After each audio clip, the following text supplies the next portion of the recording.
And now, a special presentation of Riverton Wolverines soccer here on YO Today.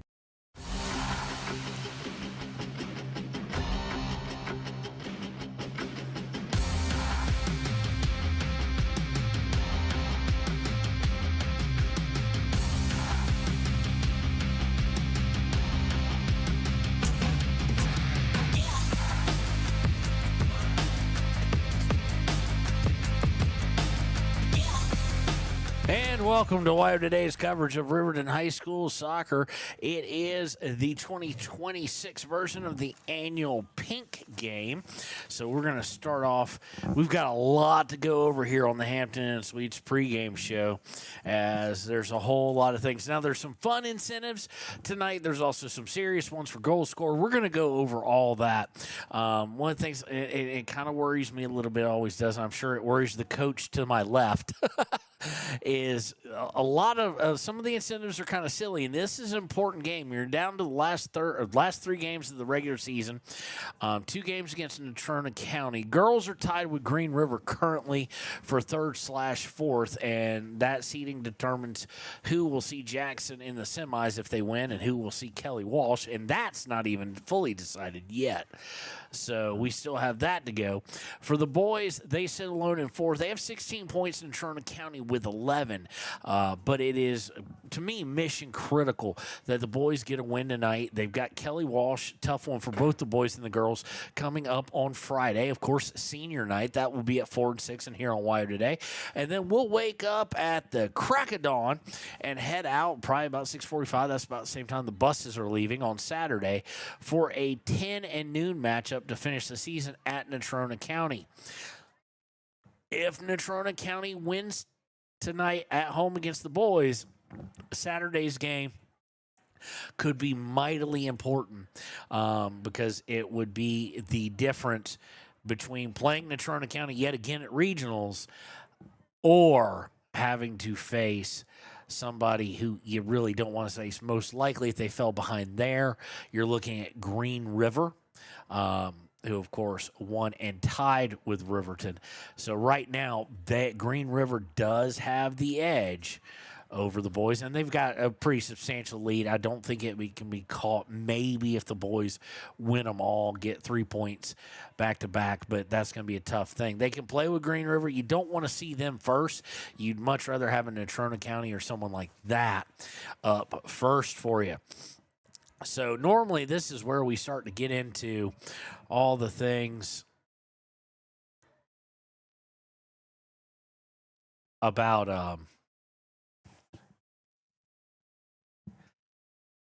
Natrona County, excuse me. And not at this point, though. We're going to go through what the Pink game means and everything like that. And this is from the Pink game committee, if you will. As we began planning for this year, one name rose to the top. And as a soccer community, a Wolverine community, and a community as a whole, we knew we had to reach out. You know him as an incredible Riverton business owner and a constant presence in our community. You know him as the man who would give the shirt off his back without hesitation if it meant helping someone else. You know him as a devoted family man, a loving husband, son, brother, loyal friend, a proud father, and now a grandfather. And many of you know him as the person who always shows up when someone is in need, no questions asked. Mike Becker. Mike is the kind of man who spent years lifting up this community through his generosity, his time, his unwavering willingness to help others. Now, Riverton, it's our turn. It is time to surround Mike with the same love, strength, and support that he's given so freely to all of us. This hits especially close home for our soccer community because Mike is not just a supporter of the game, he is a pillar of it. His love for soccer started just 6 years old. He went on to play for Riverton High School, where he became a 2-time All-State player and set a single-season goal-scoring record that stood for nearly 20 years. He continued his career in Lincoln, Nebraska, playing at the collegiate level. When he returned home, he gave that passion right back to the next generation. He began began coaching the girls' high school team and soon after started coaching his son Dietrich and his friends. That group grew to include Slade and McKenzie, and from the youngest levels through U14, Mike helped build multiple Wyoming State Championship teams. As those players move on to high school, Mike stayed involved. In 2015, he became a volunteer coach for the Wolverines boys program, spending seasons on the sideline, supporting the team while also having the privilege of watching his sons play the game he loves. His impact has never been limited to coaching. Since 2012, Mike has been a consistent sponsor for both the boys and girls soccer programs, helping provide gear, equipment, and opportunities for countless athletes. He has also been a dedicated supporter of the RHS Booster Club. And if you know Mike, you know his passion for the game does not stop in Riverton. He is a devoted Manchester United fan who never misses a match. Early weekend mornings in the Becker household often mean everyone is awake, watching the game together, hoping for moments of magic like a Wayne Rooney bicycle kick. That is who Mike is, a giver, a leader, a man who shows up.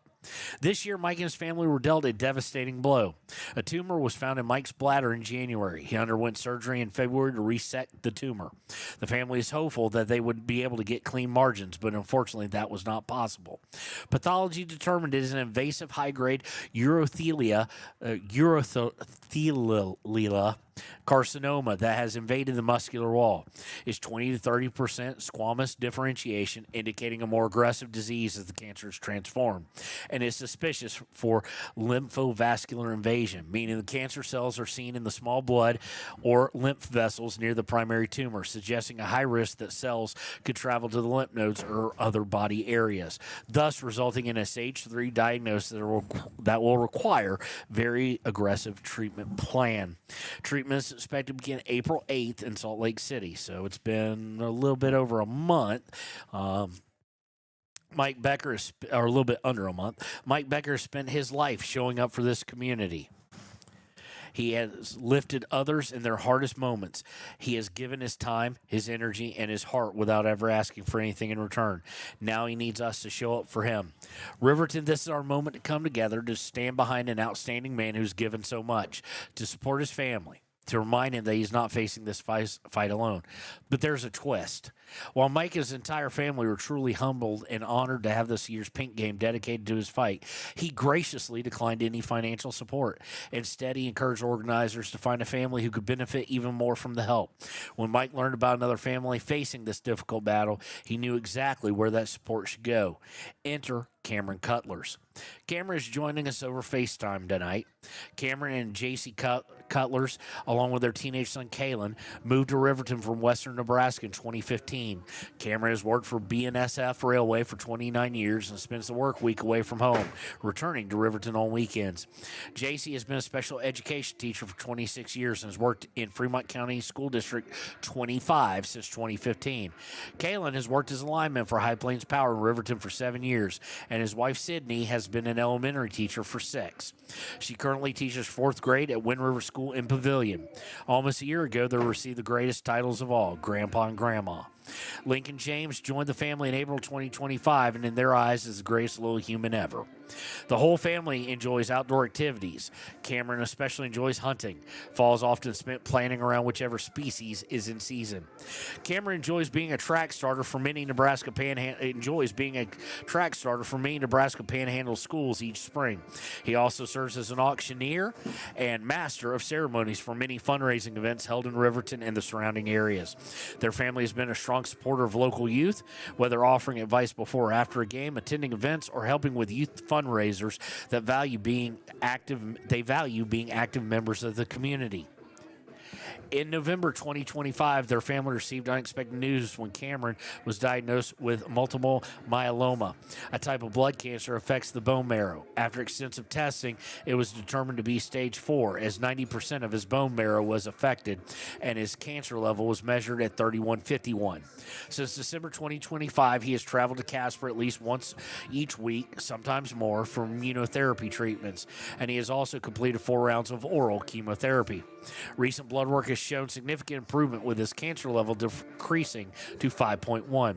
There is no cure for multiple myeloma, but there is a hope that can be brought into remission.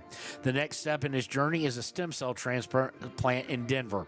Pre-transplant procedures will take place from March 30th, 2026 through April 30th, took place March 30th, 2026 through April 23rd, and the transplant was scheduled for April 24th, 2026. He will be hospitalized for at least 2 weeks until his blood count reaches a safe level. If he's watching us right now, keep up the good fight. After that, there will be need to remain within 20 miles of the hospital for at least 2 more weeks before his blood count is strong enough for him to return home.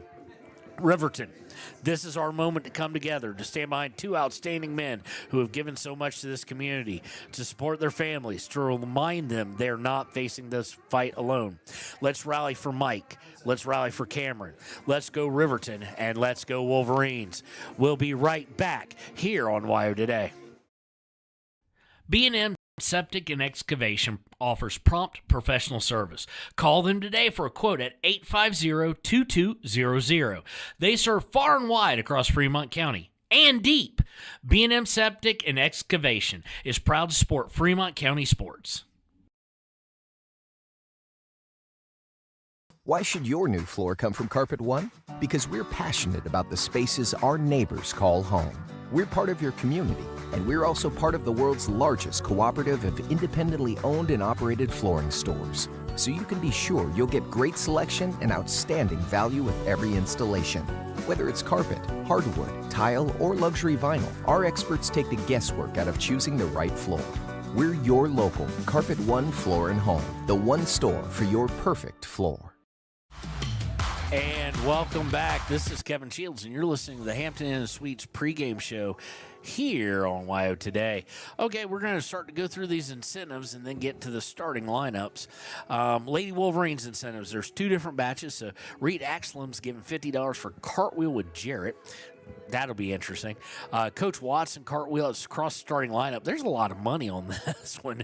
$50 from State Farm, $50 from Countryside Vet, $50 from Phil's Dog Shack, $50 from Kevin Watson, $50 from Early Cornejo, $50 from Linhart, Coach Linhart, $50 from Darcy Watson. So 50, 100, 200, $350 for Coach Watson to do a cartwheel across the starting lineup.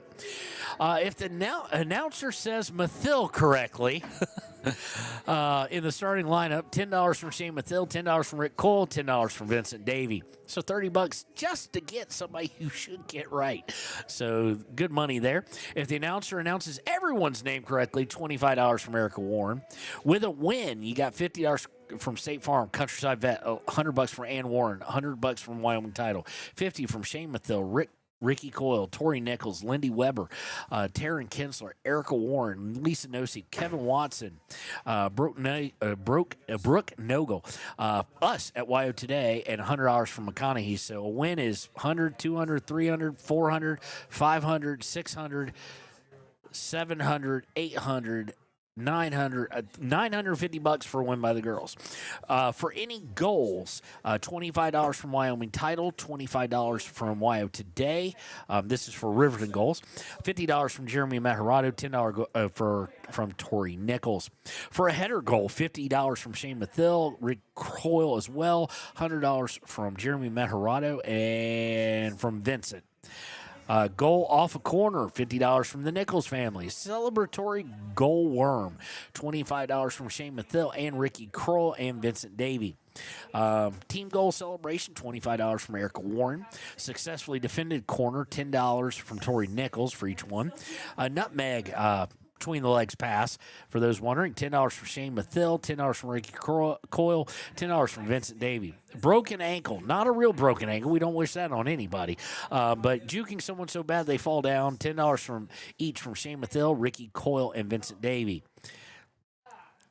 Jesse, how many in the wall? Don't know what that means, but $25 per question by Desi Cornejo. Any Mathill girl goal, $100 from Shane Mathill, $100 from Ricky Coyle, $100 from Vincent Davey. $100 goal strung together by all three will be $100 from Blaine Stafford. That will be difficult. Timry Mathil, if she scores a goal, will raise $50 from Ricky Larson. And $2 for every steal from Tommy Kirkland. I'm glad I'm not keeping that stat. That will be difficult, and that will get up big. Kimber Mathil, if she gets the Olympico, $100 from Shane Mathil, $100 from Ricky Coyle, $100 from Vincent Davey.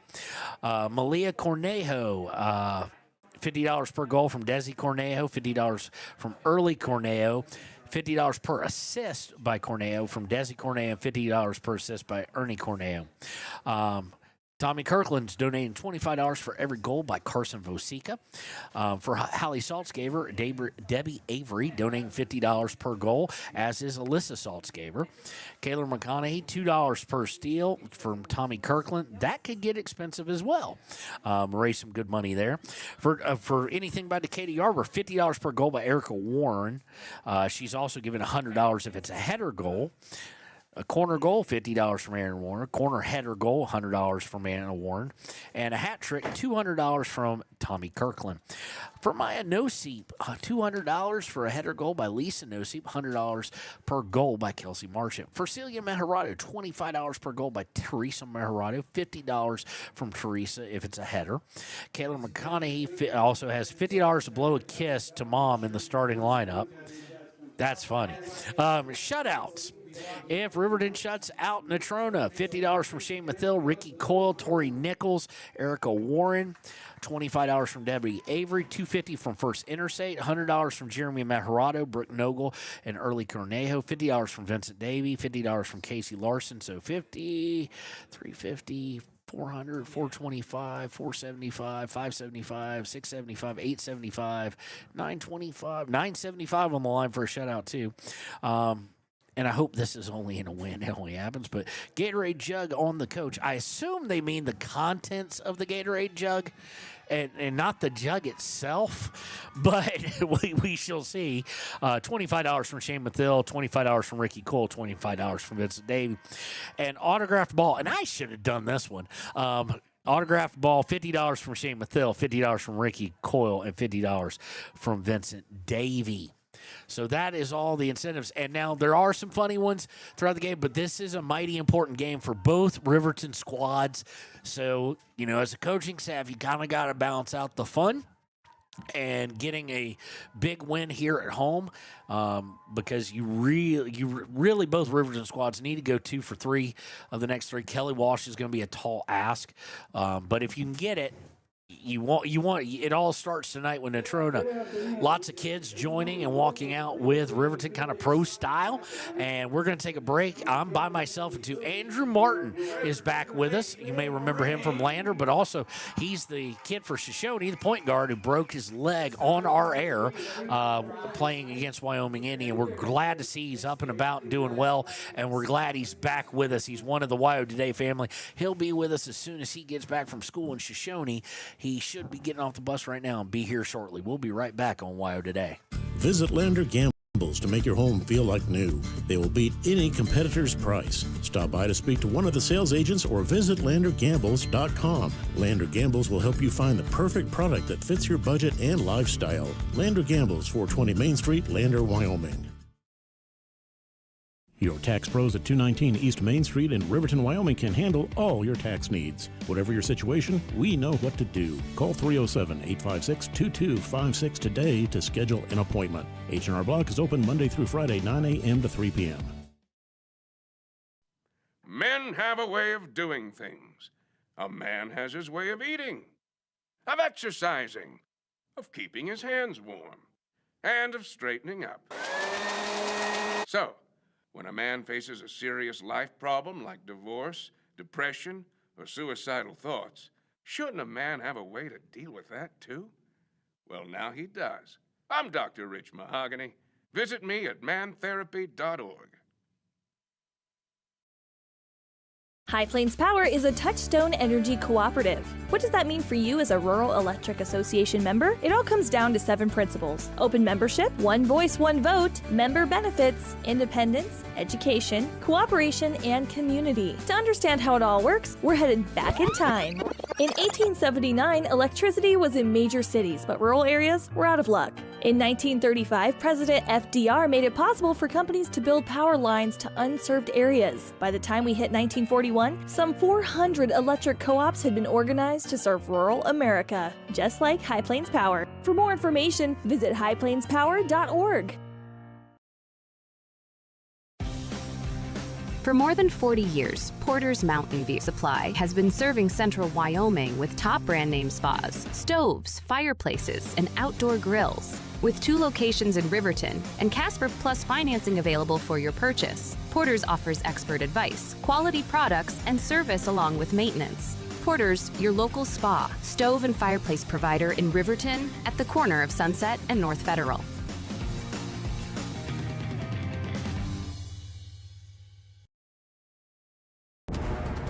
Exploding at 200 miles per hour. Airbags pack a punch. Until age 13, stay buckled up in the back seat. Buckle up, Wyoming. It's the law. Arapahoe first is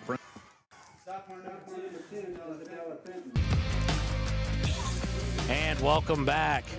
We're going to jump into the Arapahoe First starting lineups here as we're expecting some cartwheels. First for the Phillies from Natrona County. It will be in goal, sophomore Mally Gillum. Junior, number 4, Sophie Locke. Freshman, number 5, Gianna Vigneri. Junior, number 7, Lexi Lawfrey. Junior, number 8, Elena Saucedo. Freshman, number 9, Reagan Barthel. Sophomore, number 10, Isabel Fenton. Senior, number 16, Jordan Bess. Sophomore, number 18, Lydia Mwangi. Senior, number 19, Sarah Carstensen. And number 24, a sophomore, Emmeline Zaveda. Coached by Mike Sawers. For your Aziz Waheed Lady Wolverines, he'll be in goal. Senior, number 21, Braden Mossbrucker. Number 3, senior, Celia Maharado. Senior, number 5, Maya Nosi. Sophomore, wearing 00 tonight, Carson Vosica. Senior, number 10, Decatur Yarber. Junior, number 14, Piper Anderson. Junior, number 15, Kaylor McConaughey. Senior, number 18, Aspen Gordon. Senior, number 23, Timbry Mathil. Sophomore, number 24, Kimber Mathil. And number 25, freshman, Aspen Mathil. We'll be right back to kick things off for the annual Pink Game on WYO Today.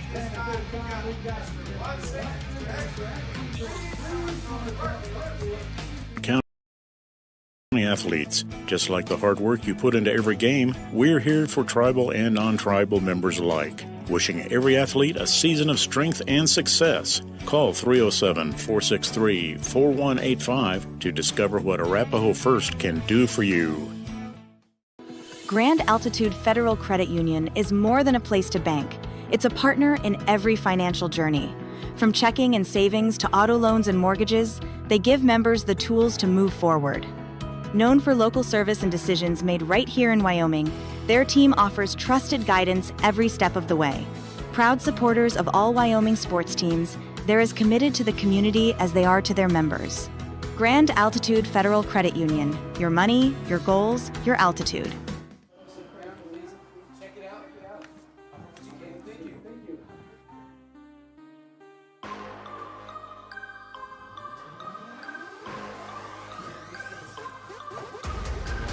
And welcome back. We didn't do our Ranger Keys game. To me, going against the 3-5-3 Natrona Phillies is going to be real simple. Get up first. Get up by 2 quickly.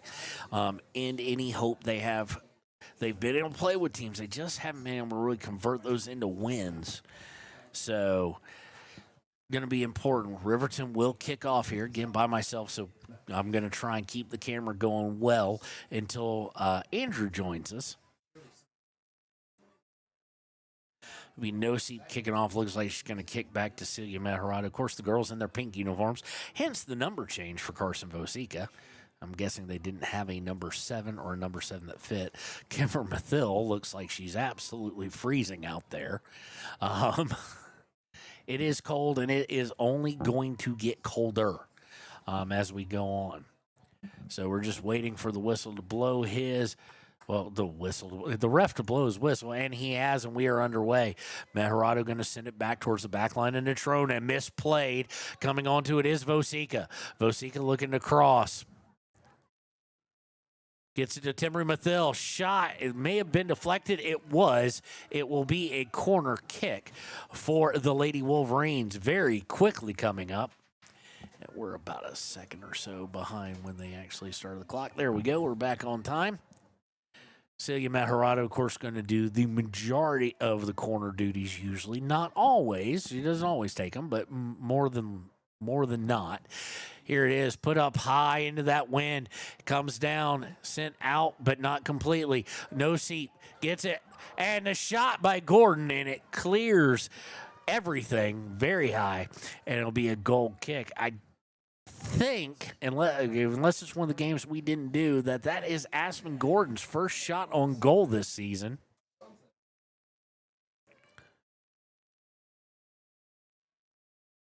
So we joined the fray of wanting a signed ball. We offered $250 for one from the girls and the boys. If you've ever been in our office, you've seen over the years, whether it's Ernie Over, myself, any of the guys who work with us, we've got quite a nice little collection of signed basketballs and helmets. We really enjoy getting those because you grow tight with some of the with a lot of the parents and a lot of the players, especially when you call one of the not as well attended sports, shall we say. Fourth year here doing Riverton soccer.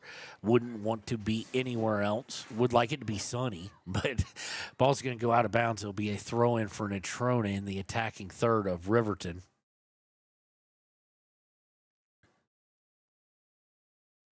Throw-in looking to cross and getting free, and Mossbrucker is going to be forced to come out and play it. Looked like Decatur Yarber wanted to tap it back to her, but at the same point in time, she could not, or Mossberger couldn't pick it up. So did a good job, did Decatur, fending off anybody. Punt goes all the way to Aspen. Mathil to Meharado. Back to McConaughey. And these jerseys are great. They're easy to see the black lettering on.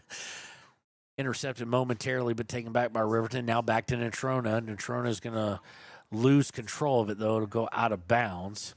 I need to center up here. Throw in to Vosika, now to Meharado. Meharado to Anderson. Anderson trying to go down the middle for no seat, and it's going to go out the far side.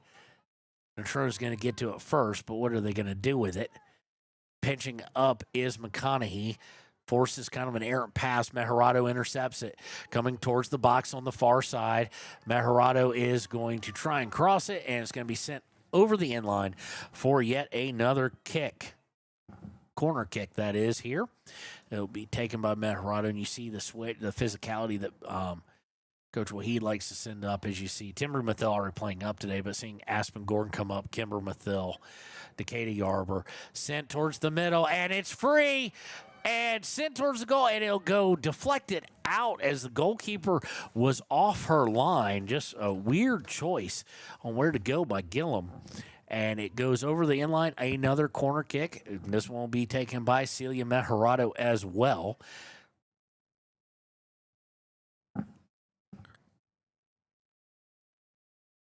Celia approaches. Here's the kick. This one pretty good, but good height, good velocity, but right to Gillum in goal, and she'll easily snatch it out of the air and punt it forward. A lot of height on it, not a ton of distance. Takes a big bounce near the 45, where it is gained by Barthel. Taken away, though, by Timbry Mathil. Mathil to her sister Aspen. Back to Timbry. Timbry loses it for a second. Aspen beaten.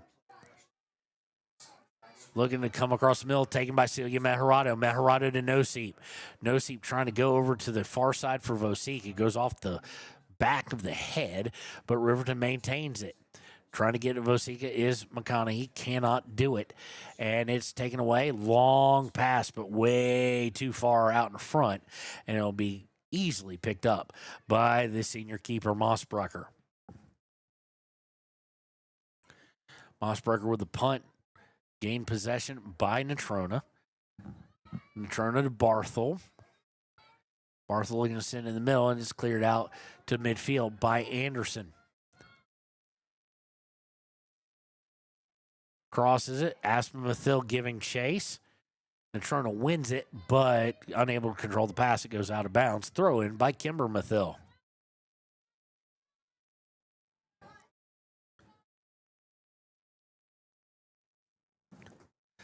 Goes out of bounds about 30 yards further downfield. Kimber will run up and take it again. Throw in is to Mejerado. Mejerado back to Kimber. Over to Tembry Mathil. Mathil in the center, trying to get through two. Can't do it. Errant pass, but it's going to come right to Aspen. Aspen trying to center it. Loses control of it, and it will roll towards the sideline. Saved from going out of bounds nicely. Sent back by Aspen Gordon to Mejerado. Mejerado for Aspen Mathil. Mathil to Noseep. Noseep trying to give and go. Deflected. Could not get through the double team. Centering is Natrona County. The Phillies looking to work the near side, but Kimber Mathil will step in front. Now working towards the far side.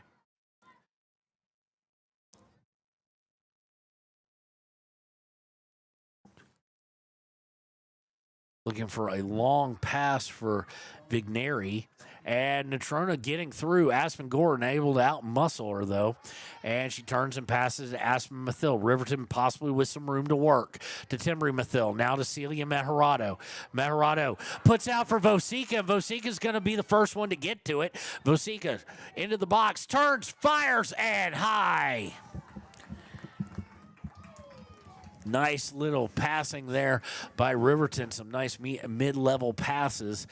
Gets the good look. It will go out though over the end line too high, and it'll be a goal kick for the Natrona County Phillies.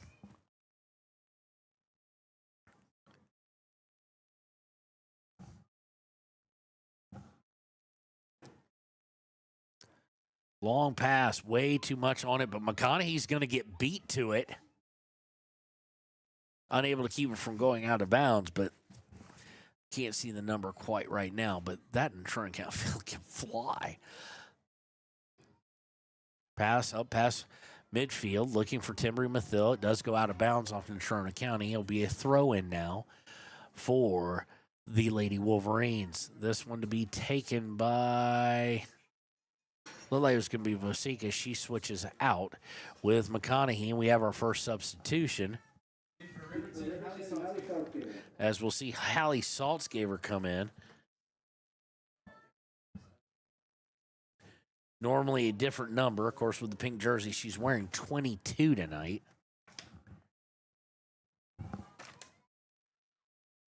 Ball gets sent now by Natrona down the far side. All the way back to Mossbrecker. Mossbrecker will boot it downfield to Mejerado. Mejerado trying to get to Mathil. A little too slow on the pass. And it's taken away, but then overshot on the pass. Goes to the back line of Riverton. Back to Gordon. Gordon to Mathil. Mathil to, Aspen to Tembry. And then turned over. Goes out of bounds. It's off Aspen Mathil. We have several substitutions, 12, 15, and 2 for the Phillies. That'll be Colby Christensen coming in, Billy Coleman, and Lily Evans. Throw in is by Locke. Locke getting it to midfield. Now they're looking to send it on the far side. Giving chase, I think it's going to reach, I don't know, in line. It's headed right towards the corner. It'll be a goal kick for Braden Mossbrecker and the Riverton Lady Wolverines.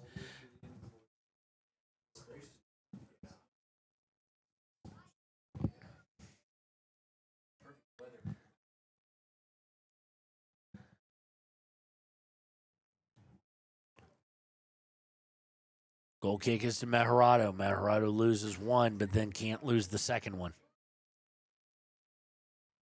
Crossing in to Jordan Best. Best for Natrona, sending it on that far side again. And too much on it will wash, rinse, and repeat the goal kick.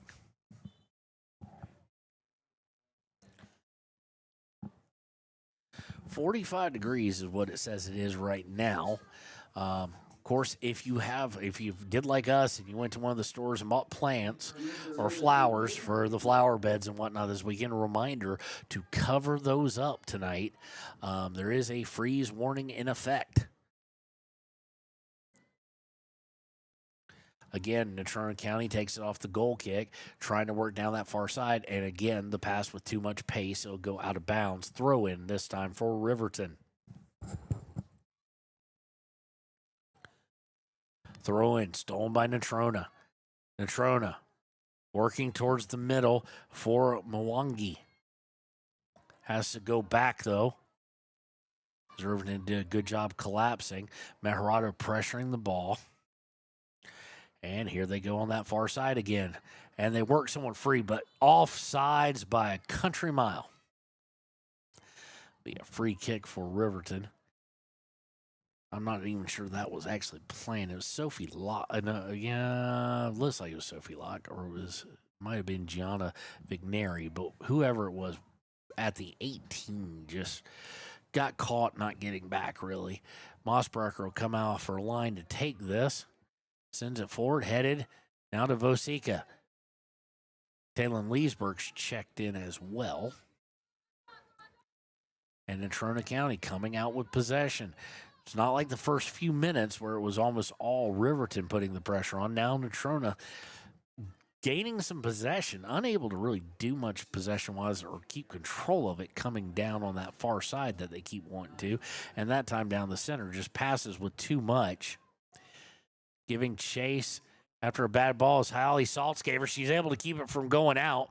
She's looking to cross it, looking for Vosika, just way too out in front of her, but it will be deflected out of bounds. It will be a Riverton throw-in. Nope, they'll reverse that. It will be a Natrona County throw-in. Stolen away, though, right off of it. Back to Anderson.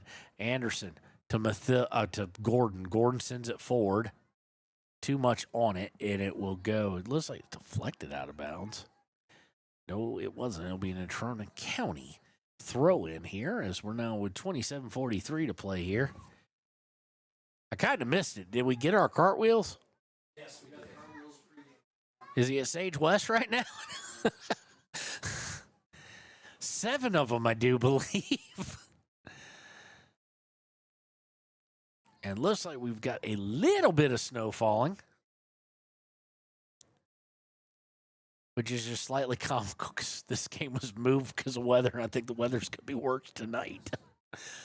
Stolen away after the goal kick, trying to get to Vosika, just a little too much pace on it, and Gillum will come off her line and grab it with relative ease here.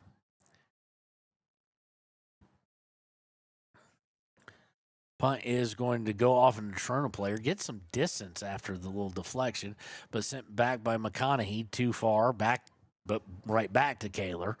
Kaler trying to send it forward. Nice steal by Talon, well, a nice deflection by Talon Leesburg. She's unable to get the steal, but does send the ball further downfield. Now it is stolen by Timbry Mathill. Timbry back for Kimber. Back to Timbry. To Meharado. Meharado trying to get it through 1, trying to get it through 2. Gets it through some of them, but then she steals it after they try and clear it. Mathill out for Leesburg. Leesburg is going to get the flag as she is a good 7 or 8 feet off sides. And now we have celebrity entering the press box. Reggie Miller.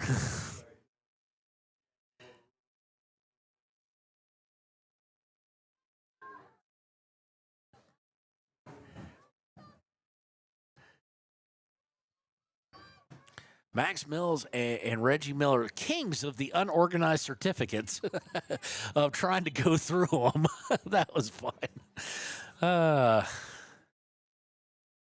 Great awards night last night. If you missed it, we were in out of room. We got so much news going on.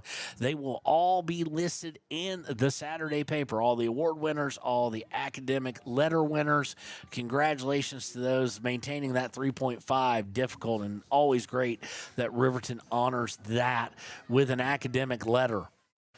Natrona trying to push forward. Towards the box, looking to cross. Nothing really on it. Goes right to Braden Mossbrucker, who's wearing black. That might be pink. That might be yellow. I can't tell on the numbers. I am colorblind, but it's easy to see.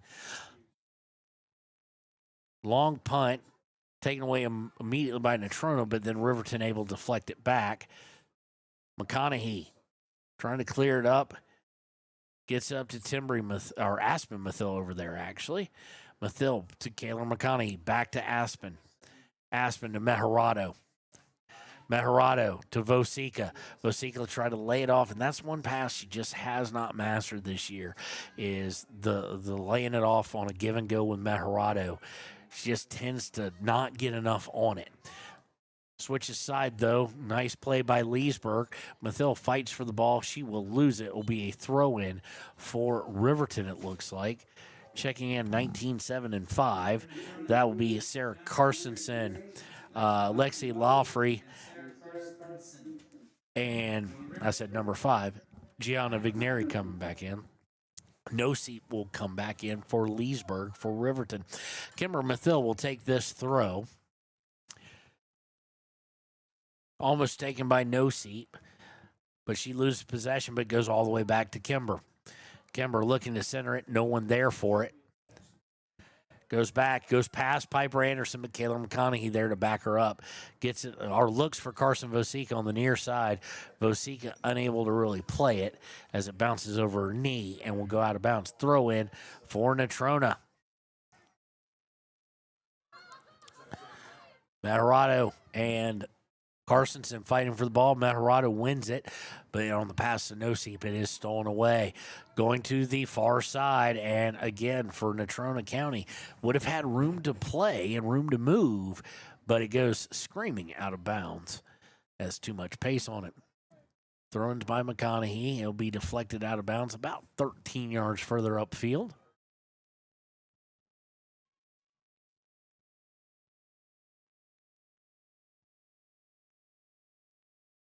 Sent back now across to Timbery Mathil. Meharado with it. Meharado stolen from behind, and she didn't know she was there. Tried near side. Now Natrona might have something working. Nope. Aspen Gordon steps in front of it. Doesn't get a whole lot on it. Vosica with a shove. Has it for a second, but taken back by the Phillies. Phillies trying to cross over Kimber Mathil and Anderson there. But now with a cross, and it's going to go over the end line, and it will be a goal kick.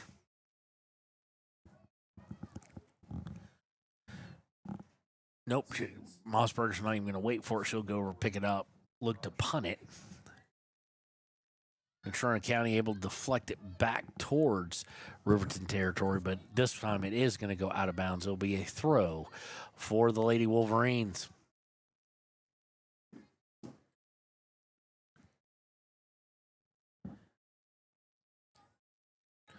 Riverton, of course, last week, heartbreaking loss to Jackson, where they lost the tie with 45 seconds left. And then they did rebound nicely, winning 6-0 at Star Valley. Star Valley, I do believe, still scoreless on the season.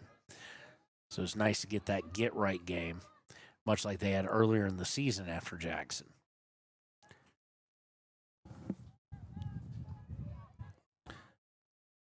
And Andrew has entered the premises. So now I don't have to do 9 things at one time.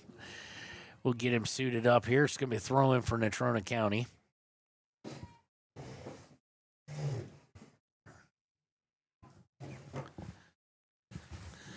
Throw-in's going to be sent out by Kaylor.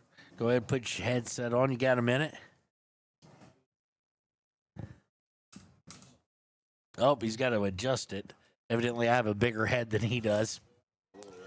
Looking to cross it over. Let's take him off mute. How's it going, Andrew? I'm doing good. How are you? Doing well, man. Doing well. You got what, like 10 days left? No, tomorrow's my last day. Really? No, Thursday. Sorry. Yeah. Is that last day for all Shoshone or just you? Just seniors. Oh, just seniors. So graduating what, on the 15th, 18th, what, The 17th? Yeah. Yeah.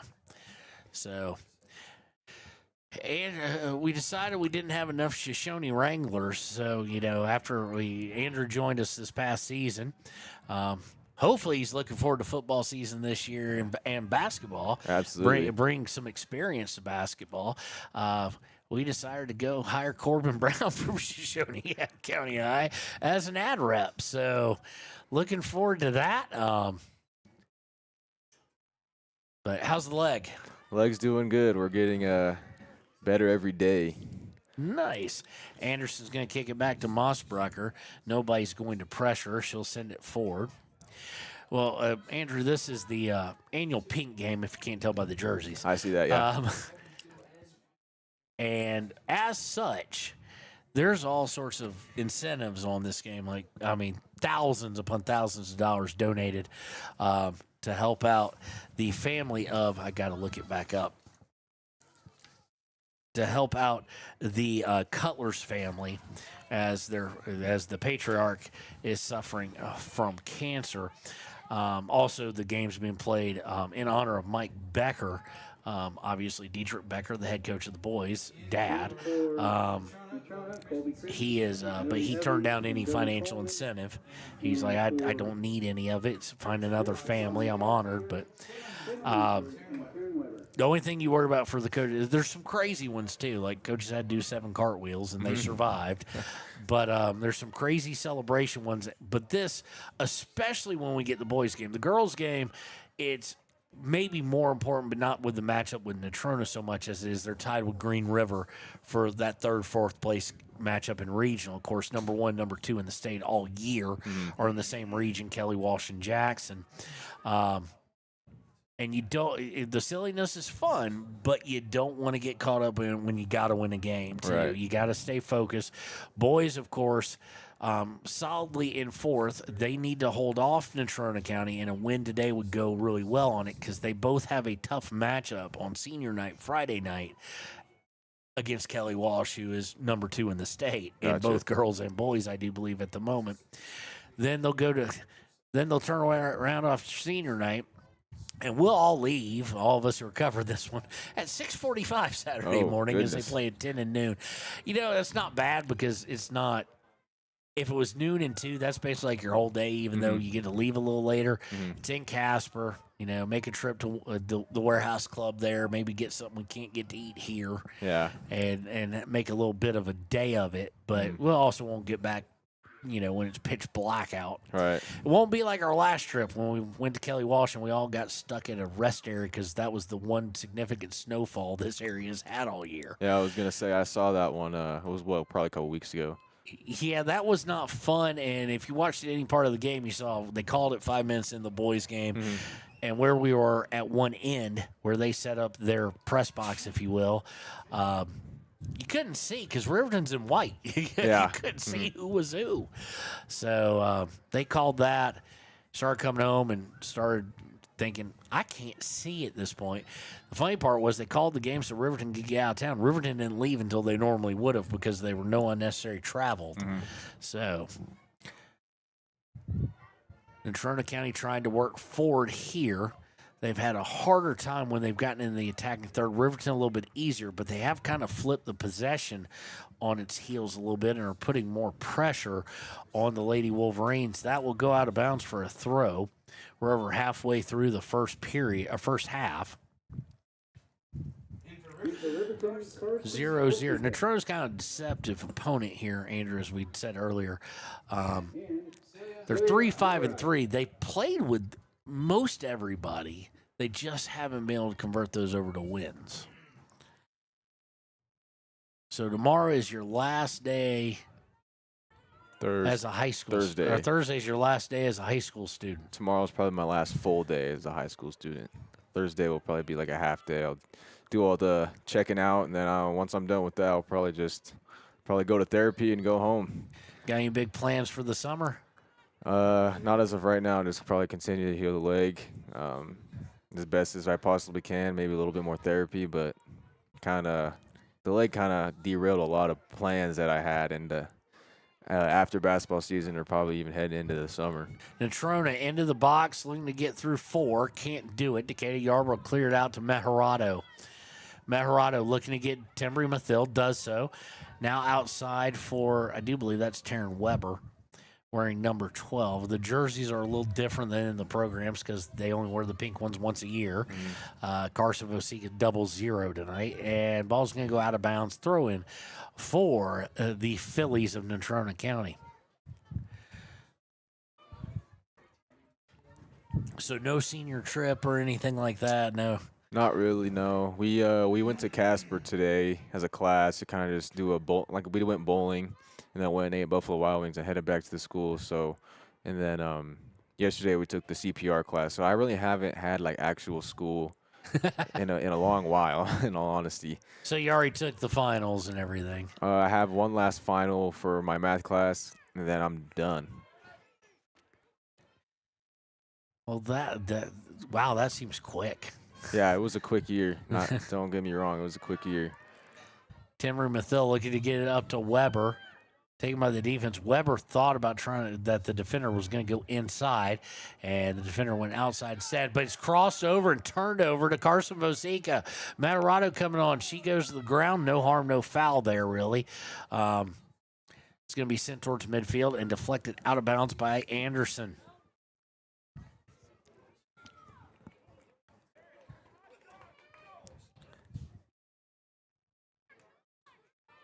So, of course, how many hours have you gotten completed at CWC so far? None. Okay. I still. I didn't know if you were dual enrolling at all. Or? No, not at all. I probably decided school's hard enough. Dual enrolling would probably be even harder. We're figuring out the schedule for CWC right now. I'm enrolled in everything, so everything is kind of kicking off for that when it comes to CWC. Still going for broadcasting? Mm-hmm. Well, we hope we're your first stepping stone to college game day or absolutely. something of that nature. That's the dream. That'd be a dream come true. I would say the NBA, but I just can't stomach it. Outside of the NBA, the pregame show and the studio show with Ernie Johnson, Shaq, and all them, that's enjoyable. Mm-hmm.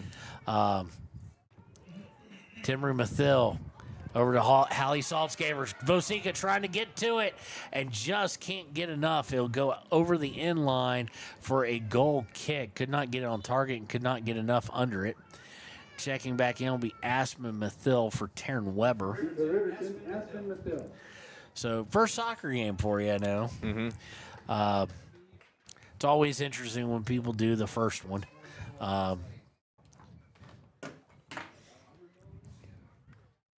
Andrew, all technologically savvy here, whips out the wireless charger.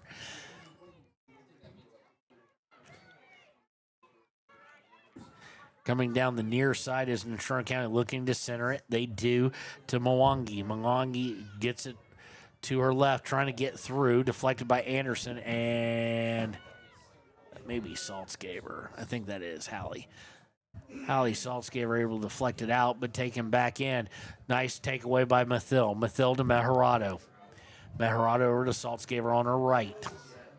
Back to center for Meharado to Timbry Mathil. Good possession up here. Out to Meharado, and the one touch looking to get to Aspen Mathil is going to be deflected out of bounds by Natrona. It will be a Riverton throw, as we currently have all three Mathil sisters out there. And it's going to go out of bounds. Let's see. It's going to be a throw in. And he reverses it. Coaching staff was kind of all over that one. Throwing, looking for Aspen Mathil. Good throw by Kimber to her sister. Kimber unable to win the one-on-one battle, but it falls to Celia Meharado. Meharado sends it out forward for herself. Looking to cross it over, and it's going to be sent out of bounds. Good job keeping it from going over the inline. Throw in for Riverton. Usually the May games aren't this cold. Usually the early April ones and the late March ones especially are much colder. The weather we've had this year is so confusing. It played very nicely for us through most of this season. We've only had 2 cold games, really. And one of them, as always, Kelly Walsh. Yeah. Kelly, anytime we go down to Kelly Walsh, it's not the wind. It's Casper, right? It's going to be windy. Yeah. But it's always freezing, and it's always either raining or snowing or sleeting, or I don't know. Noah's building an ark. It's just I've never had a pleasant experience.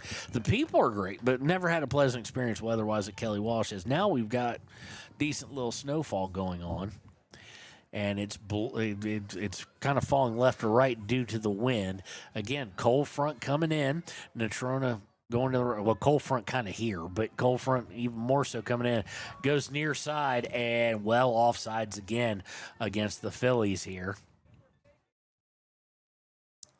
0-0, under 10 minutes to play in the half. It'll be kind of a non-existent halftime show, so we won't give a shout-out to the United States Marine Corps, our sponsor, if the score stays the same. Aspen Gordon with the steal here. Tries to work it upfield. It's going to be deflected, and we've got a whistle. I'm surprised they just didn't let it play through. It's going to be a foul. Aspen's going to draw it. Kimber Mathill take the free kick, sends it up towards Maya Noseep, and it gets past her and Meharado, taken by a backline defender, sent back forward. Mathill off her knees, now up in the air. Anderson unable to gain it, but Aspen Gordon does. Gordon to Timbry Mathill. Mathill trying to work over the far side of Vosik. It's deflected and stolen away. Timbry's going to steal it back as they try and work near side. Goes to Aspen. Aspen to Noseep. Noseep turned thinking that Mathill was going to continue a run. She did not, and it goes out of bounds. Throw in for Natrona County. So have you ever played soccer at any level? Or When I was little and I lived in Casper, I played indoor soccer, but then I got drilled in the stomach and call it quits and never touched a soccer ball ever again. So... For the wind getting knocked out of you? Yeah, it was very. I just it's that's traumatic all. as That's all. Yeah, that's all I remember is getting the wind knocked out of me, and I was like, "Nope, I'm done." I'm pretty sure that was the last game of the year too, so I didn't have to quit mid-season or whatever. But haven't played since. My little brother does play soccer though, and I always find it interesting because I've never really watched soccer at the high school level. I've always watched it at the younger level, and I understand that the field is big, a lot, way bigger. Yeah, it's a lot bigger. As Meharado tried to work it up to Aspen Mathill, cannot do it. Kimber takes it at midfield, tries to lay out for Noseep, but kind of a sign of this game for Riverton, especially in the midfield, has been passes with not enough pace on it. Few with too much, but very few just right. Anderson sends it forward to Aspen Mathill. Mathill to Noseep. Noseep dribbles towards center, looking to go outside for Vosika. And not enough on it, but misplayed shot and deflected wide. Oh, man. Got a piece of it, and look, they took a lot of pace off of it, but out of position. It will be a corner kick here over on the near side. Yeah, we're gonna see if we can get it without the ledge. I'm doubting it. Oh, we did. Well, kinda. So, without the windowsill, this one's going to be taken by, looks like, is it Kimber? It is Kimber Mathill who will take this one. Meharado taking the three previous. Sent towards goal, deflected out, though, by Natrona. Didn't get through to any Riverton players to put them in danger. And here comes the counterattack by the Phillies. Trying to work it up. This was the game that was the day after that Kelly Walsh snow game. Mm-hmm. That was canceled because of weather. Oh, and so I think the weather that day turned out to be better than the weather is today. So this is a reschedule? Yeah, this is a reschedule. It also caused Friday's game to be switched with Kelly Walsh and Natrona, so we didn't play Natrona back-to-back, I guess. Mm-hmm. Shot and easily handled by Mossbrucker there. A lot of distance, easily seen, and not enough pace on it to be a bother. So that's why we're going to Natrona County so early on Saturday. But Natrona County, you're in the football stadium, so it's a little bit easier for filming it, and it's warmer too. Vosika trying to beat her to it. It gets deflected. It's going to go screaming out of bounds, and it'll be a throw-in for Riverton.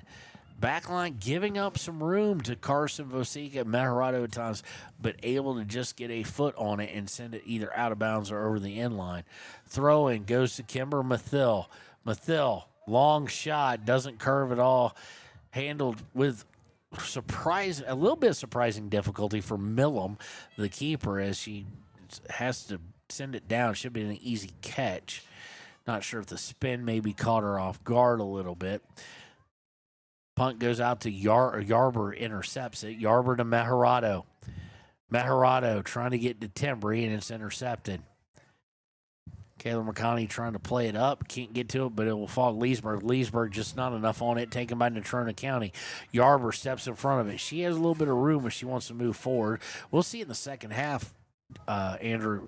Decatur Yarber is playing center back, I do believe, at LCCC next year.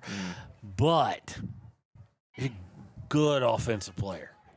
And she may be sent, now Natrona in the box, she may be sent forward. She has at times. She's got at least 5 on the season. I'm not sure if she scored at Star Valley, as that's one of the games we don't cover.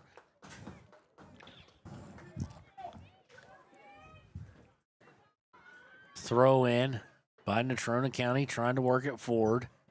Trying to cross now, be sent over the end line. Goal kick for Riverton. We'll have substitution now. Hallie Saltzgaver coming back into the game. Of course, she is the younger sister of the dual sport superstar, Hunter Saltzgaver.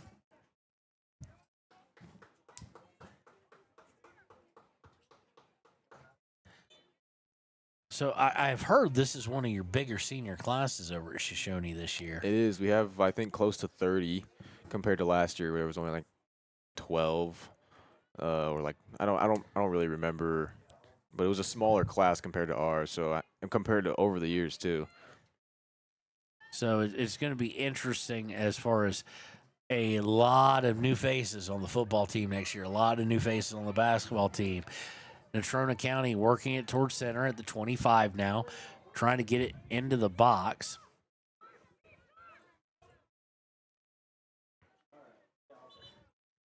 Go out of bounds. It'll be a throw for Natrona County.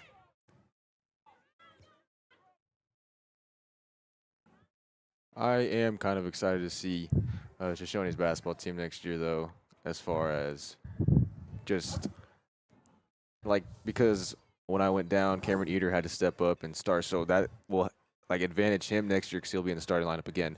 So he got a lot of experience that maybe he didn't expect to get during the year. And then, you know, you have the other 2 returning starters, Caden Kissling and Jordan Gilbertson. So that's like those are their 2 main, that's their core. They have really, like, a bunch of kids right now are kind of either going to homeschool, they're going to switch schools. So there's really a bunch of question marks around the basketball team next year. I'm not really sure much about the football team. I haven't really heard about that, but of course, they're losing their superstar wide receiver. Yeah. And is it the quarterback leaving or is it the running back? One of the Kissling boys. Carson graduating. He's the running back, and Cade's the quarterback, so he'll be returning as far as my understanding is. Aspen Mathill now with it, trying to get to Kimber, and just not enough on it again, but she gets it back. She tries to cross it. Again, not enough on it. Piper Anderson with it, goes across to Hallie Saltzgaver. She'll send it forward, looking for Vosica to give a run on, and Natrona County will send it out of bounds as we approach a minute and a half left to play in half. It always seems like soccer lasts forever. It's a long game, but it's because it's a 40-minute clock, but then you factor in that out of bounds, anything, it doesn't stop unless we have an injury or unless someone's getting in trouble. Someone's getting a card for being a little too reckless or being a little bit losing control and losing discipline. So basically a personal foul.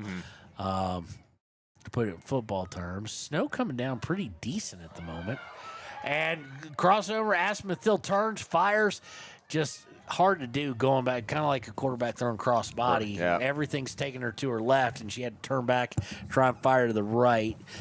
Got the hips most of the way there, but not all the way. His side of the net, and definitely not enough to get a whole lot on it. Goal kick sent forward as we are now well under a minute, about to be under half a minute. Sent back forward. Be nice to get one here late. Maharado unable to get things going, though. Has it stolen away, but stolen right back by McConaughey. McConaughey sending it forward. Way too much pace on it. And Gillum will easily handle it, barring something catastrophic for either team. This is probably where we're going to end up at half, and especially now, 9 seconds left. Riverton tries to push forward, taken away by Natrona County. Of course, it's also the one sport where you really don't know where the clock is until you hear that. That will do it for half. We're just going to thank the United States Marine Corps for sponsoring a halftime show. Not a whole lot of shots on goal. Really, one or two, but those that were on goal, not a lot of pace on them, Andrew. And the keeper able to see him clear. So easily stopped. So Riverton and Natrona County deadlocked at 0. We're going to take a break. This is usually when we refill the water, do whatever we need to do, and we'll be right back here with the second half in about 8 minutes or so, or 10 minutes or so, here on WYO Today.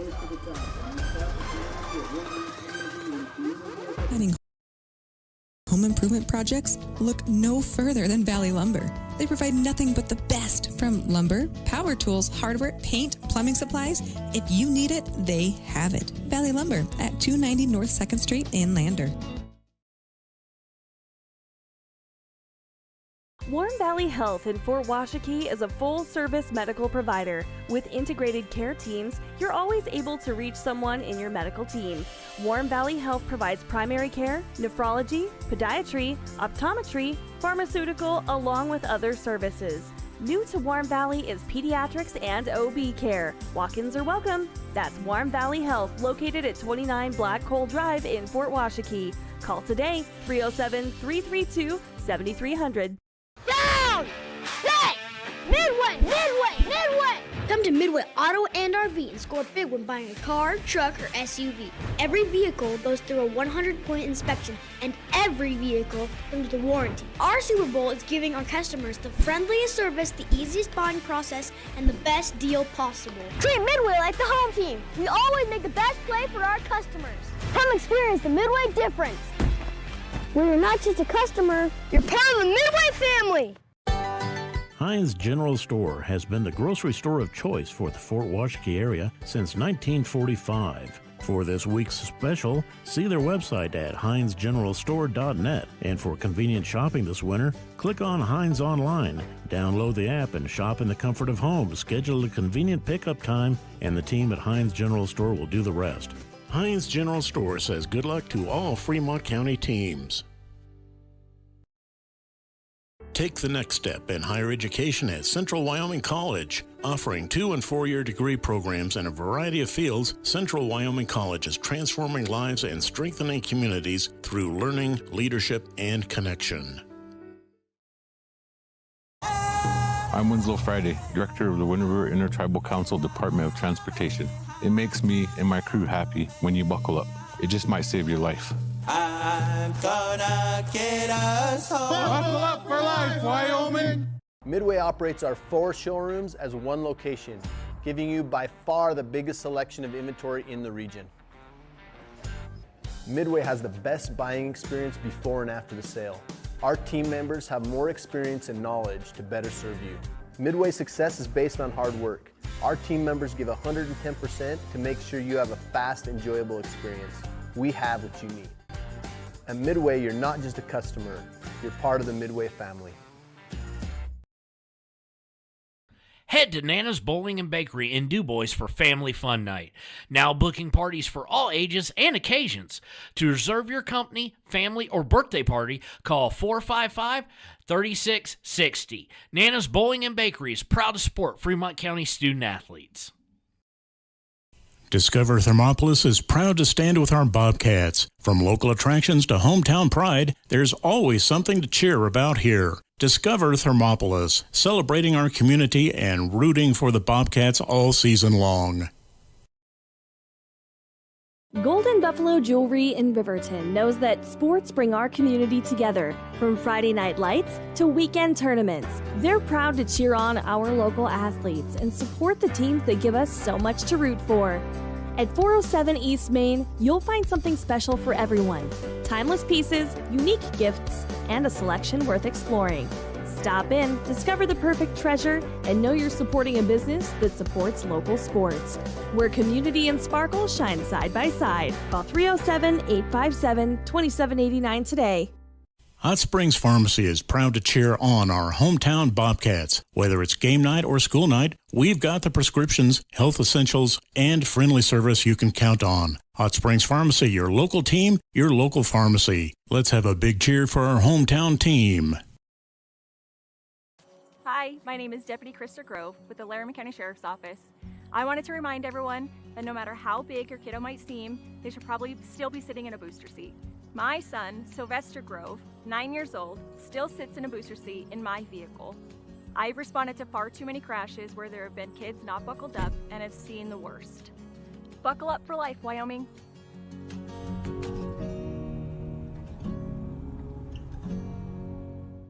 Life moves fast, and Range Internet is your high-speed partner. From working the ranch, running your business, or just out having fun. $80 1-gig internet from Range keeps you going at life speed. Fast and reliable service, all backed by local experts with the latest in online security. Only $80 a month, with no contracts and no phone lines required. Don't just follow the herd. Lead the way. Visit range.net and discover how $80 1-gig internet can help you live your West life.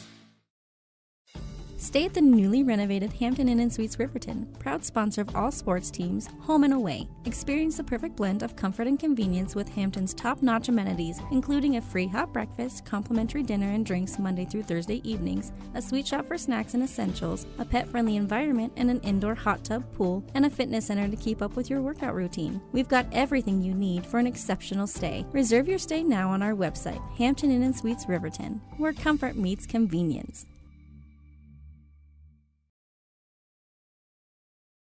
And we interrupt you with breaking news live from the Pepsi Wild Cherry aisle. Carol, can you hear us?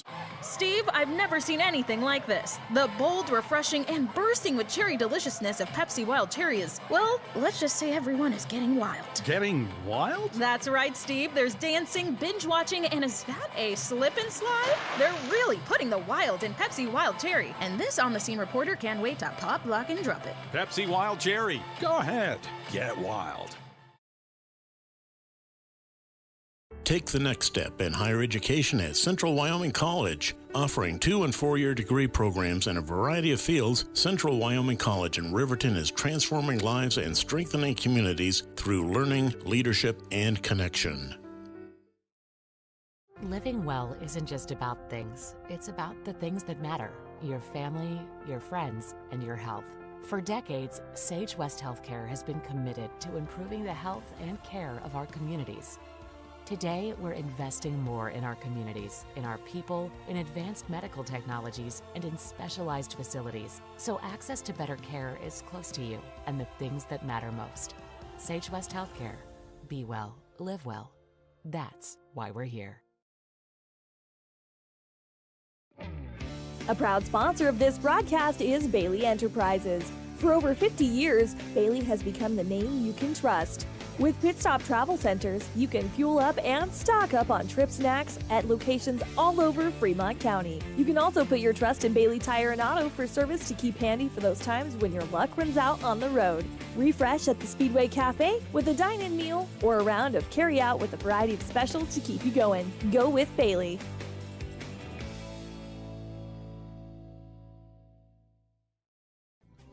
Riverton Blowdorn Lumber is proud to support youth sports. Experience the Blowdorn difference. Quality products, design, delivery, and expert service. Blowdorn Lumber, 1202 North Federal in Riverton. Blowdorn Lumber. Your car or truck is an investment. When it needs repairs, you need someone you can trust to do the job right. Take it to Gunners Automotive. They repair all makes and models of cars and trucks, from oil changes to brakes, tires, and more. Gunners Automotive, 856-2288. Community Health Centers of Central Wyoming has locations across Fremont County ready to serve you at DuBois Medical Clinic, Riverton Community Health, and Lander Community Health Pediatrics. We accept all forms of insurance, including Medicaid and Medicare. Are you struggling to get medical care? Ask for their sliding fee scale. From family medicine to pediatrics, Community Health Centers are here to serve you. Call 307-463-7160 or visit chccw.org to schedule your appointment. Dos Solitos is proud to support Fremont County sports teams. Enjoy bold Mexican flavors that'll have your taste buds shouting, "Olé!" Follow them on Facebook, Instagram, and TikTok for updates on events and food truck locations. You need an oil change, but you don't have a lot of time. Expressway Lubes on South Federal in Riverton and Highway 789 in Lander provide a fast, professional lube, oil, and filter change. Expressway Lubes, locally owned and proud to support our local student athletes.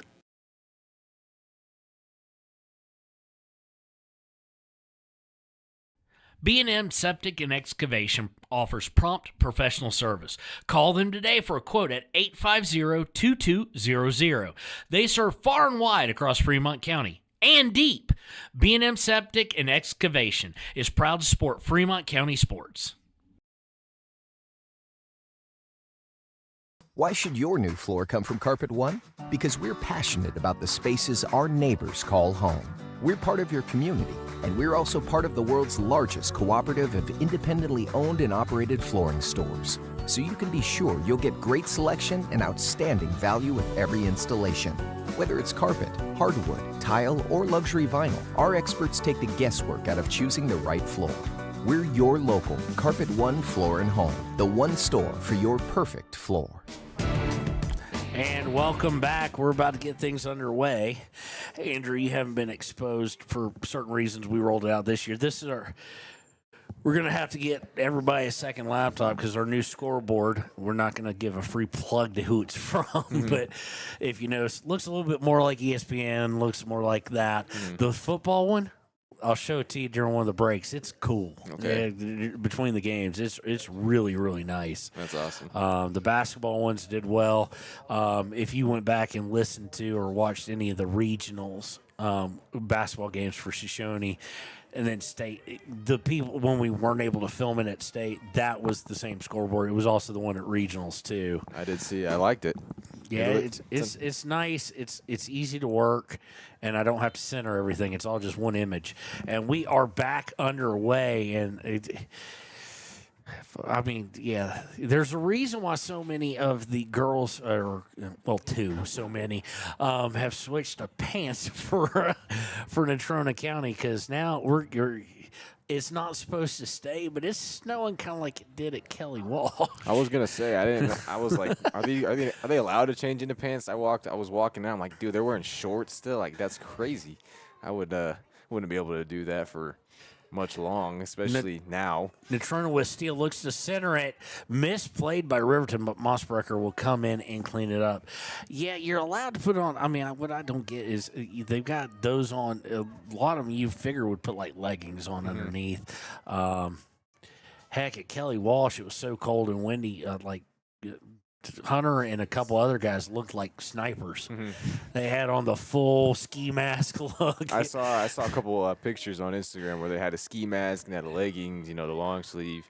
And I don't really blame them in all honesty, but it's the only way I could find who Hunter was. But at the end, when we couldn't see, Hunter was evidently taking a corner kick, and we couldn't even see him. That little black ski mask was the only thing we could identify, and we couldn't even see that. So it's now at least snowing big enough flakes and hard enough you can actually see it on our film here a little bit. Or that just aged me. Film. Nobody uses film anymore. But on our stream here, of course, should not. Of course, then again, we said the same thing at Kelly Walsh because it was like 70 degrees 2 days earlier. Shouldn't be enough to accumulate. Trying to see what the temp has gone down to now.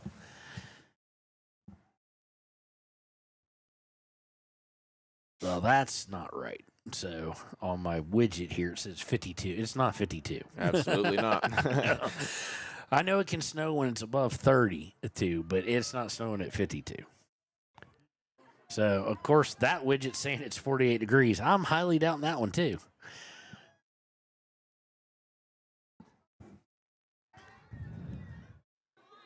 It'll be interesting. The wind has died. Well, as soon as I said that, had died down just a little bit. It's saying it's 40 degrees right now. I'm not 100% sold on that.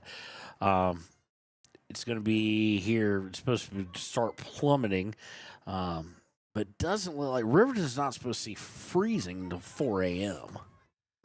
But we do have heavy snow here. We'll see how that affects. And we've got a Riverton player down.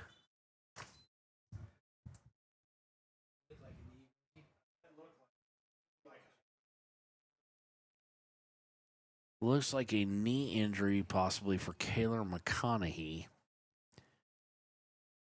Just kind of the consensus up here and what we all saw.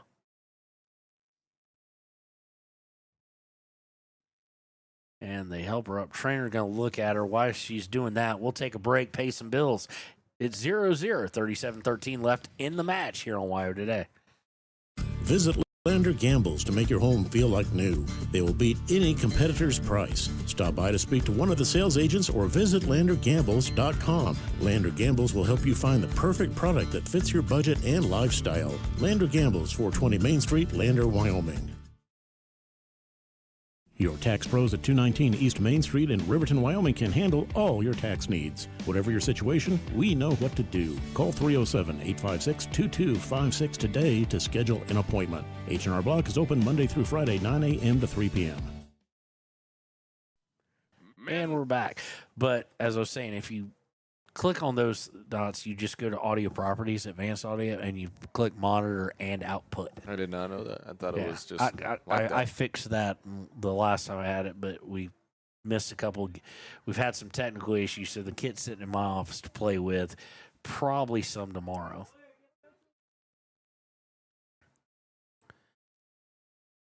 So we're going to do still one of the weirder things, a little hockey-looking thing. I came to a soccer game earlier this year. I think it was probably the first home game, and I noticed there was a couple. You didn't come say hi. I was still on crutches. It would have been hard to get all the way up here. You could texted me. I came down. I would have been like, "Well, come on now, hippity hop your butt on up here." I would have been that. But I noticed there was a couple of basketball officials that were officiating this game. Like I think that's really cool that they do basketball, and then I think like the complete opposite of basketball, soccer, and they come out here and officiate that. Natrona now working forward. They don't have numbers, and it's stolen away from behind by Piper Anderson. And I kind of do have to tell you because I know you haven't watched a whole ton of it. I was about to say I don't have to tell the people who watch this on a regular basis. We gotta hope it's a slight hyperextension or something like that. Kayla McConaughey for that back line, a huge loss. Now they do have people who can play it. Timbri Mathil can come back as she played a slight majority of the season towards the back defensively. Aspen Mathil started out the season, was going to play offense, then some moves by Coach Wahid, and they wound up playing her on the back line a couple weeks. She played well. So they've got options, but Kaler has been a stalwart. That whole back line, a strength of and heavy upperclassmen as far as it's all seniors and juniors. Mm-hmm. Two juniors in McConaughey and Anderson, and then you've got Decatur Yarber and Aspen Gordon. What it does mean, unless they absolutely have to at some point, most likely, is that Decatur Yarber, we were mentioning earlier how she come play up and stuff, she probably won't accept it in more dire situations. They'll want to keep one of the senior leaders back there. And the wind is kicked back up. It's blowing to the side, and the snow has definitely picked up. Mm-hmm. That's probably why our actual stream numbers are up today. Usually they're lower they're a little bit lower because most people are out here. But you know, you have to be a parent, and dare I say, a brave parent. It's not senior night. You come out, if you got senior, no matter what. Right. But there's a bunch in the cars there with the headlights on. This is one of those things you do the Shoshone or Wind River thing with the car, or Wyoming Indian thing. Hey, they score, honk the horn. Yeah. In fact, if Riverton scores, because I'm sure some of them are watching it on the phone because they don't have the greatest of view here, and they're sitting out there. If Riverton scores, I want to hear somebody honk the horn. I really do. Give me that gift. I haven't done anything to earn it. It's not meritocracy here. I'm just asking for it.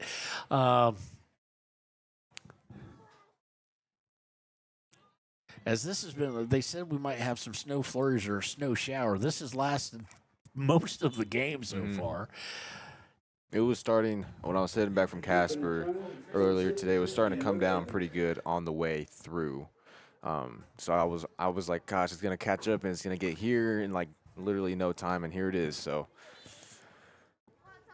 well, Laramie and Cheyenne in the southern part, in the southeastern part, they're expecting to like get hammered. Yeah, just absolutely hammered, and we're not. But right now, I think only the past couple of warm days are keeping us relatively clean at the moment, and that could change greatly. As far as snow goes, knock on wood, we've been pretty lucky around here this year. Well, and I know there's people, and myself included, who are sitting there going, well, you know what, we need the moisture. Let's go ahead and have it. I just know that route back to Casper, especially when you get to the areas like Powder River, gets gnarly quick. And so you do have the concern for the Casper kids if it's hitting in that direction. But right now, nothing really sticking, in part. And it says here on the computer, precip is to stop here. Let's see what it actually says. Oh, well, it's going to stop in an hour and a half. That's is nice. what it says. So, we'll be pretty close to getting out of here at that point. Long shot by Natrona and handled by Gillum. Because I'm sure at that level with it blowing, and it's blowing in the direction of her, of the way Gillum's facing, or against the way she's facing. So why not try the long shot? Maybe snow's kind of causing a little bit of a vision issue. Yeah. I know one of the things you hate about snow, because everybody like us with glasses hates snow sometimes because it just dirties up the glasses something fierce. It doesn't matter what you do. Wear a hat. Somehow, some way, find its way on the lens. So I usually just fold them up and put them in my pocket till I get into the building or like in the car, because it's a pain to start cleaning it. Same thing with rain. Like, oh yeah, rain's maybe worse, but we don't get a lot of that here. So we do need more of it. They get to Timbry Mathill. No one really able to get a whole lot of chances going right now. Stolen away by Kimber Mathill to Timbry. Timbry back to Aspen. Back to Kimber. She tries to lay it off for Timbry. Now back to Kimber, and she'll look to cross it. Giving chase is Saltzgaver. It is going to roll out of bounds before Hallie can get to it.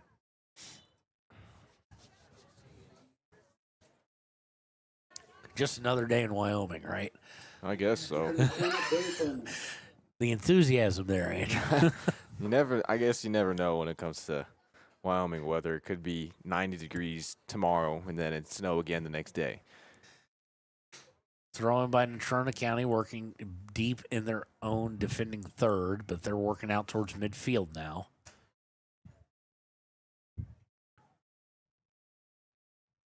Looking to work that far side. Looking to cross it over, deflected by Anderson, but Natrona able to secure it. Looking to bring it over to the left, intercepted by Kimber Mathill. Mathill's got room to work at this point. She's going to try and lay it off for Timbry. And it's going to go all the way over the end line, just a little too much to it. And just when I thought it couldn't get heavier, it does. It's May. Riverton's having their graduation out here this year, aren't they? Yeah. Oh, my goodness. That's scary. That's scary. Gym is under renovation. pretty much everything, I think, but the scoreboard and the walls, the new floor, new bleachers, new sound system. That's awesome. Yep, stolen away. Timber Mathil looking to get it to Aspen. And now, with the way passing's going, the way vision is at this point at that field level, I love the extra passes. They typically lead to good things. But right now, 0-0. With Timber right there, it might have been the time to be selfish. It might have been the time to try and square up. She's got an absolute cannon, as does Kimber and as does Aspen, so they all do. So I understand the passing thought.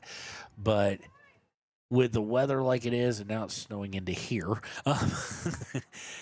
it's going to be one of those things, Andrew. I think the victor is going to be whoever can capitalize on probably a fairly decent mistake that maybe's not made in sunny and 60. Right. Cross. Matarado trying to run up on it, as is Saltzgaver, and collision. Saltzgaver slow to get up. Now, more than just slow. Anderson's going to send it forward, and we've got a stopped clock as Saltzgaver has to go down on the ground. Not sure if head knocked or whatnot, but we'll take a break. 28-30. Oh, we're off on time again. 28-29 left here in the match. 0-0 still between Riverton Lady Wolverines and the Natrona County Phillies here on WYO Today. A man has his way of eating, of exercising, of keeping his hands warm, and of straightening up. So, when a man faces a serious life problem like divorce, depression, or suicidal thoughts, shouldn't a man have a way to deal with that too? Well, now he does. I'm Dr. Rich Mahogany. Visit me at mantherapy.org.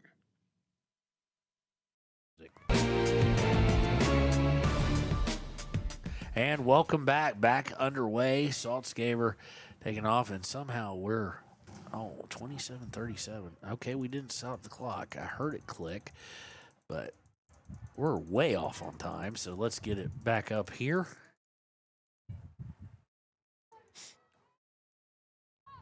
And there we go. The benefit for Riverton is the wind is blowing their direction fairly severely. It's going to be sent out by Kimber Mathil here. Natrona looked to throw in, and they're going to let him substitute. Natrona wanted to go fast. Maya Noseep will return. She'll come in for Kimber Mathil. And for Riverton, Maya Noseep.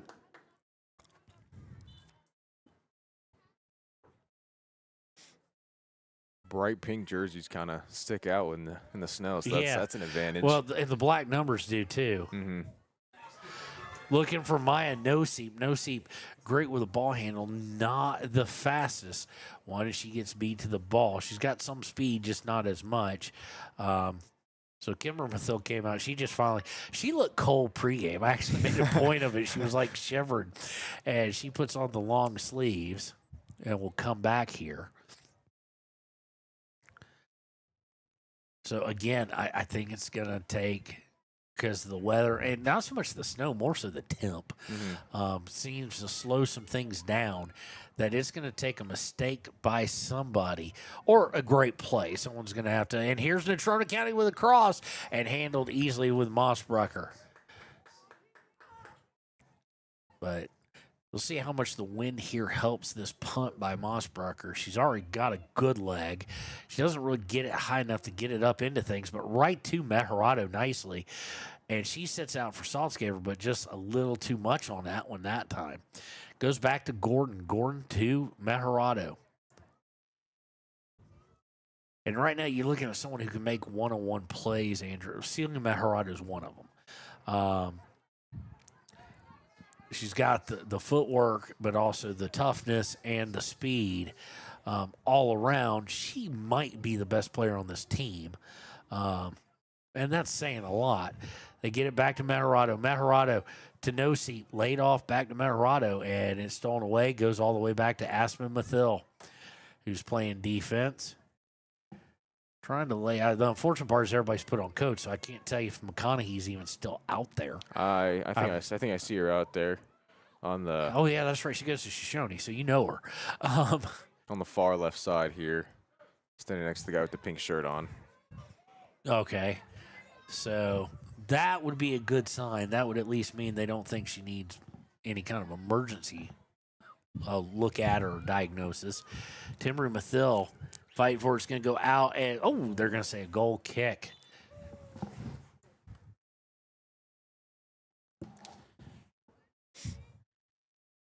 So Kimber Mathil come back in, and even with the long sleeve, she does not look like she's warm.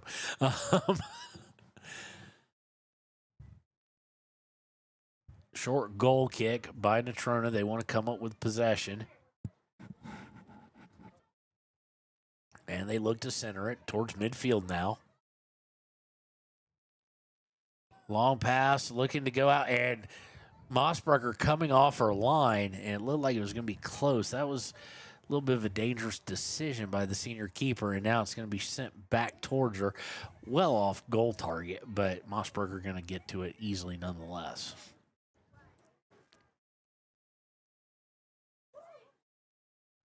Long punt goes to Nosip. Nosip trying to get to Meharado. Meharado helps her out and picks it. Timber Mathil looking to get out to Vosica. Vosica shoots, and it's going to go wide. It was not deflected. So it will be a goal kick, and that was almost the mistake. I was going to say, there was the chance right there. There was the opportunity. Maybe definitely the best chance of the second half so far for Riverton. Maybe the best chance of the game so far. It's coming down even harder now. Yeah. So I'm glad we're at home today. No chance of. Also, today's are days why I'm glad Shoshone doesn't have soccer, because calling anything on that deck. Yeah. Oh gosh, the deck. The thing about the nest up there is you can't really broadcast inside because you just have that full deck right in front of you. I don't know how you can PA from it. It's hard. It was hard. I'm not even kidding. It was hard. Like I had you had you guys sitting there, and then I had the other people, like the other team's film crew standing there. It was hard. I had to stand on my tippy toes the whole time. I love the Shoshone administration. That design always makes me It's beautiful inside too. The nice little coach's box to the left that they never use. Yeah. Usually the coach, I remember Wind River's coach, former Riverton head coach actually, who's Wind River DC or was at the time, sitting on the roof. Yeah, they off to the right. They do sit. I know over the years our corner kick. Our coaches used to sit on the roof as long as I could remember. I don't know why they don't anymore. I know they used to. I don't have it. I never really saw them on there anymore. But well, I always worry about because he was right there on the sheet metal roof, right next to me, just hanging out. Yeah. I was like, you go one slip. Yeah. There's going to be no getting your footing back. Corner kick here is going to be taken by Kimber Mathil, who's shivering. Yeah, she got her hands in tight. A goal here would really warm her up. Good kick, and right to Gillum, though, and is she able to secure it as she falls to the ground? Good job by her center back to actually kind of lay down a shield a little bit. So if it came loose, it wasn't going to be just put right back. And here comes the counter off of that and sent behind. Those mistakes have been very common today by Natrona. Ball goes out of bounds, sends that forward, and depending on speed, Yarber's got it to catch up, but they would have maybe had a chance to do something. But unfortunately for Riverton, it just goes harmlessly out of bounds, and it goes right back out of bounds in the exact same spot. So we'll throw in again.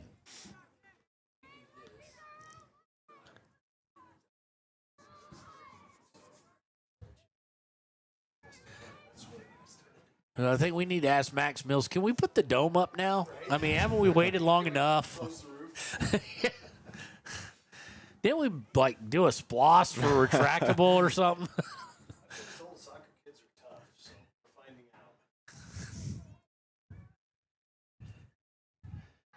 Oh, this girls' team especially is very tough, but Timbry launches from distance, didn't get everything she has behind it, but tried to catch Gillum, napping.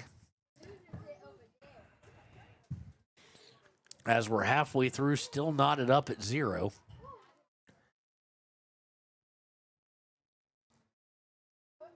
Ball's going to go out of bounds. It will be a throw for Riverton. I'm going to get a substitution here as Sophie Locke will come back in. Of course, she was one of the starters for Natrona. For Riverton, Aslan Minto.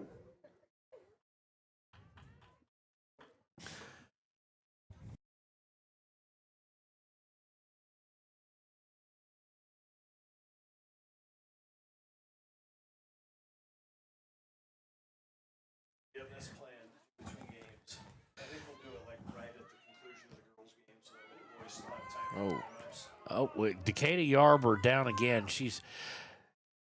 There was a game where she took like 3 to the face. And it was just like, she's tough cookie. She gets up, shot, deflected by Mossbrucker, and she'll go and pick it up. So we just checked with Max Mills, AD here. Senior night, of course, being on Friday.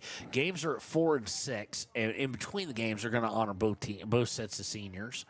So come on out for that. Good amount of seniors on both squads. But not a ton. It's not overly concerning. There are some key positions that are going to have to be replaced, but a lot of underclassmen playing for both teams. Ball's going to be sent out of bounds here, and now we're getting kind of in that territory where one goal might do it.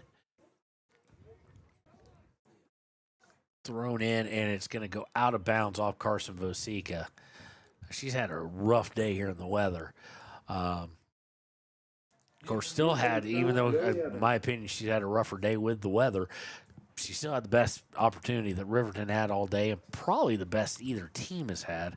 No one's really gotten their offense to truly work, and that kind of goes back to Natrona County seems to play with everybody. They've just had a hard time getting the full positive results. Now, Aspen Gordon's going to come through, and it's going to be sent out of bounds, throw in here for Riverton.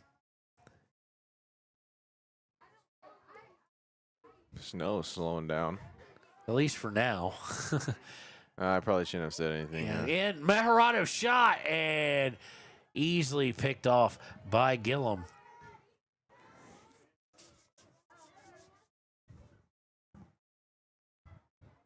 Hopefully that's the end of it. Or the tail end of it. Of course, we just double jinxed it, but okay. Oh, well. We say that while we're here under a roof. I know. Deflected back and forth. Leesburg with it. Has it stripped away.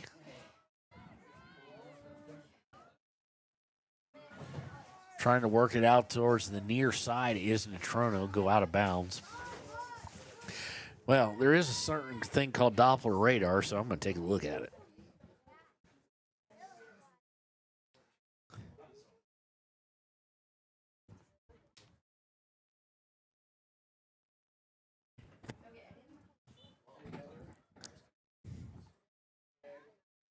Yeah, I'm pretty sure it's not over, Andrew. Dang. Oh, goodness.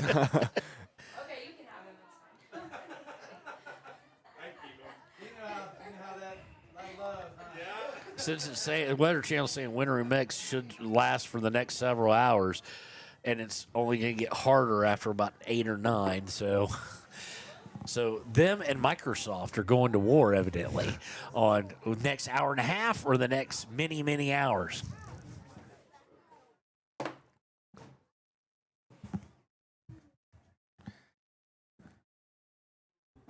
Free kick here for Natrona. In this kind of weather, I don't know if I'd like to be a goalie. Now, a lot of standing still, and like in order to like keep yourself warm, you probably have to be jumping up and down, doing like calisthenics. Yeah, something at least. Like when you do go make a move, you don't tear a muscle or something. Remember, the good part is wearing pants and usually long sleeves and gloves anyway. Mm-hmm. Stolen away by Natrona.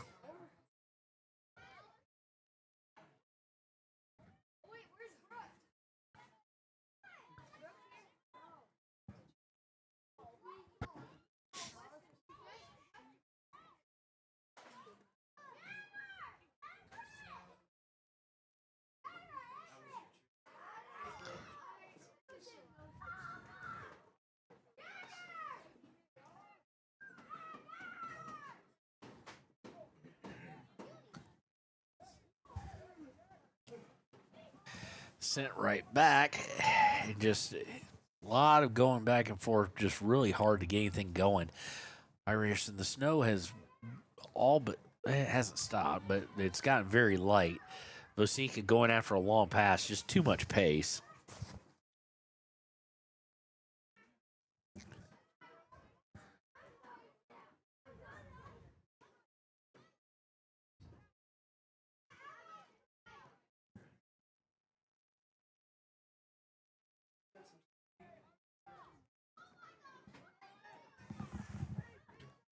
Now Natrona into the attacking third. Now they've got a little something.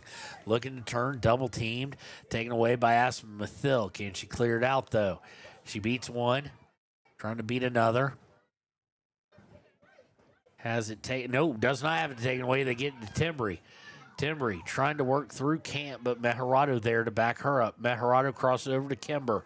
Kimber to Timbry. Going to lay it out for Kimber. And just too much on it. Mm-hmm. Going to go all the way to Gillum. Right idea.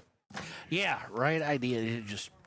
They've had a real hard time. It reminds me early in the season of trying to get pacing on these passes. Stolen away by Meharado, but stolen right back by Natrona County. Now by Meharado. Meharado out to somebody who's changed jerseys, I do believe. Into the box and shoved out. Just can't keep it from going over the end line. Let's see here. Number 4. Who's wearing 4?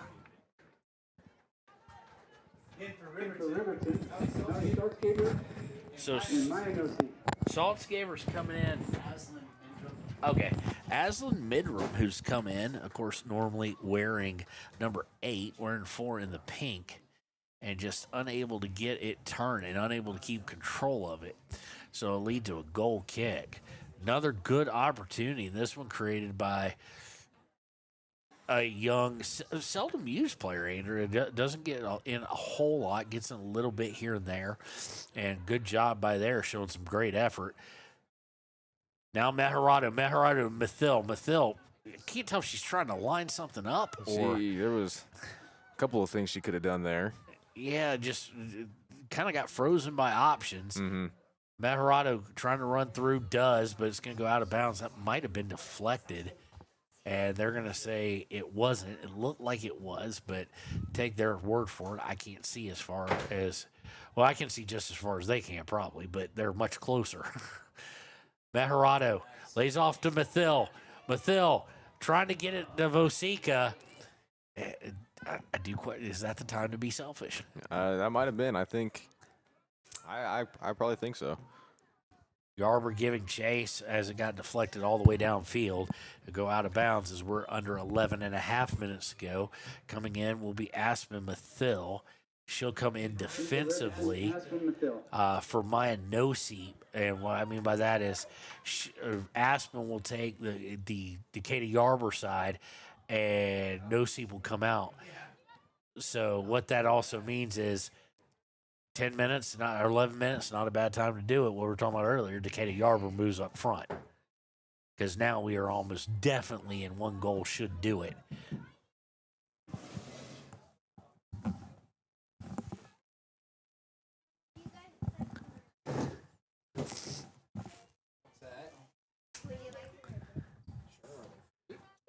Into the box, Timry Mathil looking to cross. It's going to go over the end line, deflected, and a corner kick here. We'll try and get the corner as best we can. It's going to be taken by Kimber Mathil here. Another set piece. They've had several. Mathil into the box. It's loose. Kicked up and back over her head by a defender. Carson Vosika giving chase. Vosika is going to have to go all the way back to Aspen Mathil. Back to Vosika. And it's going to go out of bounds. Again, just a tough day for the sophomore. Riverton's had, I do believe, 5 corner kicks now. Been unable to capitalize on any of them.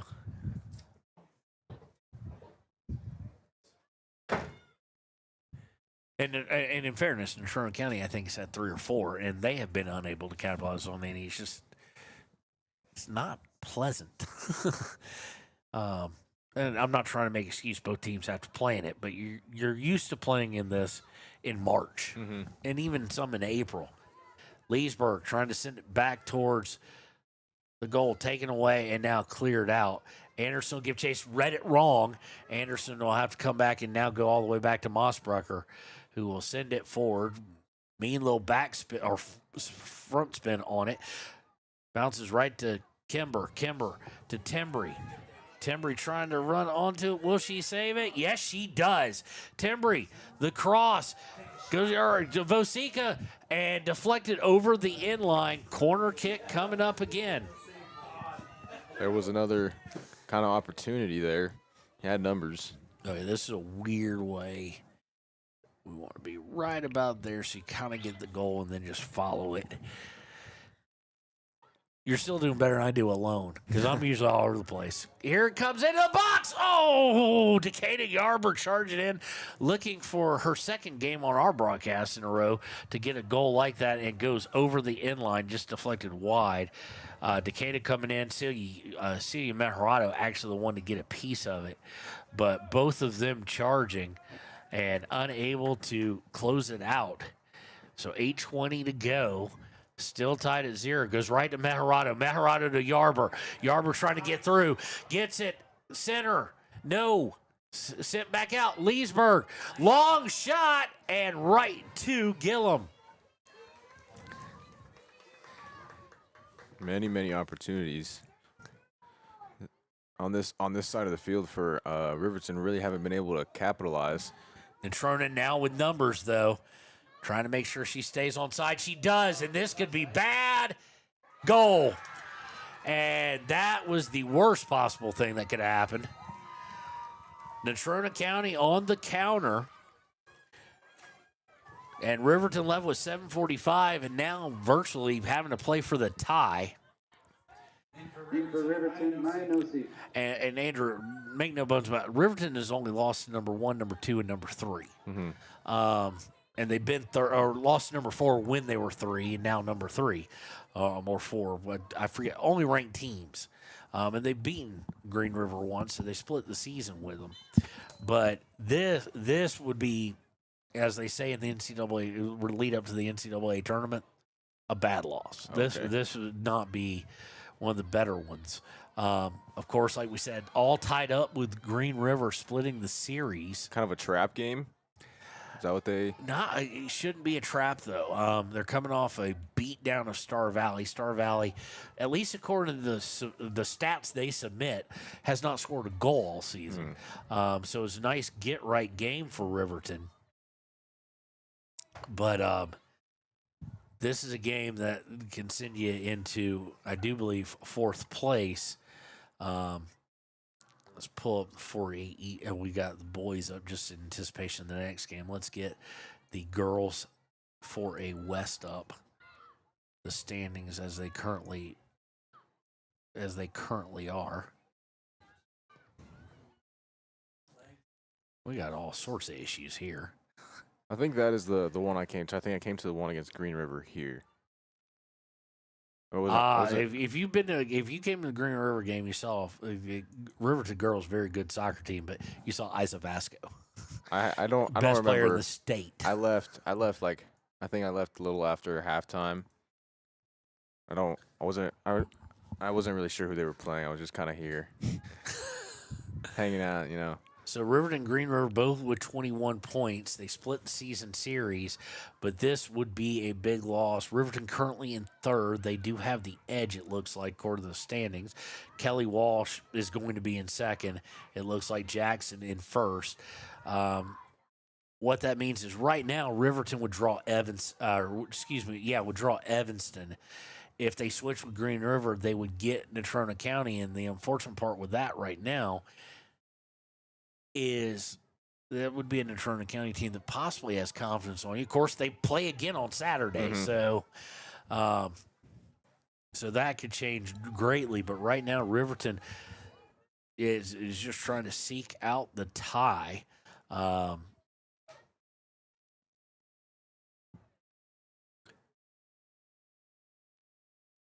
Sent forward Aspen Gordon trying to send it up to Maya Noseep. Noseep looking for Yarber. And now everybody from Natrona County is going to play back for the most part, except for maybe one, because they are defending a lead as we're approaching 5 minutes to play.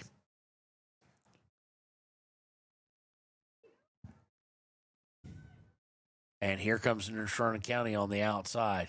Obviously, the absolute worst thing could happen at the moment is Natrona County find a insurance goal, but Riverton's got to figure out a way to connect on something probably long. And now they do have numbers here. Mathil to Noseep. Noseep to Yarber at around the 20. Yarber gets through and into the box. Yarber fires off Gillum, just right to her. Just dang. not great angle. But well scouted by Gillum, and Yarber with a chance there to tie as we approach the 4 minute, 10 second. The punt goes right to Kimber Mathil at the 32. Mathil to Meharado. Meharado going to her left for Noseep. Noseep looking to get through, gets it stolen away, and here comes Natrona County, who's just perfectly willing to kind of come up and hold the ball. They'll cross over. Aspen Mathil will send it forward to Meharado. Meharado looking to turn the 50, goes to Noseep. Noseep to Yarber. Yarber to Mathil. That being Timbry. That's a handball, but no call.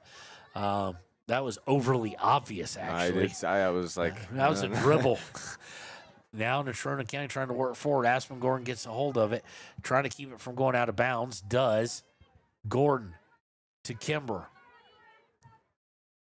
Kimber to Vosica. Vosica to Meharado. 3:15 to play. Looking for Mathil. Goes all the way to Kimber. Kimber trying to pop it up for Meharado. Just too much on it. It'll bounce up to Gillum. They have had quite a bit of opportunities here on this side. Yeah, they just have not been able to cash in. It's not lack of opportunities. Like we said, it's going to be the first kind of major mistake.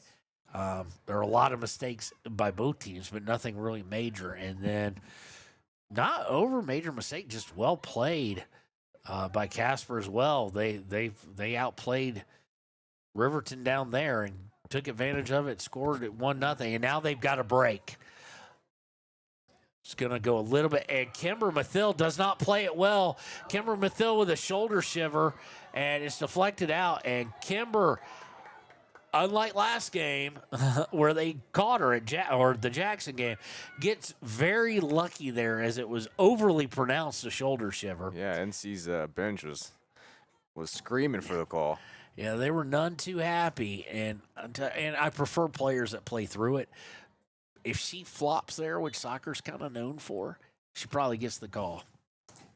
Got a substitution, so anything under 5 minutes, the home team substitutes. It is a clock stoppage, but 2 minutes, and it's going to be a corner kick for Natrona.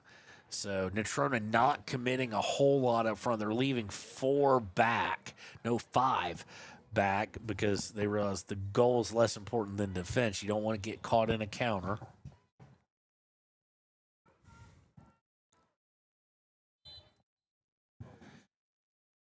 Going to go, nope, they're not. They've set up for what looked like a short corner. Meharado has it deflect off her twice. They can't get it out of the box, though. Finally, they do. But Natrona County gets it to the near side. Perfectly content to kick it backwards and waste more time. For Natrona County, this would be a big win just because, like I said, they've been able to play with everybody. They just haven't been able to capitalize. Ball's going to be fought for. It's going to go out of bounds. Does it go over the end line? It does. It'll be a goal kick. Mossbrucker going to hurry with it. We're down to 80 seconds left. And misplayed by Anderson there. And Natrona County will get a hold of it. They'll just send it forward. Gordon trying to get it back going forward. Sends it right in Natrona County. 65 seconds left. And now, if she's onside, this is really dangerous. And Wisely just brings it back, trying to send it forward now is Kimber Mathil, but no one for Riverton right there. 52 seconds. good possession here by Natrona County to just kind of play keep away. Yeah, they're doing a great job. They're going to send it out of bounds. This is where it helps to be at home and have friendly ball boys that get it to you really, really quick. Trying to get it Matarado, and Natrona County will send it deep. 30 seconds left, and Natrona County has possession. Stolen away by Anderson. Anderson trying to get to to Vosica. Vosica, you need to get going forward. That's what Jasmine just 15 said. seconds. 14 seconds, looking to send it over the middle, and it's going to go over the end line. That's going to do it. It's going to be a goal kick, and Riverton is going to fall in a major upset to Natrona County here at home on Pink Night. That is your final. When we return, it will be time for the Click It or Ticket post-game show here on WYO Today. High Plains Power is a Touchstone Energy Cooperative. What does that mean for you as a Rural Electric Association member? It all comes down to 7 principles: open membership, one voice, one vote, member benefits, independence, education, cooperation, and community. To understand how it all works, we're headed back in time. In 1879, electricity was in major cities, but rural areas were out of luck. In 1935, President FDR made it possible for companies to build power lines to unserved areas. By the time we hit 1941, some 400 electric co-ops had been organized to serve rural America, just like High Plains Power. For more information, visit highplainspower.org. And welcome to the Click It or Ticket postgame show. Again, your final. Riverton falls in an upset on Pink Night by a score of 1-0. And I love Pink Night. I love how it honors. You do wonder if some of the incentives, maybe they got caught up in it. Maybe it's the weather. Maybe it's a lot of things. But it does now put their backs against the wall in terms of their tie with Green River. Going to take a look here, see if I can bring up a scoreboard, see if Green River's playing right now. And then we'll get into our Papa Murphy's player of the game. And Gatorade, great effort of the game. Let's hear Natrona. Campbell County's at Sheridan, so they're not playing today. I'm trying to see when they play again. Green River is at Rock Springs. That's a mismatch for the number 4 Lady Wolves on Thursday. And let's see, I bet they play Saturday. No, it looks like that's the last game they have against their arch rivals, Rock Springs. Or at least that's the way it's looking at the moment. And that'll be on Thursday. Double checking here. Yep, that will be the season for them, it looks like. And then they'll be headed to regionals. So Riverton now needs Rock Springs. That means, though, Riverton does have a game in hand. The unfortunate part is it is against if they can get Kelly Walsh and they can get the game against Natrona County there, then we would I do believe if we win both those, we would take it even if Green River wins on Friday or Thursday. Mm-hmm. Now that's a lot of ifs. They put themselves behind the 8 ball here. 1-0. Again, snowy, cold, rough conditions.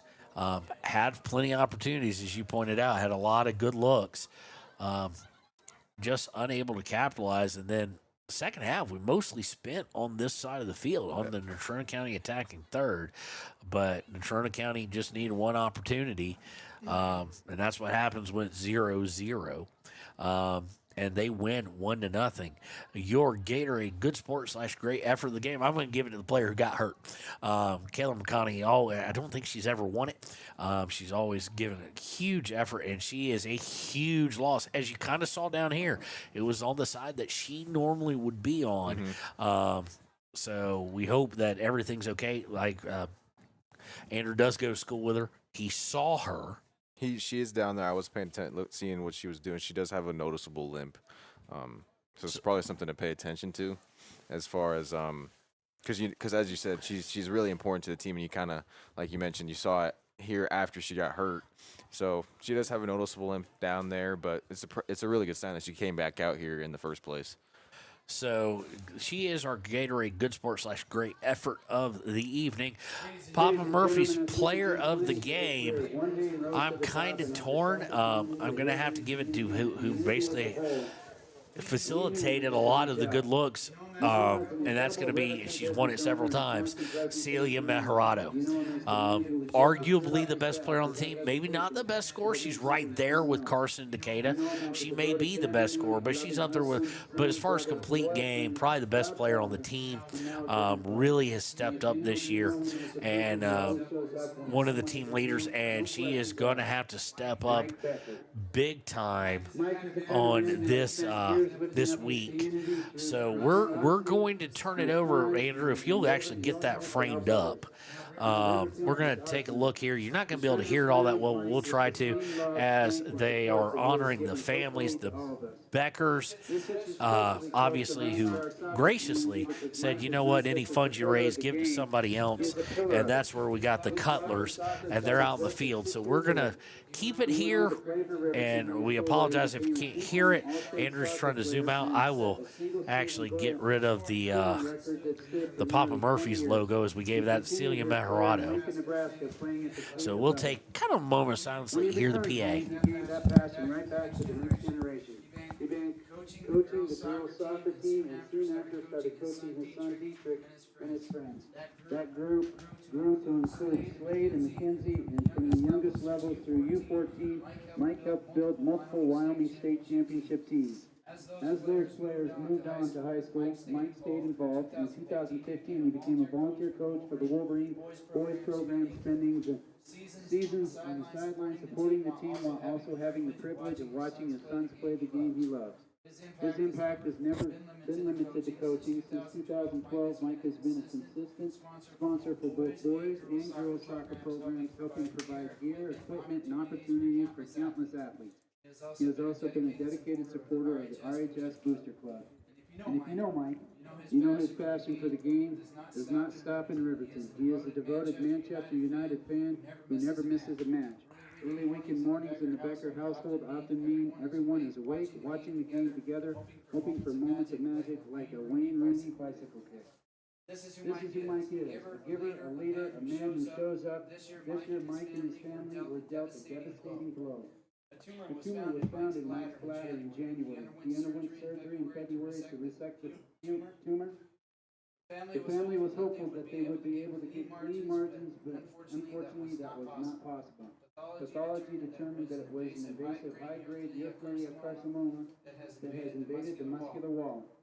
It's 20 to 30% squamosing differentiation, indicating a more aggressive disease as the cancer has transformed, and is suspicious for lymphobascular invasion, meaning the cancer cells are seen in small blood or lymph vessels near the primary tumor, suggesting a high risk that cells could travel to lymph nodes or other body areas, thus resulting in stage 3 diagnosis that will require a very aggressive treatment plan. Treatment is expected to begin in April in the Salt Lake. Mike Becker has spent his life showing up for the community. He has lifted others in their hardest moments. He has given his time, his energy, and his heart without ever asking for anything in return. Now he needs us to show up for him. Riverton, this is our moment to come together, to stand behind an outstanding man who has given so much, to support his family, to remind him that he is not facing this fight alone. But there's a twist. While Mike and his entire family were truly humbled and honored to have this year's peak game dedicated to his fight, he graciously declined any financial support. Instead, he encouraged the organizers to find a family who could benefit even more from the help. When Mike learned about another family facing this difficult battle, he knew exactly where that support should go. Enter Cameron Cutlers.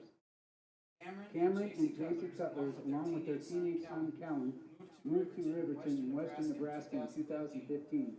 Cameron's worked for BNSF Railway for 29 years and spent the week away from home, returning to Riverton on weekends. JC has been a special education teacher for 26 years and has worked in the Fremont County School District number 25 since 2015.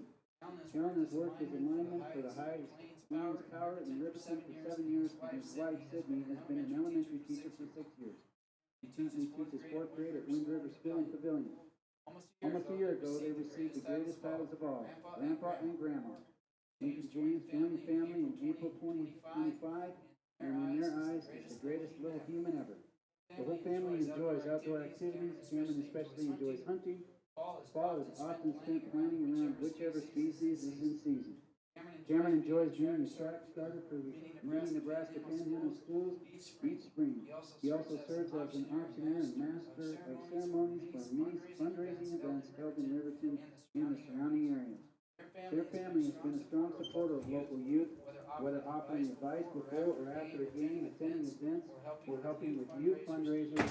They value being active members of the community. In November of 2025, their family received an unexpected news when Cameron was diagnosed with multiple myeloma, a type of blood cancer that affects the bone marrow. After extensive testing, it was determined to be stage 4, as 90% of his bone marrow was affected and his cancer level was measured at 3,151. Since December 2025, he has traveled to Casper at least once each week, sometimes more, for immunotherapy treatments, and he has also completed 4 rounds of oral chemotherapy. Recent blood work has shown significant improvement in his cancer level decreasing to 5.1. There's no cure for multiple myeloma, but there is hope that it can be brought into remission. The next step in his journey is a stem cell transplant in Denver. Pre-transplant procedures will take place from March 30th, 2026 through April 23rd, 2026, and the transplant is scheduled for April 24th, 2026. He will be hospitalized for at least 2 weeks until his blood count reaches a safe level. After that, they remain within 20 miles of the hospital for at least 2 more weeks before blood count is strong enough for him to return home. Riverton, this is our moment to come together, to stand behind 2 outstanding men who have given so much to this community, to support their families, to remind them that they are not facing this fight alone. Let's rally for Mike. Let's rally for Cameron. Let's go, Riverton. And let's go, Wolverines.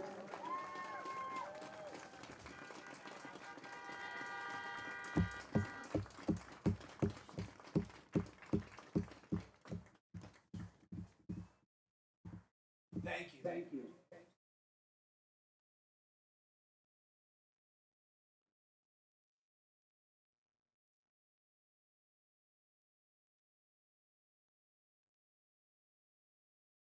Ladies and gentlemen, as part of this honor, we have GoFundMe QR codes for this Team Fund opportunity. Please click on those, provide your opportunities as much as you possibly can. And again, thank you, Riverton, for all that you do.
All right.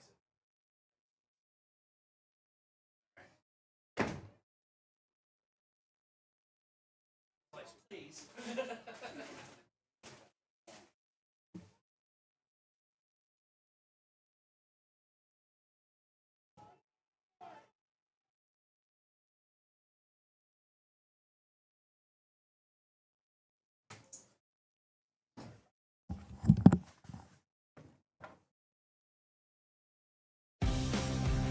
For more than 40 years, Porter's Mountain View Supply has been serving central Wyoming with top brand name spas, stoves, fireplaces, and outdoor grills. With 2 locations in Riverton and Casper Plus financing available for your purchase, Porter's offers expert advice, quality products, and service along with maintenance. Porter's, your local spa, stove, and fireplace provider in Riverton at the corner of Sunset and North Federal.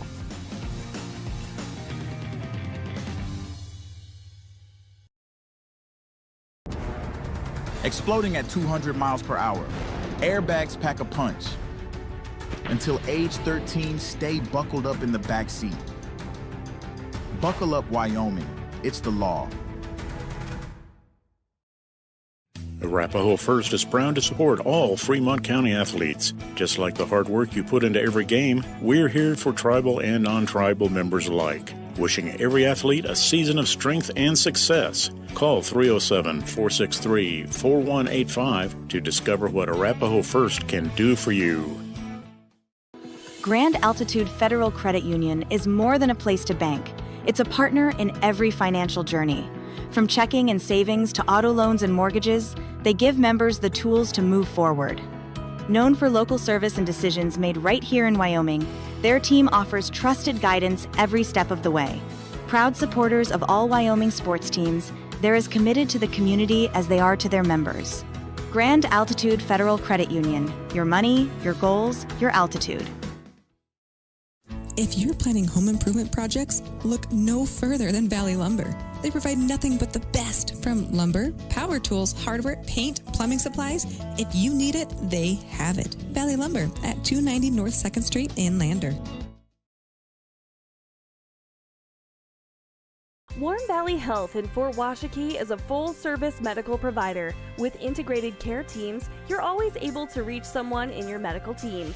Warm Valley Health provides primary care, nephrology, podiatry, optometry, pharmaceutical, along with other services. New to Warm Valley is pediatrics and OB care. Walk-ins are welcome. That's Warm Valley Health, located at 29 Black Coal Drive in Fort Washakie. Call today, 307-332-7300.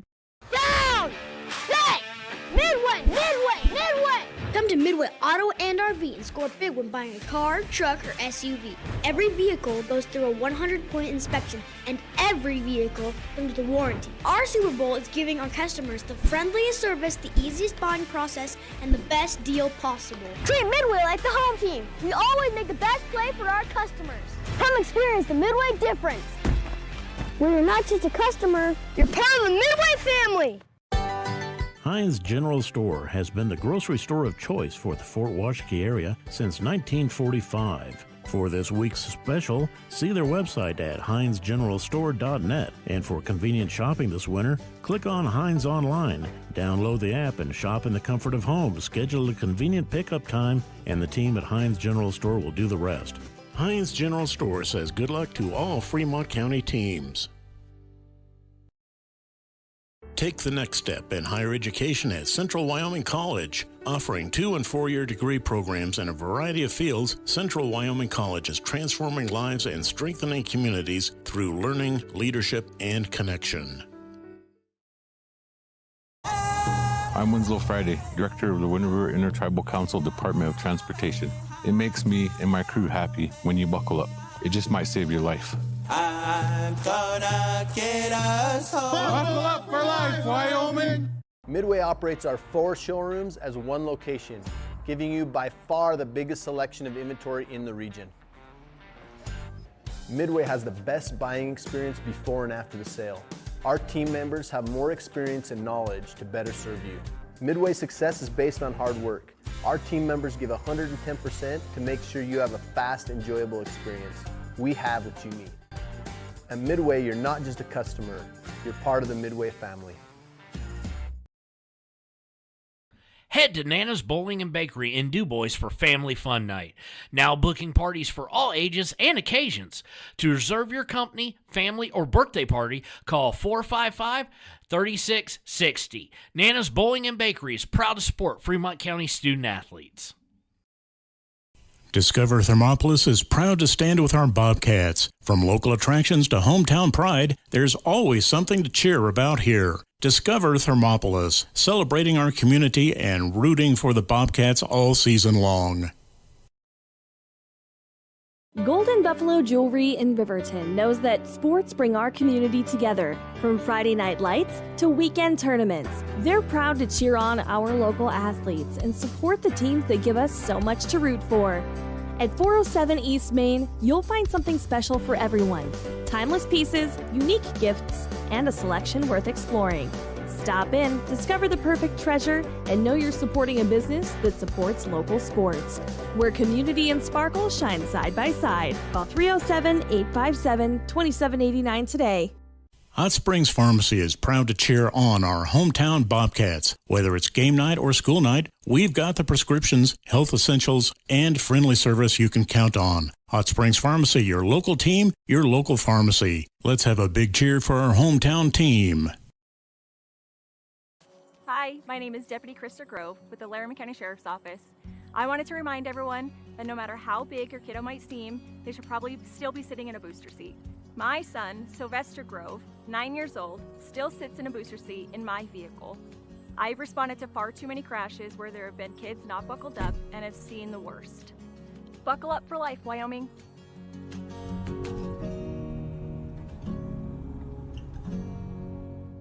Life moves fast, and Range Internet is your high-speed partner. From working the ranch, running your business, or just out having fun. $80 1-gig internet from Range keeps you going at life speed. Fast and reliable service, all backed by local experts with the latest in online security. Only $80 a month, with no contracts and no phone lines required. Don't just follow the herd. Lead the way. Visit range.net and discover how $80 1-gig internet can help you live your West life. Stay at the newly renovated Hampton Inn & Suites Riverton, proud sponsor of all sports teams, home and away. Experience the perfect blend of comfort and convenience with Hampton's top-notch amenities, including a free hot breakfast, complimentary dinner and drinks Monday through Thursday evenings, a sweet shop for snacks and essentials, a pet-friendly environment and an indoor hot tub pool, and a fitness center to keep up with your workout routine. We've got everything you need for an exceptional stay. Reserve your stay now on our website, Hampton Inn & Suites Riverton, where comfort meets convenience. And we interrupt you with breaking news live from the Pepsi Wild Cherry Aisle. Carol, can you hear us?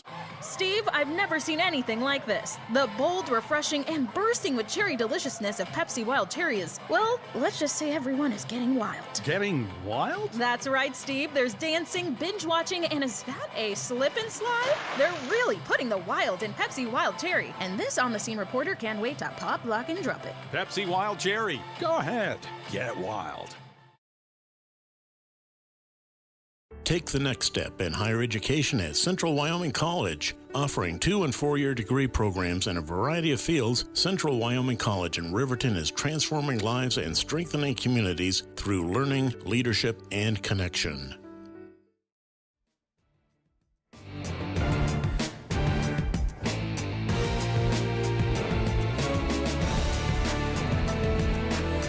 And welcome to the Hampton Inn & Suites pregame show. Boys up next. Boys currently sit at 16 points, fourth in the West. So this could be a preview of several things to come. One is, of course, they play Natrona County again on Saturday. We're going to update the records here now on the scoreboard. Natrona comes in at 3-6-2. Much like the girls, they played well with some teams, but they've had a hard time finishing things off. Boys come in at 5-5-1, sitting at 500. And as far as standings go, Natrona County right behind them in fifth. Rock Springs and Star Valley, though, can catch up with them.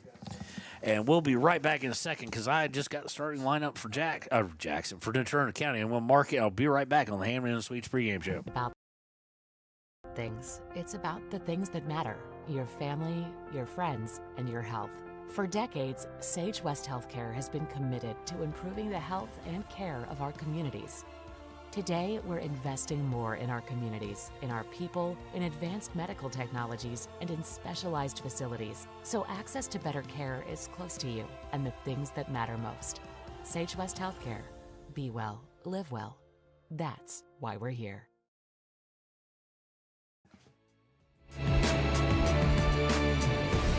All right, welcome back to Wire Today, Hampton and Suites pregame show. Again, Rock Springs, even Star Valley, depending on how many games they have left, have a potential of catching them. Only Evanston's going to face Jackson. And that's where things get kind of weird. Riverton's defeated Star Valley twice, I do believe now. So you'd kind of want to get into that role if you could. Now, for that to happen, Star Valley is going to have to jump up all the way to Natrona County. So Riverton would have to beat Natrona, and then Star Valley would have to win. Several things would have to happen, tiebreakers potentially. But right now, as it stands, Riverton will play Natrona 3 times in the next 2 weeks. Now, Rock Springs could have something to say about that. But Riverton is assuming they don't lose all 3. If they can get a win today, especially, that will pretty much do it. They'll be the 4th seed. They can't really catch Green River. I think they could tie them, but of course they lost to Green River and then wound up tied 4-4 here and just collapsed defensively. So Riverton kind of set on where they're going to be. It's just who they wind up playing is still up in the air. So real quick, the men's incentives, we don't have a ton of time. Funny things in the starting lineup, $500 from Reggie Larson. With a win, you've got 50 from State Farm, Countryside Vet, 100 from Wyoming Title, 50 from Wind River Realty, from Tori Nichols, Lindy Weber, Desiree Heil, 100 from Adam Trujillo, 50 from Taryn Kinsler, Lisa Noseep, 150 from Kathy Saltzgaver, $50 from Wyo Today. For every goal, Riverton scores $25 from Wyo Today. And then we get into the kind of player specifics. For Lexington Kirkland, $10 for any slide tackle, $20 for a goal from Anna Warren. Both those from Anna Warren. $200 for a goal from Wind River Realty. $5 from any steal by Wind River Realty. And $5 for any steal from Kirkland's. Gabe Cooper, big defensive save from Danny Cooper. That's subjective, so I don't know who's judging that. Blake Gantenbein, $100 goal from Kusera and Sarah and Keith Gantenbein. Asher Kinsler, $50 goal from Taryn Kinsler. For Dane Cox, $100 for a goal from Lindsay and John Cox, $50 from Ricky Larson. John Cox, $100 a goal from Lindsay and John, $50 from Ricky as well. Drake Hughes, $20 goal from Jody Ray, $20 assist from Jody Ray. Trenton Weber, $5 header from Tommy Kirkland. Braden Terry, $50 goal from Brittany Romero, and a $5 for any steal. Camden Heil, $5 for any steal from Desiree Heil, and $10 for any header. Landon Hughes, $5 for a save from Tommy Kirkland.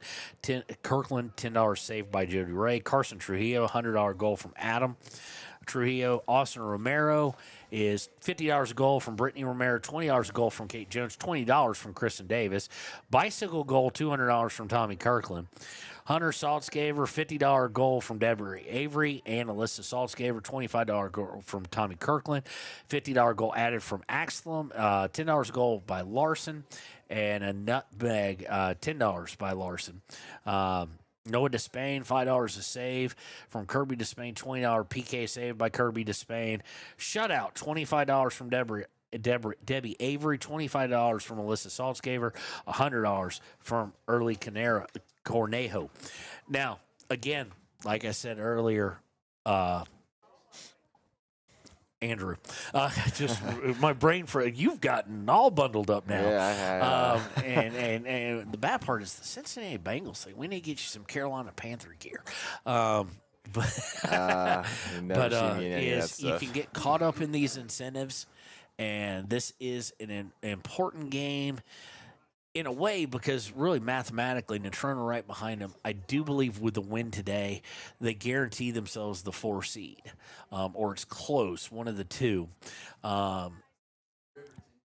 So they need the win needs to come first above anything else. There's not outside of in the starting lineup for funny things in the starting lineup from Reggie Larson. There's really not an incentive that really asks for anything celebration-wise. It's just score. Okay. So we need to see that. Key to the game, of course, as almost always, and it was the same for the girls, with the cold, the will of a team is going to be weak. Mm-hmm. Or I shouldn't say weak. They're going to come out strong, but both teams, it's not going to take a whole lot to put you on the, I want to be on the bus, or I want to be in the locker room, I want to get something to eat, I want to be warm. Right. So, to me, Riverton needs to take advantage of that, get up 1-0. You can get up 2-0 even better, because at that point, I think you do kind of put their backs against the wall, and they're going to question whether or not they want to be here or whether they want to be on that 2-hour trip home. Right. So, yeah, taking advantage of those situations, especially probably pushing that 10-minute mark at the end of the first half here, because, obviously both teams are going to be, cold, because we're cold up here, and I can just imagine down there. But especially in that 10. You're cold. I'm not cold. What are you talking about? I'm not wearing a coat, putting my hands in my pocket. Yes, it's cold. Of course, I'm sure the rest of them, as you look down here, are probably going, why do y'all have the window open? It's so we don't get a glare for you people at home. And snow likes to leave marks, and as you can see right here. So I have closed it once before. It has gotten bad enough. It's just not there yet. So, again, fast start's going to be important, and we'll see how that goes. That's your Ranger keys to the game. We're going to jump right into the Arapahoe first starting lineups. First, for the Coach Steer-led Mustangs from Natrona County. In goal, it'll be number 37 / number 19, depending on where he's at. Goalkeeper, Austin McNamee. Number 4, a freshman, Eason Heidi. A junior, number 5, Kason Sabas. A senior, number 6, Nick Schutz. A senior, number 7, Tim Samakoff. A freshman, number 10, Cole Heidi. A senior, number 14, Carson Minari. A junior, number 16, Carter Rohrer. A junior, number 18, Kevin Guzman. A sophomore, number 21, Charlie McGinley. A junior, number 23, Arath Ramos. That starting lineup kind of tossed around everywhere. There's sophomores, freshmen, seniors. Yes, whereas Riverton tends to be more geared towards the super softs and a couple of key important seniors and, of course, superstar senior. For the Coach Dietrich Becker-led Wolverines, assisted by Nick Fenton, Jeff Caruth, Josh Saltgamer, and Jesse Cornejo. Trainer is Paige Phelan. Here on Pink Night, starting in goal will be senior number 38, Landon Hughes. Number 3, number 10, Camden Heil. Number 4, a sophomore, Braden Terry. A junior number 6, Peyton Larson. Sophomore number 7, Austin Romero. Senior number 10, Hunter Saltzgaver. Sophomore, because of the pink jerseys, wearing number 9, Asher Kinsler. Number 18, a senior, Blake Gantenbein. Freshman, number 21, Drake Hughes. And senior, number 32. Oh, I didn't have Carson Trujillo down, and they just said Trujillo. Junior number 6, Peyton Larson. I don't think Trujillo is number 3. Sophomore number 7, Austin. Maybe he is, though, because maybe Carson Trujillo is starting when the number's wrong. And then number 32, Trenton Weber. He is a senior. Senior number 10, Hunter. So we'll be right back as we'll kick things off. And you got to explain that now. What was the laugh? It was whatever they're doing. I've never watched a soccer starting lineup before. I know football and basketball. This they do is for the $500. Oh, okay. For cancer, for the cancer fund. All righty, we'll be right back as we kick things off between the 3-6-2 Mustangs and your 5-5-1 Riverton Wolverines here on WYO Today. Midway success is based on hard work. Our team members give 110% to make sure Head to Nana's Bowling and Bakery in DuBois for Family Fun Night. Now booking parties for all ages and occasions. To reserve your company, family, or birthday party, call 455-3660. Nana's Bowling and Bakery is proud to support Fremont County student athletes. Discover Thermopolis is proud to stand with our Bobcats. From local attractions to hometown pride, there's always something to cheer about here. Discover Thermopolis, celebrating our community and rooting for the Bobcats all season long. And now, a special...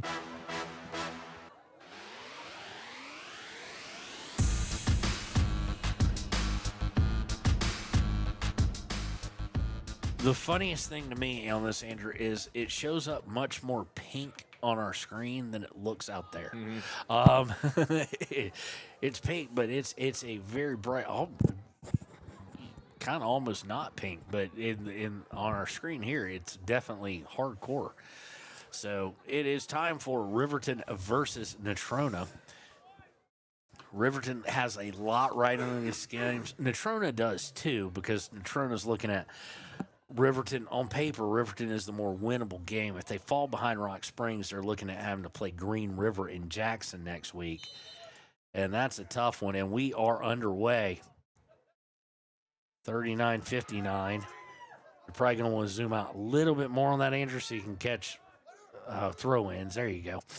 Saltzgaver gives it up to Terry, and then he has it stolen away. A lot of similarities in the style of play and in the but Natrona County known for a speedster. You just saw him there on the outside. That's number 5. That's Kason Sabas.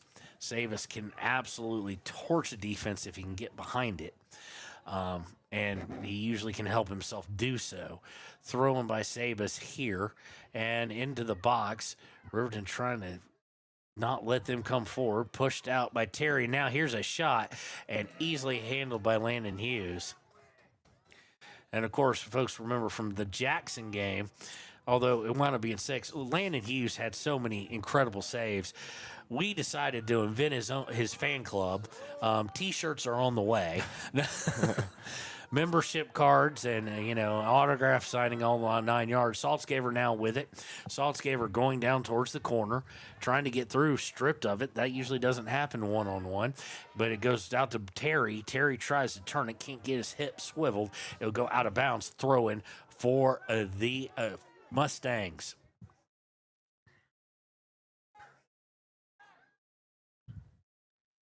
That's why I do have respect for Rock Springs, because we must. I almost said the Bronx. There, we have 8 million different variations of horses for mascots. And Rock Springs said, nope, we're going with the world famous tiger that every league has.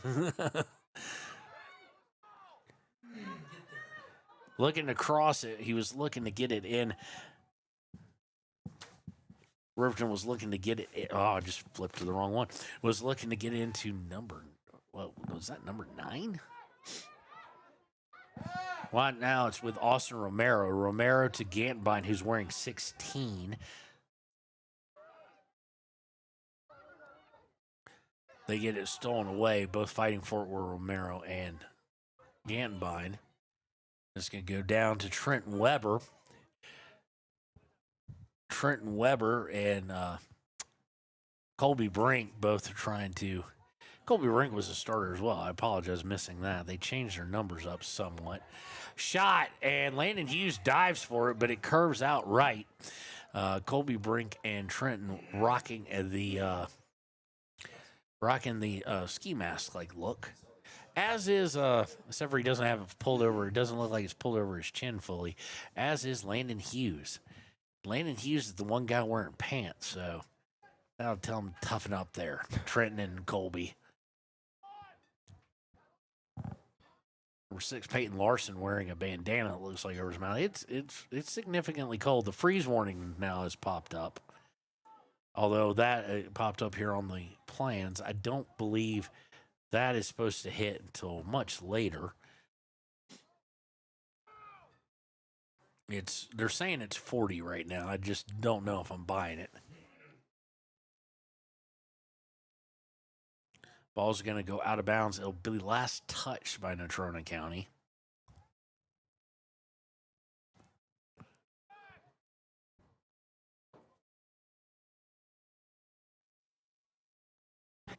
Throwing again here for the Mustangs.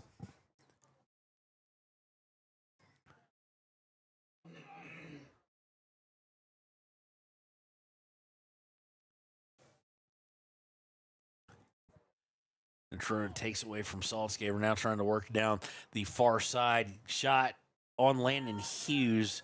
Not sure if it's shot on goal, but for the money they're raising, of course, let's call it that.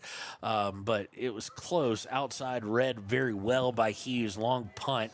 Gantenbein giving chase and missed touch there by, almost said Casper, by Natrona.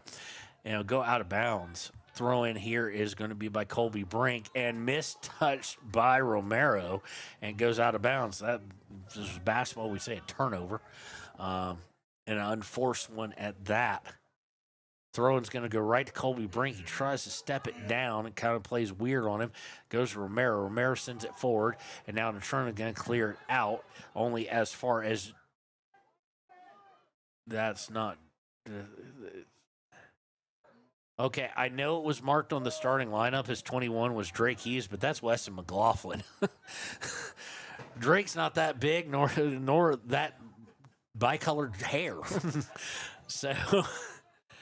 So it's Weston McLaughlin getting the start. Now, I know Drake Hughes was marked on it. Goes out of bounds. Natrona coming out with a little more energy, it seems, than maybe everybody but Saltzgaber. So Riverton trying to weather this storm. Natrona probably trying to do the same thing we talked about that we wanted to see Riverton do, knowing that whoever gets up first is going to have a real advantage, just because everything about this weather right now is wanting to zap the energy right out of you. Cross is going to go out of bounds. It'll be a throw-in for Riverton. Throw-in trying to get it down to Hunter. Taken away, deflected, but taken right back. Weston McLaughlin will send it out, and Natrona County will take it right back again. Now Braden Terry gets a hold of it. Terry, of course, one of the group that I've dubbed the super sophomores. As far as they are the future of this program, the future looks very good. Wes McLaughlin heads out, but right now, Riverton playing back on their heels. Unfortunately, if you're a Natrona County fan, they're not really able to get anything, Andrew, going really good. Mm-hmm. They're just able to put a little bit of pressure, but not get it towards the box and get something dangerous. That's going to go out of bounds. It will be a Riverton throw, and Andrew's laughing again. Share the joke. Oh man, he almost fell on the one of the staff members almost fell trying to get the ball. Ball goes out of bounds. Colby Brink will throw it in. I'm sure that plastic they're standing on right now is probably pretty slick. Throw in, giving chase is Romero. It's going to go over the end line. It will be a corner kick. So it looks like Saltzgaber's going to take this. Although Terry's coming up too. Two cannons of legs. Either one of them could take it.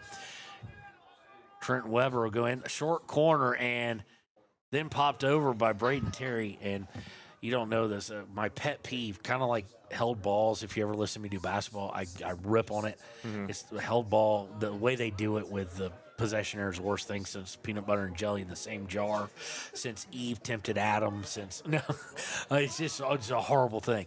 I understand. I don't know soccer anywhere near what these coaches do. I hate short corners. I just do. I don't know why. I think chaos, especially in this weather, plays well for you. And sending it into a bunch of feet. Be a goal kick here for Natrona County. We're about 8 minutes, a little over 8 minutes into the game. Sent back forward by Riverton. Now back to Larson. Larson to Terry. Terry tries to one-touch it. Winds up with Hunter. Hunter fires and well wide. 25-yard strike there by Saltzgaber. Good look. Yeah, I've seen him score from there several times, just unable to get his hips fully around. Decent, not great defense by Natrona, but from that distance, decent defense will help in keeping them from turning. Colby Brink jumps in there nicely. Taken right back, goes between two guys' legs, and it'll be a throw-in for Riverton. Went between the Natrona County player and Colby Brinks. Throw into Saltzgaber. Tries to kick it back. No one really there. Terry jumps in. Terry playing up today, something we don't see overly often. He looks to get it Gantenbein. Gantenbein unable to control it. It'll go out of bounds. Throw in for Natrona.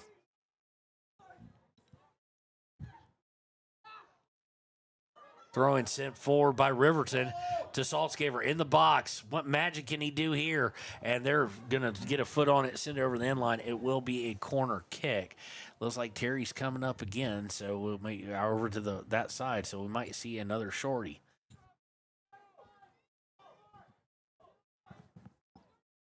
Now, I think Drake Hughes is number 9, actually.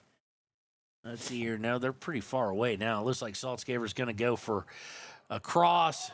Colby Brink trying to head it, can't get to it, and the goalkeeper is going to clean it up and send it forward. Goes right to Larson.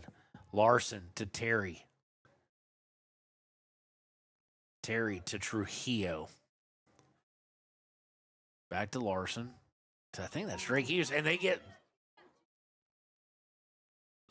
it wasn't Hunter running on. That was, might be Trujillo. Can't see the number yet. Trujillo with a nice run on, saved, made by Natrona County. And now things have kind of flipped. Riverton having some good looks here. Unable to really get down there. Nice move by Terry to Saltzgaver. Saltzgaver looking for Gantenbein, and Gantenbein just not going to be able to get to it before it goes over the end line.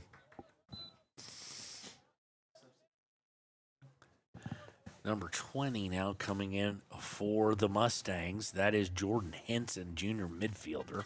Jordan Henson.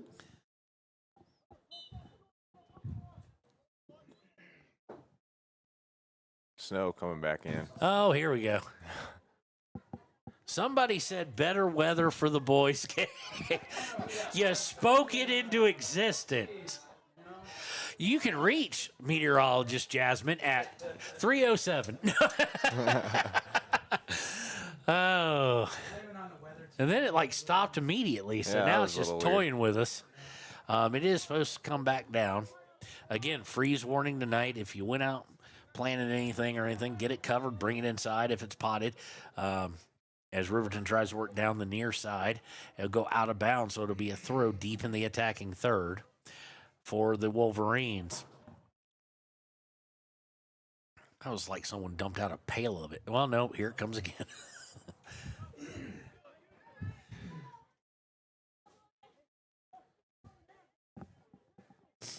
And now, after the throw, it's going to go over the end line. It'll be a goal kick for Natrona County.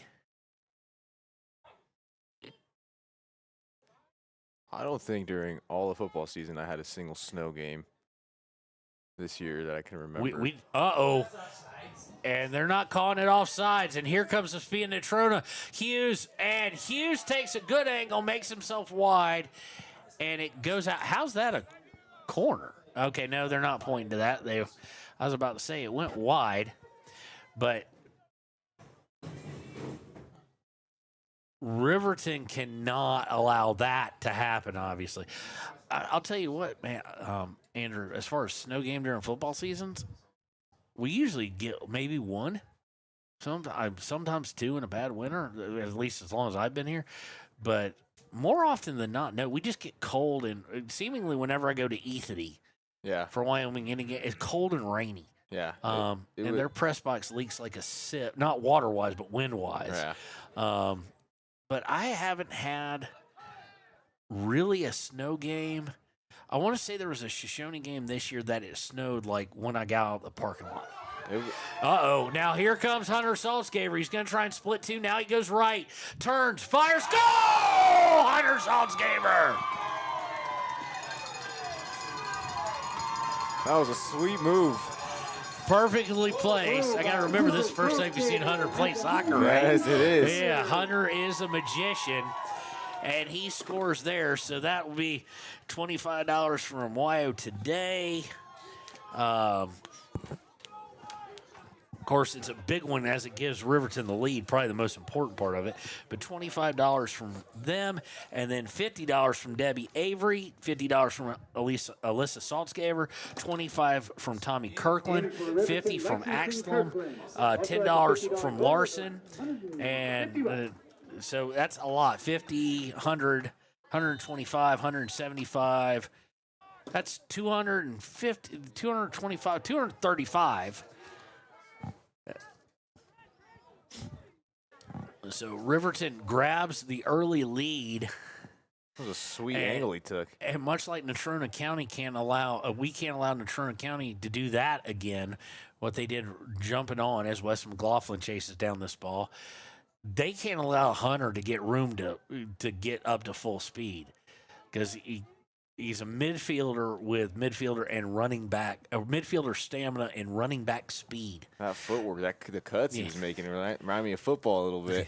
He was the star running back, of course, broke his collarbone in the state quarterfinal and unable to play in the semi. But you can't let him get full speed. Because let's put it this way, he was not the bruiser running back. No, He's the he was fast the speedster. guy. Yeah. Make one. On the near side, it's going to be sent over the end line. Good run there by Riverton. It'll be another corner kick. Now, number 5 is normally Aaron Hutchison. Is that who it is today? Because I know he didn't play at Jackson and Star Valley. Okay, so Drake Hughes.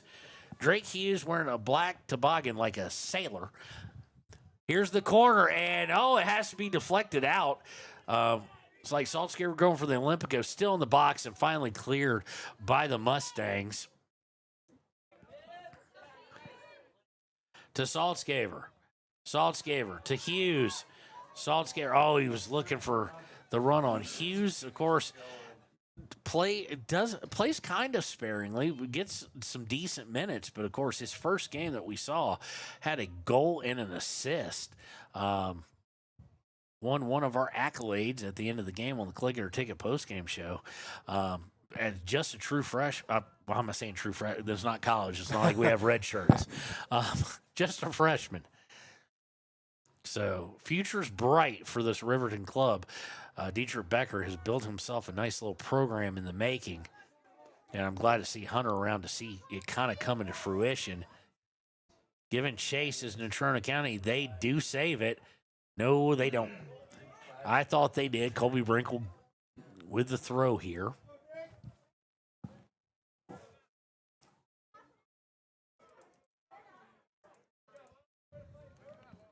Imagine red shirts in high school.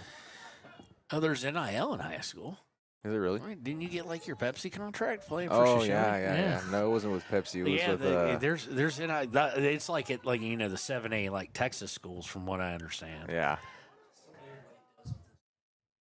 Saltzgaver just put it out a little too far in front of him and tried to slide tackle it back in.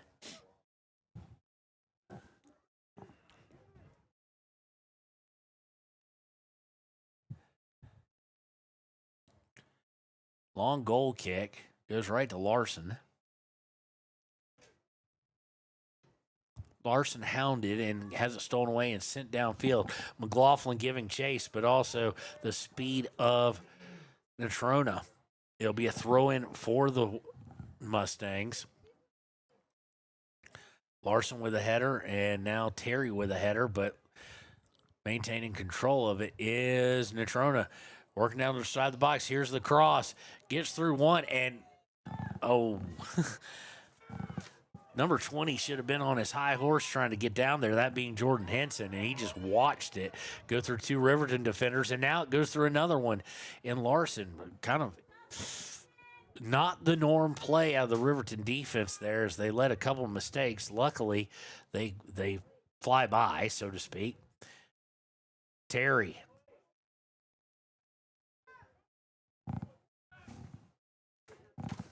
Up top to Lexington Kirkland, and then it's going to go to the back line and sent flying out of bounds. It'll be a throw-in, I do believe, for Natrona County. In for Natrona Count.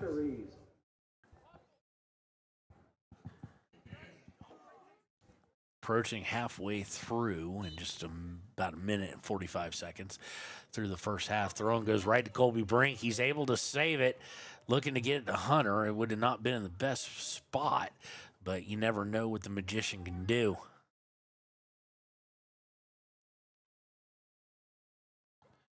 Crossing pass by Natrona is going to go out of bounds, throwing for Riverton.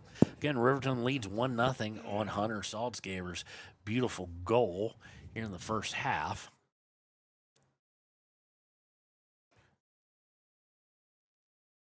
Throw in taken by Natrona, but then taken right back by Peyton Larson.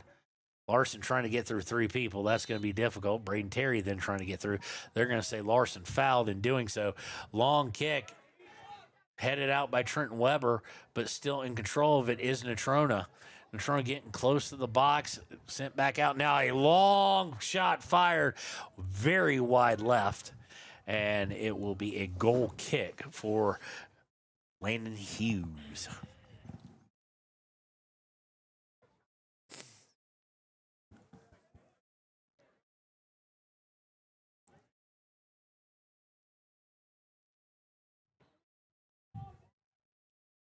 Goal kick taken by, and we get a foul against, this time against Trenton Weber. So set up a free kick. I'm not sure about that. Mind you, this is the same crew that let Kimber Mathill shoulder shimmer girl in the back in the box. He's going to take it, and Landon Hughes played it perfectly. No rebound given. Landon Hughes punt, not overly accurate, but now Hunter off his hip somehow gets through, and now it's going to be cleared out by Natrona.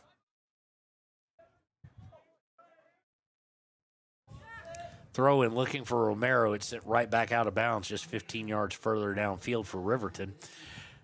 Brink into Terry. Terry looking for Romero, and it winds up with Drake Hughes. Romero loses control but goes out of bounds. Off of Natrona will be a throw-in again for the Wolverines. Throw in. Hughes looking to cross it, gets it to Saltzgaber. 1-on-1, this is a problem. And now they get it two on him very quickly. Hunter was all smiles running back to the other side. I look back like, y'all just started doubling me. Gotten up to Hughes. Hughes looking to get it through. Can't. Sent back forward by Natrona. They got a little room to work if he can get possession. He can't get it yet.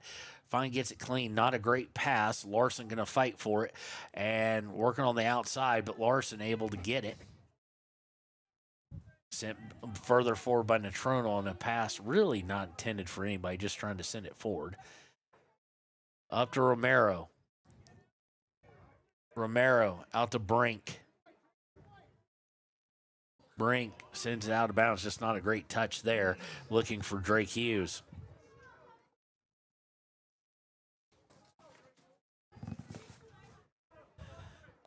Throw in. Stays in bounds, but Riverton comes away with it. Looking to work the outside. He's got speed. That was a good pass.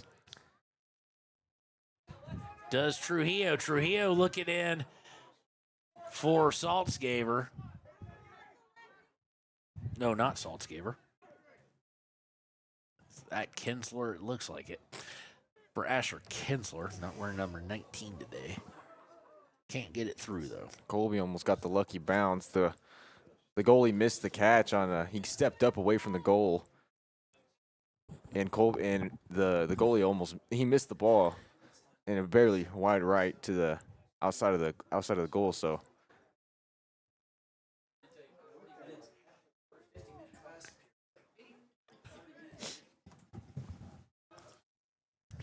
okay, now I'm chilly. Now, bounces it into the box, and Natrona County has numbers to get it out, but they go right to Drake Hughes. Drake Hughes wanted to pass it. It winds up with Saltzgaber. He turns. Oh! Beautiful cross and just a step off.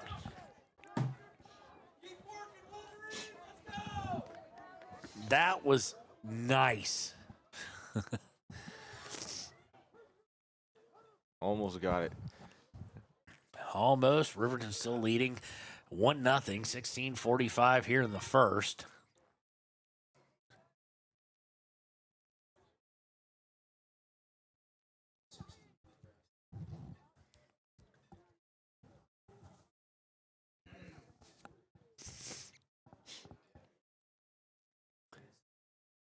And now the snow's coming back. Drake Hughes given a run as it was mishandled by the center back, unable to get to it fully. But now Saltzgaver involved. He's beaten one, tries to beat a second. Somehow he nutmegs a guy. I think that's money on the chart. But somehow, I mean, this wasn't your normal one. This was from distance. Riverton has to go back to Larson. Larson to McLaughlin. McLaughlin looking to cross over, looking to get to Hughes. Goes to Romero. Romero gets it cleared out after being taken from him. It will go, nope. Natrona will save it from going out of bounds. Colby Brink marking him. Natrona bring it backwards. Looks to cross it. It goes out of bounds. It will be Riverton ball. Coming in for Riverton will be Carson Trujillo and Blake Gattenbein. Carson Trujillo and Blake Gantenbein. I think that's Lexington Kirkland coming off.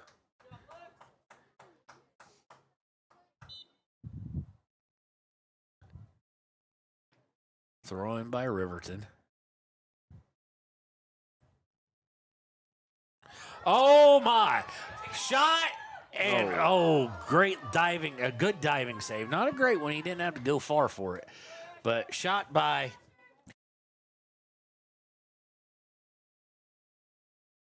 Asher Kinsler in number 9. Ball goes all the way back to Weber, now to Terry. Terry trying to get it up to Trujillo, and it goes out of bounds. It'll be a throw. Kinsler there had a good look. After a mistake by Natrona. This is the type of game, especially for Natrona right now, Andrew, you can't make a mistake up down 1-0 already. And the game is, the first half has been mainly spent on this side of the field. And NC has to get it to their side. Yeah, here goes Saltzgaver. Saltzgaver, I felt like all of a sudden he was doing the Bruce Lee thing, like brick, no hit back. Actually, no, that's the Chung Lee thing from Bloodsport, but Saltzgaver gets knocked to the ground, and we have a stoppage, so it looks like we're going to have a card here on somebody, and we do. It's going against number, is that 6? Nick Schutz with 14:03 left in the first half. He'll have to come off, obviously, as everybody does with a card. And it'll set up a free kick from the 23. They're going to let Terry take it. He's got probably the strongest leg on the team. Maybe next. He's right there with Hunter. And he's going to take it, and he's going to curve it in. And it's free. Still free. And, oh my goodness. All sorts of opportunities for Wolverines. And it's finally cleared out of bounds. It'll remain a Riverton throw, but that ball was everywhere. That's the chaos you want. Riverton to Trujillo. Trujillo into the box. Hey. Goal from distance. Trujillo. Carson Trujillo puts it in, and it is 2-0. This is the start that you were talking about in the pregame. This is exactly what they needed. Get up 2-0, and now it's going to be very interesting. I think you'll see 2-3 minutes of really push, and if they get some pressure, they're not just going to wilt. But you do wonder with the cold, will they be able to? Will they have the will to come back from down 2-0? Beautiful goal from distance for Carson Trujillo. And here they are trying to push, but good job they get to Kinsler. Kinsler trying to get through, cannot. Schutz has got to watch it. He has the yellow card. One more and he's out. And Wes McLaughlin just does not play that one well, and Landon Hughes reacts, comes sliding out. off his line, and I don't blame him if he gave a little look going, what was that? I mean, it was not a hard pass. It shouldn't have been anything dangerous. McLaughlin just took a horrible angle to it. Long punt. It's going to wind up going out of bounds, but goodness. Well downfield. Of course, that's the way the wind has been blowing. A little bit of snow in the air. So Landon Hughes already with a good leg at the keeper position. Gets the wind assist. Colby Brink with nice steal, nice pullback. Goes to Romero. Romero was looking to get Terry, but Schutz steps in front of it. Now he's got to deal with Hunter, though. And Hunter just says bye. Hunter doing Hunter things. Trying to send it forward for, is that Gantenbein? Yeah, Blake Gantenbein. Gantenbein out to Larson. Larson to Saltzgaver. Saltzgaver looking at it. Oh, he was looking for Kinsler, who's on the back door there, and it'll be sent out of bounds around the 13, 14-yard line. Colby Brink had a really nice move over here to kind of set the opportunity up. Yeah, it's a beautiful little pullback there. And what I was just confused. Hunter just stopped, and everybody just stared. Oh, that's the more traditional nutmeg there. Goes around one, and now he's just playing. Goes for Gantenbein. Gantenbein can't put it up. Oh. Trujillo trying to get his second and just kind of missed it over the top.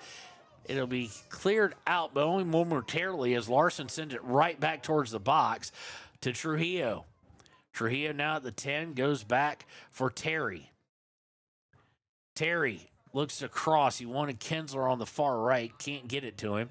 Trenton Weber will come up for it, and now it'll be popped up in the air around midfield. McLaughlin. Oh, hey, scary. Yeah, you just... Oh, I bet, because that was a weird one-leg landing. Yeah. I forgot, a little post-traumatic there. Mm-hmm.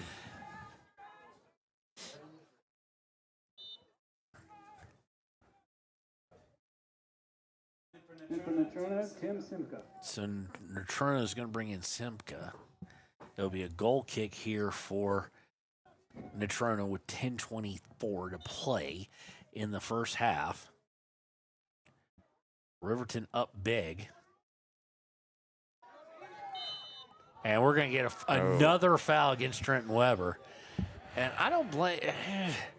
Yes, was it true? It was in the spirit of a hard foul? Not really. But it wasn't technically, yes, he used his shoulders to vault up. Trenton not one to argue a whole lot. He kind of did there, of course. Can't hear what he's saying. To Saltzgaver. Here we go. Oh, yeah, here we goodness. go. Yeah. Saltzgaver lays it back for Kinsler. Kinsler looking to get it to Saltzgaver. And it goes awry off his foot. It'll go out of bounds. Was it deflected? Yes. So it'll be a Riverton throw. Colby Brink's going to take it.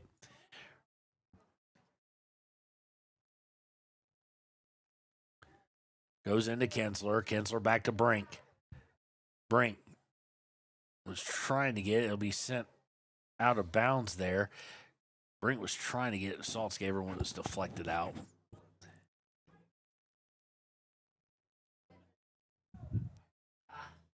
Hey. Thrown in, now fought for and won by Trujillo. Trujillo to Brink. Brink sending it forward. Gantenbein with a run on, but just too much on it. And not really at the greatest of angle, if the run on or the pass really to catch up to one another. But good effort by Blake. And Natrona now trying to work forward. This is going to have too much heat on it. Go right to Landon Hughes. Landon Hughes hasn't been very busy here in the past 5-10 minutes, so I'm sure, maybe he needs to do like sweating to the oldies from Richardson or something to stay warm. Maybe a little YMCA, get the blood pumping. Jumping jacks, something. The bad part is you're so cold, you probably don't feel like doing that, but you just keep pacing thinking, well, that'll do it. Yeah. And right now, that's youth for you. They went over the water bottle. I'm sure the water's nice and ice cold. Someone my age, it'd be full of coffee.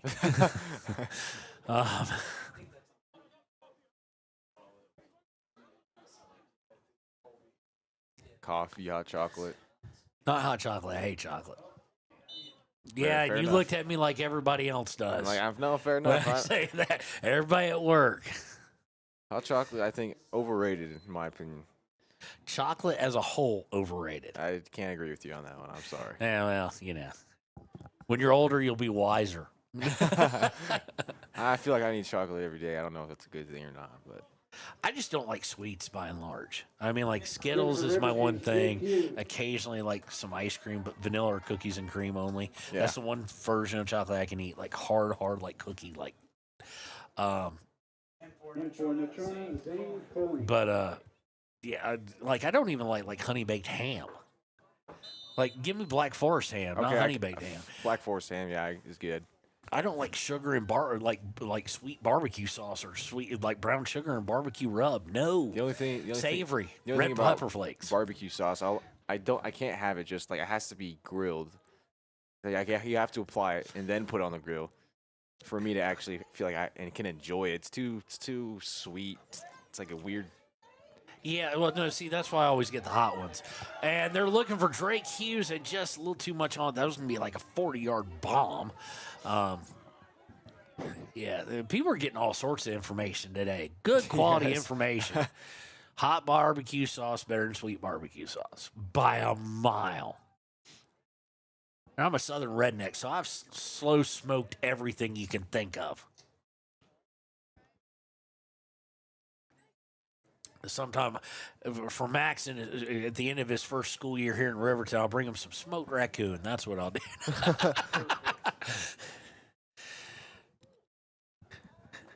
Little poblano stuffed hamster while we're at it.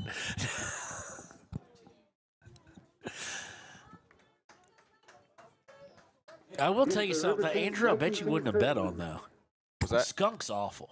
Skunk, I don't even want to like the thought of it's just horrible. The funny part is, as redneck as I am from the South, I had that with a buddy in Vermont when we lived there, and he's as New England as it gets. The funny part is once you get the skin off and stuff, like the fur stuff, it's not fat. It looks like Louisiana Nutri-Rat. It's just That's disgusting. It's like eating your shoe. That's disgusting. The thought of it's horrible. Oh, just a little too much for Hunter there as they're trying to get it into him. A nice little run by him and a nice idea. Riverton really feeling free here right now as they have found some holes in the Natrona County defense. And there we're going to get a foul on Colby Brink. NC uses their head with the ball a lot, and in this weather, I don't know if I'd be doing the same thing.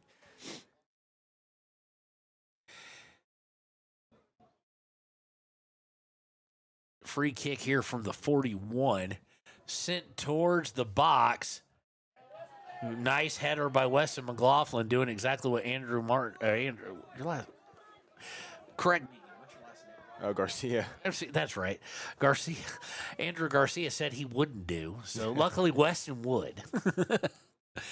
I'm with you, though. I wouldn't either. But the difference is at 51, I wouldn't do it if it was warm out. I guess that's why they're down there and we're not, huh? Yeah, that's the only reason. Is that we won't take headers. You could be down there. Only thing I could be down there, I could be like the guy who stands at that table and holds up the flag for a substitution. I think I have enough athletic ability to pull that off. Natrona now trying to work the near side. And just discombobulated. And to their credit, though, they're still pushing for it. I haven't seen the will that I thought I might see starting to leak out. Now, that determines now the locker rooms are so far away, they don't go. So they're going to stay out here sitting on the ground in the cold. That might take it from them. Because that take it from me, and we have a foul against Natrona County. It's going to be a free kick. Terry's going to take it under 3:15 to, or actually, no, how did I get so far ahead? I'm way confused on that because I don't remember a stoppage that I missed. Into the box, header once. Oh! Oh. And all sorts of chaos there. That was But it winds up being a for naught, and it came down. Gantenbein had a look on it.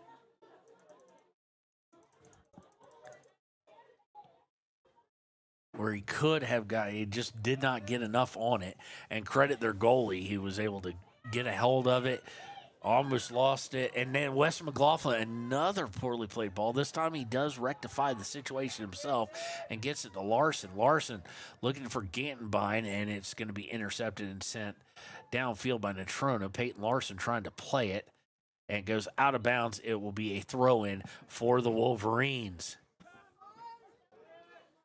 And now kind of things shift a little here. As much as we'd like to get our third, you kind of want to make sure you don't give any kind of counter or anything like that. Go in up 2-0. Give no momentum. Make sitting on that artificial turf feel even colder because you're down by 2. Yeah. No gambles. Really nothing necessary. Like you don't have to score it in the half. Like Unnecessary risk. What you look for? I feel like you're 100% comfortable, especially in this weather, going into the locker room up 2-0. Yeah, don't take any unnecessary risks. Now, if it's there, you do have the capability. You've got Braden Terry with a leg. You also got Hunter Saltzgaver who can beat anybody on this field one-on-one. So one player's not good. You're perfectly free to send him. And also, they've already had a lot more opportunities after that second goal. So, I guess. Here they come with another one, working down the near side. Snow kind of consistent, looking for a cross, way too much on it. And that is going to clear all the way out of bounds. Throw in for Riverton with 1:37 left.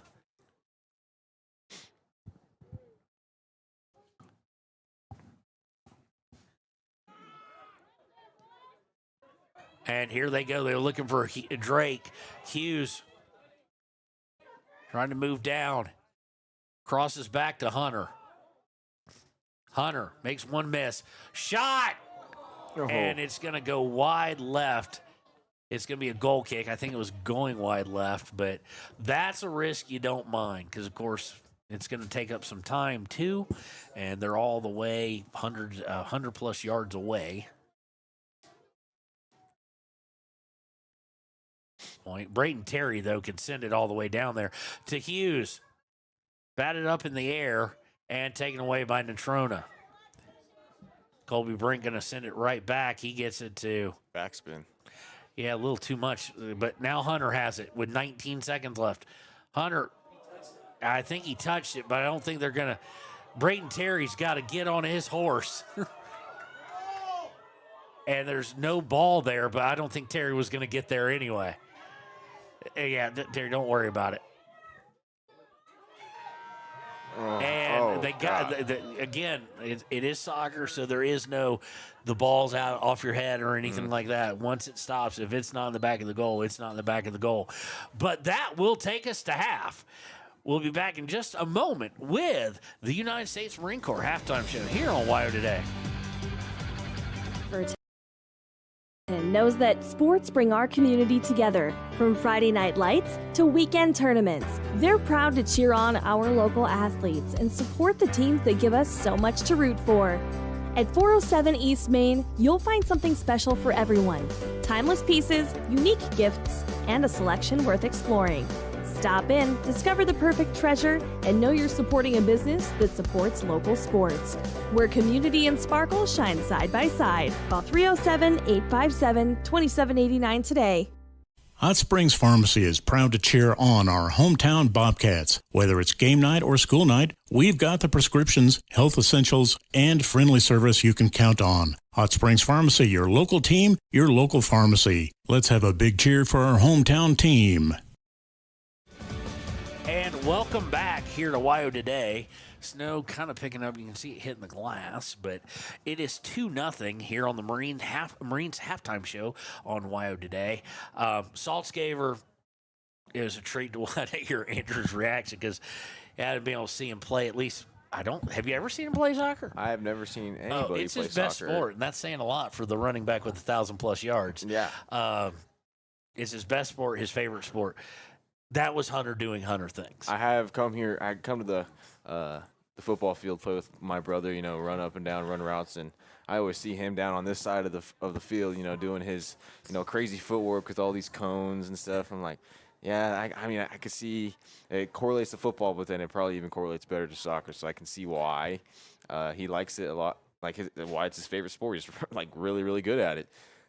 And that was kind of one of the things, because I thought this team had the capability, and they still got to put some things together of making some noise in the postseason. And when he broke his collarbone, it was just crushing. And the first question I asked him when I got a chance to talk to him was, are you going to be back? And he was like, yeah, I'll be back for soccer. He was originally going to skip turf wars, but he didn't. But he healed up nicely, and that's great to see. So Hunter with the first one, and then Carson Trujillo from distance. We're used to Hunter. I know Carson Trujillo's got a ton of talent as one of the super softs, so to speak. At least I think I'm speaking properly. As one of the super sophomores on this team with Terry and others and Romero, etc. But Trujillo, just from distance, I'm not used to seeing him take a shot from there and just perfectly placed, and it goes in, and that's your score, really. Natrona really hasn't threatened. Really, the only real good look they've had was off a defensive blunder in the center of the back line. But even that wasn't a great look. And that was questionable. Could have been offsides also. That was maybe, I know a lot of fans in the stands and a couple of people up here were calling for an offside. So, aside from that, like you said, there hasn't really been anything.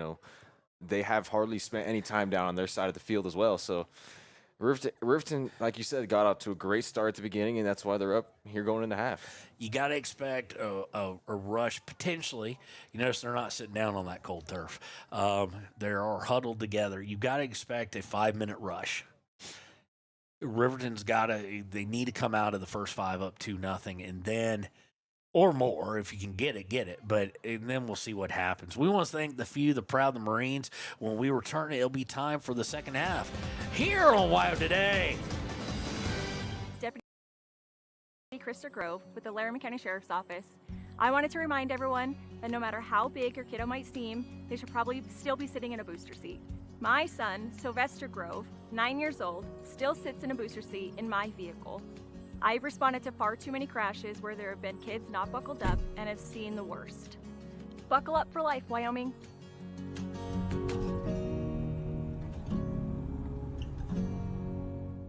Life moves fast, and Range Internet is your high-speed partner. From working the ranch, running your business, or just out having fun. $80 1 gig internet from Range keeps you going at life speed. Fast and reliable service, all backed by local experts with the latest in online security. Only $80 a month, with no contracts and no phone lines required. Don't just follow the herd. Lead the way. Visit range.net and discover how $80 1 gig internet can help you live your West life.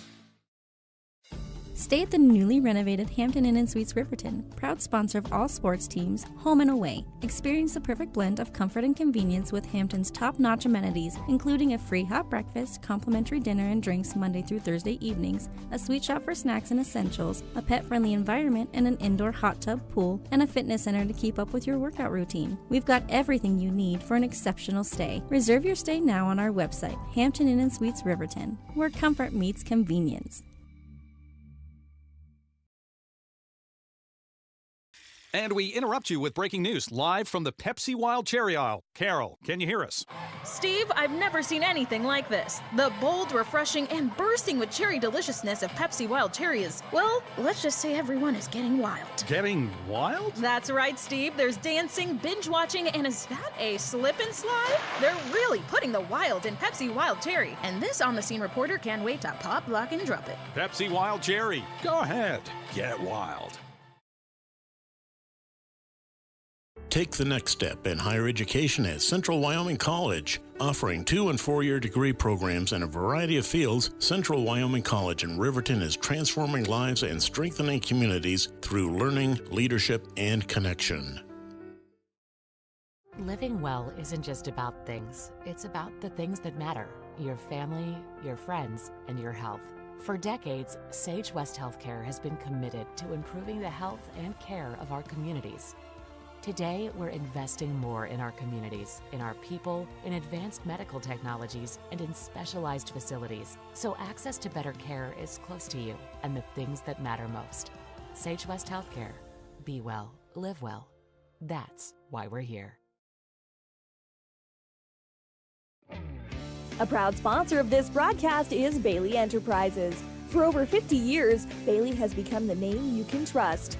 With Pit Stop Travel Centers, you can fuel up and stock up on trip snacks at locations all over Fremont County. You can also put your trust in Bailey Tire and Auto for service to keep handy for those times when your luck runs out on the road. Refresh at the Speedway Cafe with a dine-in meal or a round of carry-out with a variety of specials to keep you going. Go with Bailey.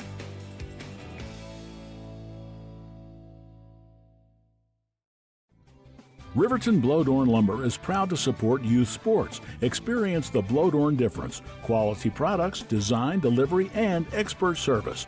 Blowdorn Lumber, 1202 North Federal in Riverton. Blowdorn Lumber. Your car or truck is an investment. When it needs repairs, you need someone you can trust to do the job right. Take it to Gunners Automotive. They repair all makes and models of cars and trucks, from oil changes to brakes, tires, and more. Gunners Automotive, 856-2288. Community Health Centers of Central Wyoming has locations across Fremont County ready to serve you at Du Bois Medical Clinic, Riverton Community Health, and Lander Community Health Pediatrics. We accept all forms of insurance, including Medicaid and Medicare. Are you struggling to get medical care? Ask for their sliding fee scale. From family medicine to pediatrics, Community Health Centers are here to serve you. Call 307-463-7160 or visit chccw.org to schedule your appointment. Dos Solitos is proud to support Fremont County sports teams. Enjoy bold Mexican flavors that'll have your taste buds shouting "Olé!" Follow them on Facebook, Instagram, and TikTok for updates on events and food truck locations. You need an oil change, but you don't have a lot of time. Expressway Lubes on South Federal in Riverton and Highway 789 in Lander provide a fast, professional lube, oil, and filter change. Expressway Lubes, locally owned and proud to support our local student athletes.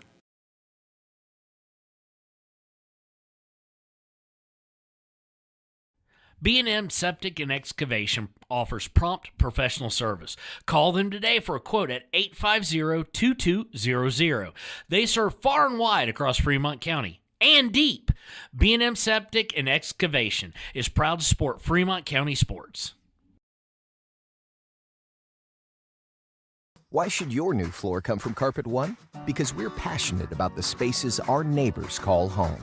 We're part of your community, and we're also part of the world's largest cooperative of independently owned and operated flooring stores. So you can be sure you'll get great selection and outstanding value with every installation. Whether it's carpet, hardwood, tile, or luxury vinyl, our experts take the guesswork out of choosing the right floor. We're your local Carpet One Floor and Home, the one store for your perfect floor. Visit Lander Gambles to make your home feel like new. They will beat any competitor's price. Stop by to speak to one of the sales agents or visit LanderGambles.com. Lander Gambles will help you find the perfect product that fits your budget and lifestyle. Lander Gambles, 420 Main Street, Lander, Wyoming. Your tax pros at 219 East Main Street in Riverton, Wyoming can handle all your tax needs. Whatever your situation, we know what to do. Call 307-856-2256 today to schedule an appointment. H&R Block is open Monday through Friday, 9 a.m. to 3 p.m. Men have a way of doing things. A man has his way of eating.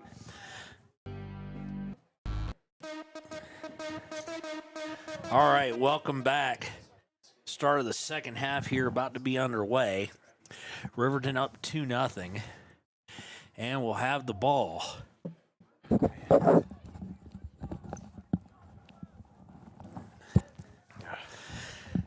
I'm sticking with our halftime thing there, Andrew.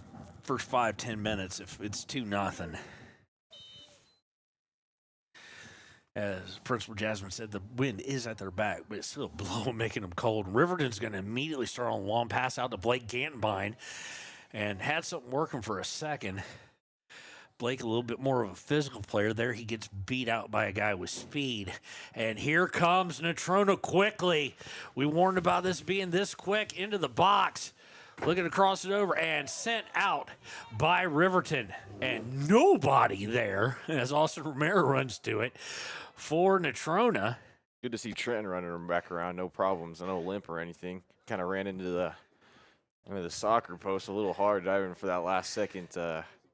On the corner, yeah, it's good to see him back in. Yeah, you caught that. I didn't even see it, but he did not get up.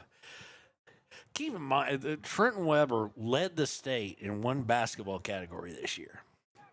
Charges per game and total charges taken. I remember I was watching, I think it was Jackson, Riverton versus Jackson here. I think you mentioned that. Oh, I mentioned, well, because my thing became, and Trenton Weber gets trucked. Because he didn't do the whole, how you're taught, like, oh, you flop down a little bit, you take it, you make it look worse. No, it's like he looked up and said, who weighs the most and is the fastest, and will have the most momentum, and just said, I'll get in front of him. Man, taking charges are not fun, I'll tell you that. It's horrible. And he enjoyed it. But I'll say this, it's been a hallmark of Boshe's-led team. Shot! Saved by Landon Hughes. But it just he's a tough customer in a big, big way. I've seen him get laid out more than that post did. I've seen him get I was at one, I looked at his mom, I was like, call EMS. He pops right back up. Saltzgaver into the box, goodness. Winds up with Carson Trujillo, maybe too much of a first touch. And it's going to go out of bounds. Last touch by Trujillo, so it'll be a Natrona County throw-in. They throw it right to Asher Kinsler, but it goes off him and out of bounds. And the snow has decided to show up a little more forcefully. It's getting colder, I swear. Weston McLaughlin takes a bad angle. It's been a tough game for Weston. He does beat him out for it, but they're going to call a foul. And that's a little weak. That was yeah. But, it's going to set up. Maybe now I'll figure out what the incentive Jesse how many's in that wall meant. Was it? Okay. I still don't know what it meant, though. Partly because I don't know who Jesse is. So, going to be a free kick here. Two-man wall with Trenton Weber and Peyton Larson. Of course, put Trent where he could get hit hard. It's into the box, headed away by Romero, and it'll go out of bounds. Nicely done by Austin. And I guess I could take the halftime show graphic down. There we go.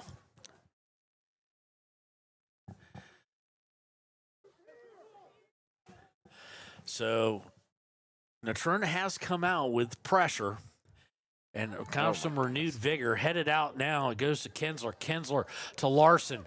Larson trying to send it forward for Saltzgavers, and it's taken away by Natrona County. Mustangs into the center. Good job there by Brayton Terry. Romero gets the benefit of it. Oh, they were trying to pop a long one over to Hunter.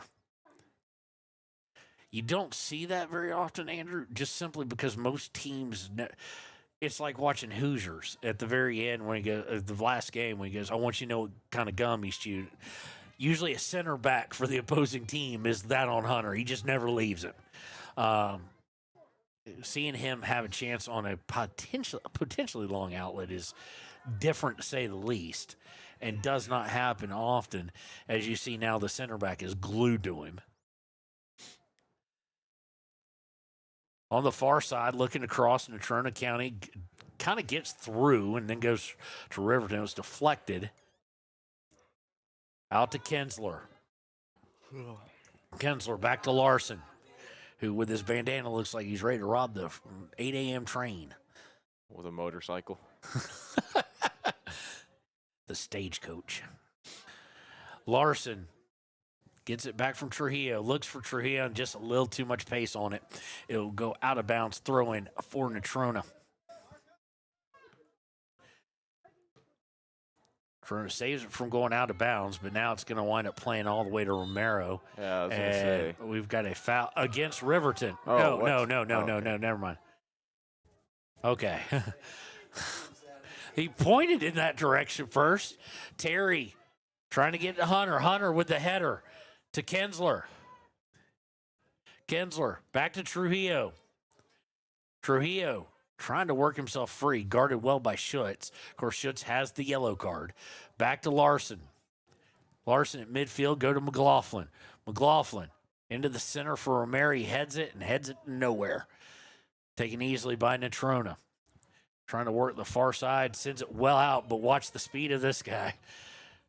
Trent Weber trying to keep him from getting to it, and does. Weber into Brink. Brink over to Larson. Larson to Trujillo. And Trujillo's got a little room to work, and he's got a couple guys there. Oh, and instead of going to one or the other, he tried to split them. Or he mishit at one of the two. Goes back to Brink. Brink to Trujillo. Trujillo to Romero. Back to Trujillo. There's the Larson. Larson to Saltzgaver. Saltzgaver through to Kinsler. Kinsler shot. Oh. Nope. Gave him a little bit of a rebound. I just completely mind-numbed on that one. I just called him. Kinsler tried to get a shot. Well played by the keeper, who he just threw that.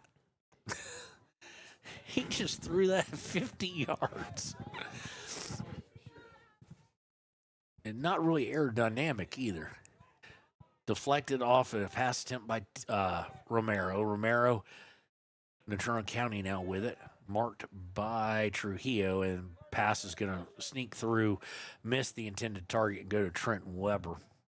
Weber to Brink on the far side. Gets deflected all the way back to Weber. Weber will try and get Gantenbein on the fly. It does not get through, but it comes back to Brink. Brink to Trujillo. Trujillo turns. Going to try and get through two guys. Probably not going to happen, but somehow it gets to Saltzgaver anyway. Saltzgaver looking to get it. Gantenbein, not enough on it. And it'll be cleared out by Natrona. And it'll go all the way back to Landon Hughes.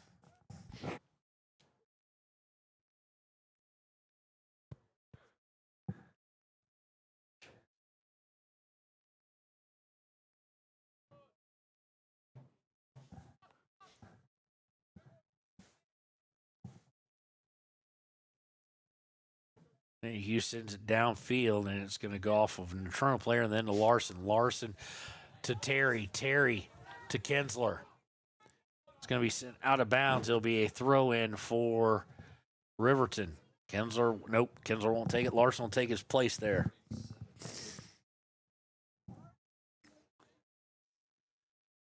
Into Trujillo. Trujillo trying a long pass over to Gantenbein. Does not get through. Momentarily deflected by Romero, and now Natrona has it, trying to move forward. Terry deflects it partially, but not enough to get possession. Finally, an errant pass winds up with Trujillo. Trujillo back to McLaughlin.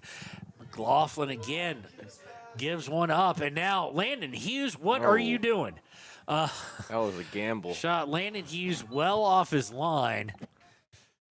It kind of got caught when I was a keeper, Andrew, when I coached. My rule for keepers was real simple. It wasn't you can't come out. It wasn't you have to. It's whatever one you do, be decisive. Mm-hmm. Either go or don't go. He kind of got stuck in no man's land and kind of froze up. Luckily, the shot went wide as that pass goes wide, looking for Trujillo. So snow is starting to come down a little harder.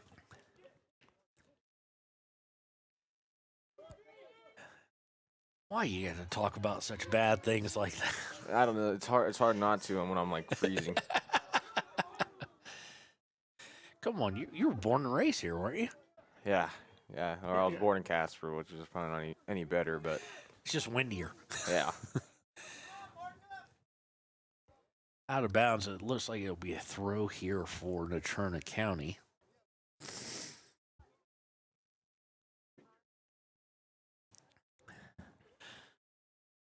So I will say this, the key to this job is always be prepared. I don't go anywhere without a coat now.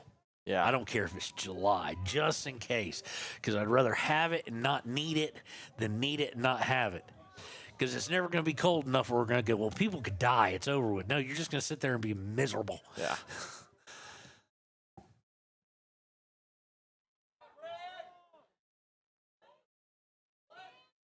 Blake Gantenbein with it to Terry. Terry looking for Kinsler. Saltzgaver and Kinsler now. Oh, can Saltzgaver get to it? Can he work his magic? He does. Oh, Goal! my goodness. 25 yards out by Saltzgaver. He now has 2, and it is 3-0 with 29:07 left. And that they survived the first 5-10 like we talked about in minute 11. Pay dirt. There's the honks. I asked for it. Whoever you are, thank you. We asked for it in the first half, and we scored, honk the horn. So we got that, and that is awesome. Thank you for that. It's the little things.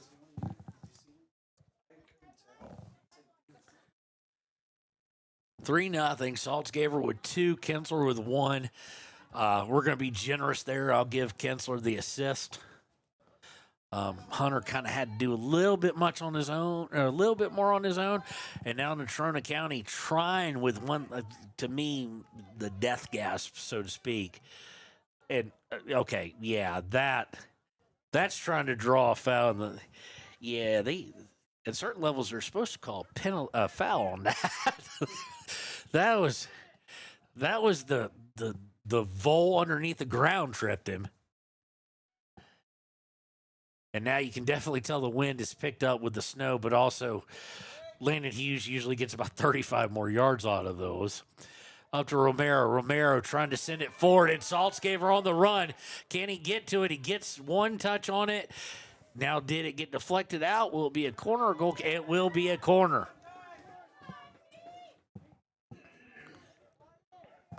Hunter in a hurry on this one. Hunter wants to take it fast. Here it comes, and maybe Olympico probably could have let it go, or at least going for it. He will get another one here. He goes short to Terry. Terry's got a cannon, and there it is, and it's wide right. He showed off the strength. He also showed that usually he's not been called on for a lot of shots. He's usually played on the back line, but he's definitely got the ability. Just misses wide to his right. And now I think it's snowing harder than it has the whole time. So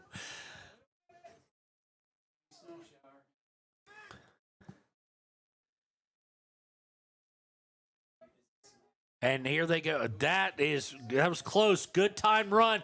Landon Hughes, nicely done. Slide tackles it out and saves himself from some danger. And that was, unlike the last one, much more definitive. He knew what he wanted to do, and he went and did it.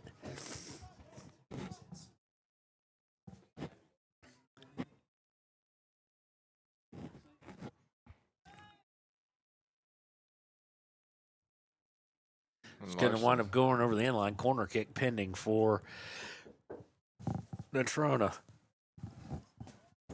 Larson coming away kind of hobbling a little bit. What's that? All right, working on it. Thank you. You can turn them on with your phone? Yeah. Okay, that's cool. They got a new app, though, so I'm looking for the new. Corner kick is going to be headed out by Trujillo. Not enough to go out of bounds, and Natrona County will maintain possession. Larson trying to take it from him. Does. He's got his back turned. He's going to have a hard time doing much here. But what impressive. what great effort there. And he goes out and he draws the foul. And Schutz has got to be careful. He almost got another one. Now, that would have been a yellow than a red, and he'd be out of the game, and can't replace him. So that would be kind of doomsday for Natrona County. Down to Saltzgaver to Kinsler, and they're going to call a foul. And can you foul out? Boy, is that a thing? No, but you get 2 yellows, you're ejected, and unlike basketball, you can't be replaced. So they'd have to play with 10 men. So Schutz again, that was on him again, and he looks to be, just judging by body language toward the ref, he's getting a little mouthy. Hey, getting frustrated. Part of it may be it's cold, it's snowing. Yeah, he's working on it. He's getting them. It's on the app, so let him know we're working on it. Yep, no worries. You bet. Bye.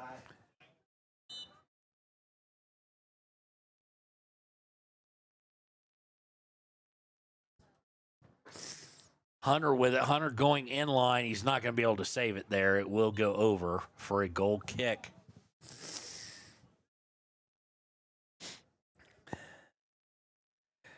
So we control our lights here with an app. That's your newfangled technology. I would have just put a clapper in. Get it started going, right? 24:05 as of right the second. Left here, Riverton up 3-0. 2 goals by Hunter Saltzgaver, 1 by Carson Trujillo. And for the most part, it has been all Wolverines. There's been a moment here or two for Natrona County. They're just little mistakes like that have kind of plagued them quite a bit. Plagued both teams early on. Riverton got past it. Natrona hasn't. Looks like they're starting to get really frustrated with each other. Yeah, it's a 3-6-2 team looking at 3-7-2. I mean, their best bet, they need to hold their spot, because if Rock Springs takes them, one is the opponent. Natrona can play with Riverton. They have not played well, and Riverton has played exceptionally well for the most part. They're 2 teams that are similar enough. Riverton athletically can compete. Natrona can compete.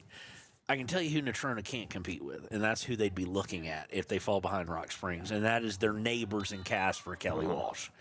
Barring miracle on the pitch type thing.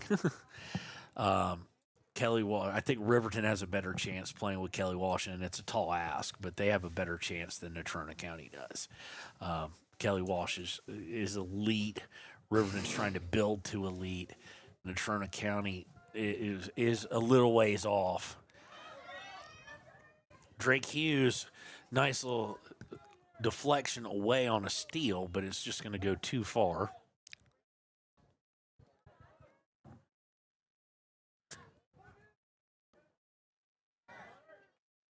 It's funny, the headlights out there have like more than tripled. Yeah.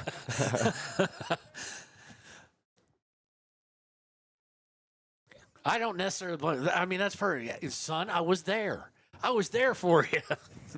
I was warm, though. Throwing, looking to get it to Saltzgaver. And this, 3-0 Andrews, where he's going to feel free to get just fancy. Yeah. Shot. Oh, Drake Hughes. That didn't look good. Drake somehow got up.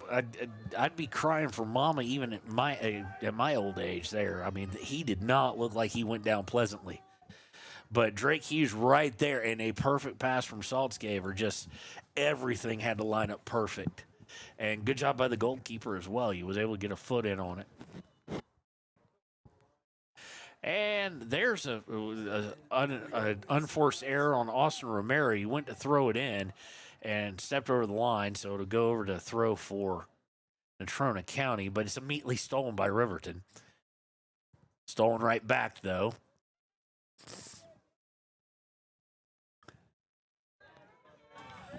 Nice strip. And we have lights. See, you're not old enough. I don't even know if Mac's old enough. I know you are, no offense, because we're close enough to remember when turn on gym lights or football lights was like, oh, the game would be over for half an hour before we had these lights on. Started an hour before sunset because they had to warm up. Oh, yeah. That was even like your indoor basketball lights. You had to turn them on an hour before.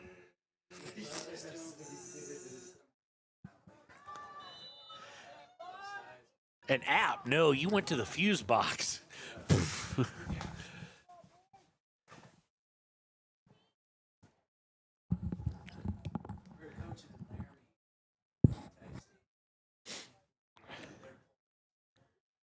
See, you came somewhere prepared. You brought like a... Did you bring mittens? No, this is a glove. I didn't even know I had this.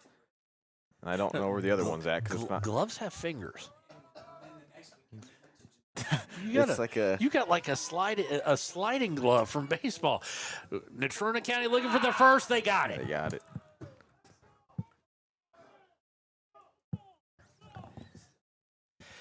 Now, here's where I always get confused in high school because the coaches yelling to get the ball like they do in the pros and they run it out. The clock stopped. But you would think that'd be a good thing because you could kind of settle, not make a huge mistake and allow a counterattack. But 3-1, not sure who scored that one. 19:38 to play. Saltzgaver going for the long pass. Romero wasn't able to get it. That's number 6, and that's not the Riverton Faithful's favorite player because that's Nick Schutz, the guy who's been fouled left and right and has a yellow card. Riverton on the move. Ooh, rebound there. Kinsler just took the outside. If he'd taken the inside, but no way he could plan on that. And I don't know how that just happened, but Natrona County he dribbling up and lost control of it. He's the one that he and Schutz, Andrew, had been kind of mouthing at each other. Throw in is over Kinsler's head, but it comes right back to him. Now they're looking to get it to Saltzgaver.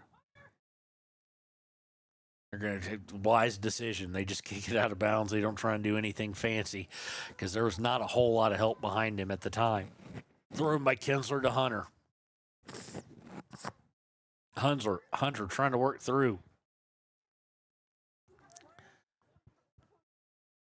So now finally gets stripped after the double team comes. Go out of bounds. It'll be a throw in for Natrona County. And luckily with 3-1, Riverton does not need the Green River debacle. Up 4-2, allowed 2 in the final 4 minutes. Actually, a minute and about 17 seconds apart. They lead 3-1. Now, the difference is that day we kind of sagged back and played defense. And now shot and off the crossbar of the football goal by Romero. Good idea, good location, just a little high, little off on the location, but still a good thought. Today, looks like Becker's decided, no, we're still going to play aggressive. And the way things have gone, they've been able to keep the ball down there a lot. Let's keep it down there.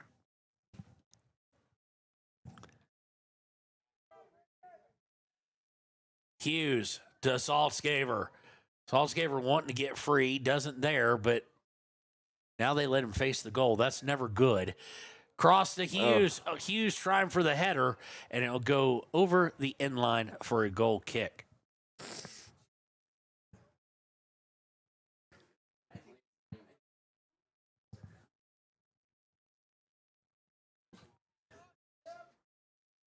Every goal kick seemingly finds a Riverton player, and they come right back to the keeper. Aside from that's fine. You can't score from on this side of the field. I was gonna say, aside from the NC goal, it's kind of the same story from the first half. This ball is just staying on this side of the field. And Hunter in the box, tracked it down, fires. Nope, and it's gonna the fans. Oh.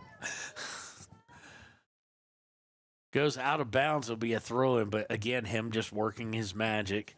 Riverton very happy to see it. Unlike I said in the Green River game, Andrew, staying aggressive. Run your offense. Don't retreat. Don't give them, past midfield just real easy. And this is going to go out towards midfield, but Larson's going to send it back. Larson trying to get to Romero, not enough on it. I'm not sure if he's going for Romero or if he's going for Terry there. But Colby Brink now has it at midfield. He'll clean it up for a moment, looking for Kinsler. Kinsler has one man to beat, maybe two. Oh, and he just didn't get it, all of it on that pass attempt. Sent right back, though. And now we've got confusion, and Saltzgaver comes away with it. That's not what they intended. Saltzgaver just playing like a puppy with a new toy at the moment. It's like and credit to the defender. He got it back, and it goes bouncing over Larson's head. He goes back to Trenton Weber. Weber sends it looking for Larson or Terry, but he sends it out of bounds. Instead, it'll be a throw-in with 15:20 left to play on the Sage West scoreboard.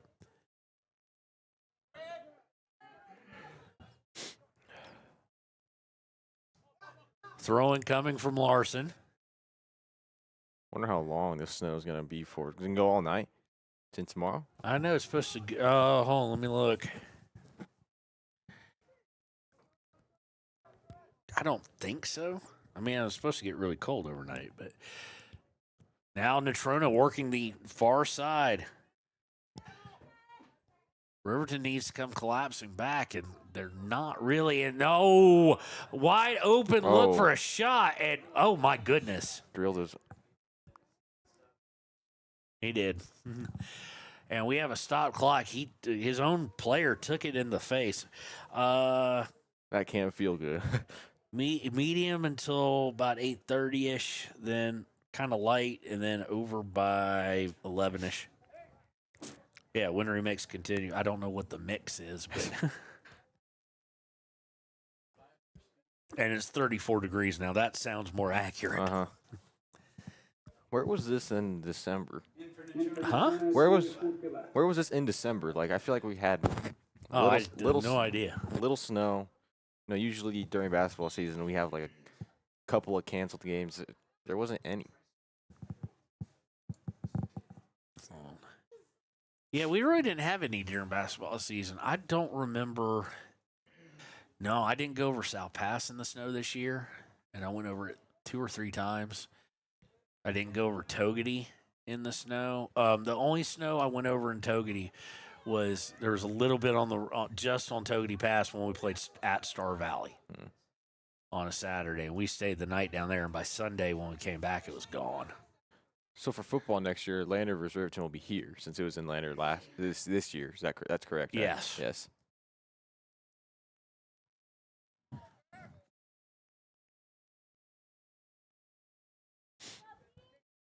How does that work then? Since there's 2 broadcasts for we do both. Okay. Because you're the Lander guys. You're the Lander homers. You'll be at the far end. Over there? This press box. Yeah, on the other side. That's where it always sets up. And Cody and Baylor or Cody and Gordon will be here, depending on Baylor's promotion, and when he moves. But yeah, it will be fun times. I'm hoping I don't have a game of the week on that night. Yeah, that'll be a good game again. Because a lot of my game of the weeks are on Thursday, but I don't think the one that week was. I want to say I was on the road. I'd love to. Or not on the road. We're always at home, but I want to say I was at like Wyoming Indian or something. Yeah, I'd love to get out there. Game of the week, a Shoshone game or something. It all depends on how they wind up scheduling. Because if they play on Fridays, ooh, long shot there by Natrona, and not a great angle, but did graze. It looked like the top of the crossbar. In for Riverton, Blake Gattenbein and Carson Trujillo. Gattenbein and Trujillo coming back in.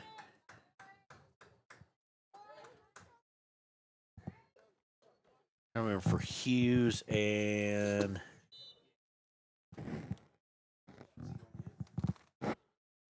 Lexington and Kirkland, I do believe.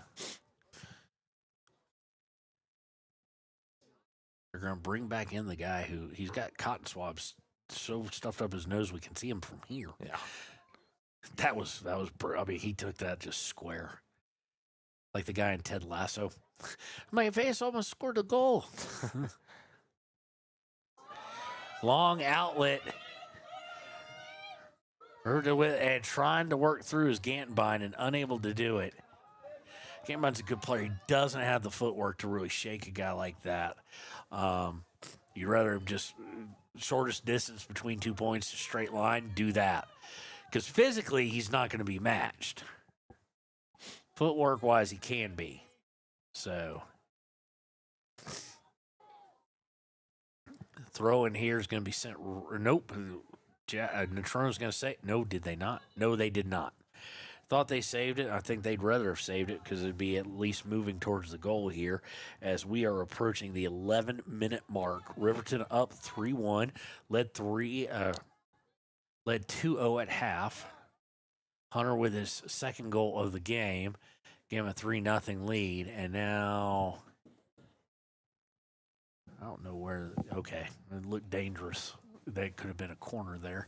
It is not, though, and Riverton will have a goal kick here from Landon Hughes.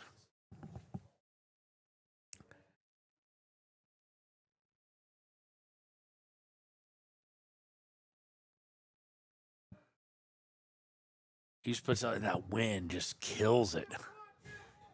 Usually those kicks for him go 50 yards or more. This one went maybe 30. Riverton trying to work up with some control. Romero looking to turn and gets it up. Splits the middle. He was trying to go to Hunter, I do believe, or maybe even get it out to Kinsler. But Andrew, that first goal for Natrona County has given them some life. Mm-hmm. Stolen away there by Larson. Larson to Saltzgaber. Little kick back. Nice slide tackle there to kind of keep it away from Riverton. And Natrona County going to try and work up again into the center, and you cannot let that happen. Weston McLaughlin does not get enough of it. Here's the cross. Nicely done by Terry. And now it's going to go to Landon Hughes, and he's going to fall on top of it. Got dangerous there. Terry, of course, played on that back line so much this season and so well. Comes back, and it's just kind of second nature for him to get back there and help out. Long punt goes to Saltzgaber, then to Gantenbein. Gantenbein has it deflected out of bounds. It'll be a throw. And this is where, Weston, don't run to it. That's the one thing about soccer where you can get away with. Walk. Clock doesn't stop. Throw in. And what just happened? Like, no one moved anything, but Riverton now looking for a goal. Kinsler, gets rubbed off of it nicely in the box, but it had an opportunity. But no one reacted to Weston McLaughlin's throw in. And nobody from Natrona County really reacted for a few minutes, hot second. Romero. Oh, wow. Okay, foul against Romero, so it'll be a free kick as we approach 8.5 minutes to play. Long pass, and Colby Brink has it go off his foot.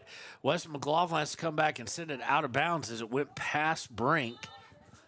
And we're going to see the return. Good to see him all right because he took a blow to the face. Did Sabas. And he is back in the game. Took a while since when they got him up first to have a dead ball for it. Or they didn't see him when Weston McLaughlin was doing the throw earlier. Under 8 now. Throw in. Sitting into the box. Back out. Now Natrona County with it again. Sent forward by Riverton. Saltzgaber giving a bit of a chase. Now McLaughlin trying to go through a guy to get it. They're forcing him backwards at least. And now Hunter is taking it away. Hunter looking to force up to Gantenbein. Doesn't get all the way through. Sent back, but out of bounds. Walk, Weston.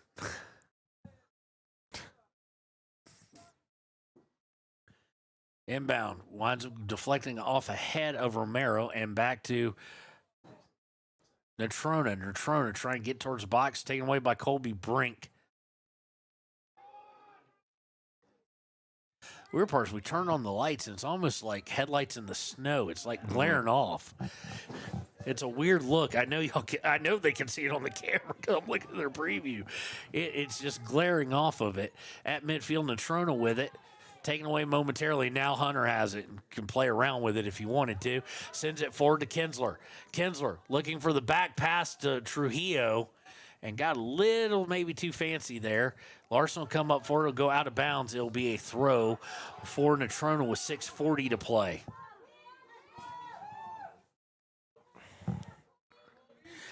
And, folks, we're going to roll right into the Clicker Ticket post-game accolades because we're going to get out of here. I know Andrew's freezing. I'm hungry.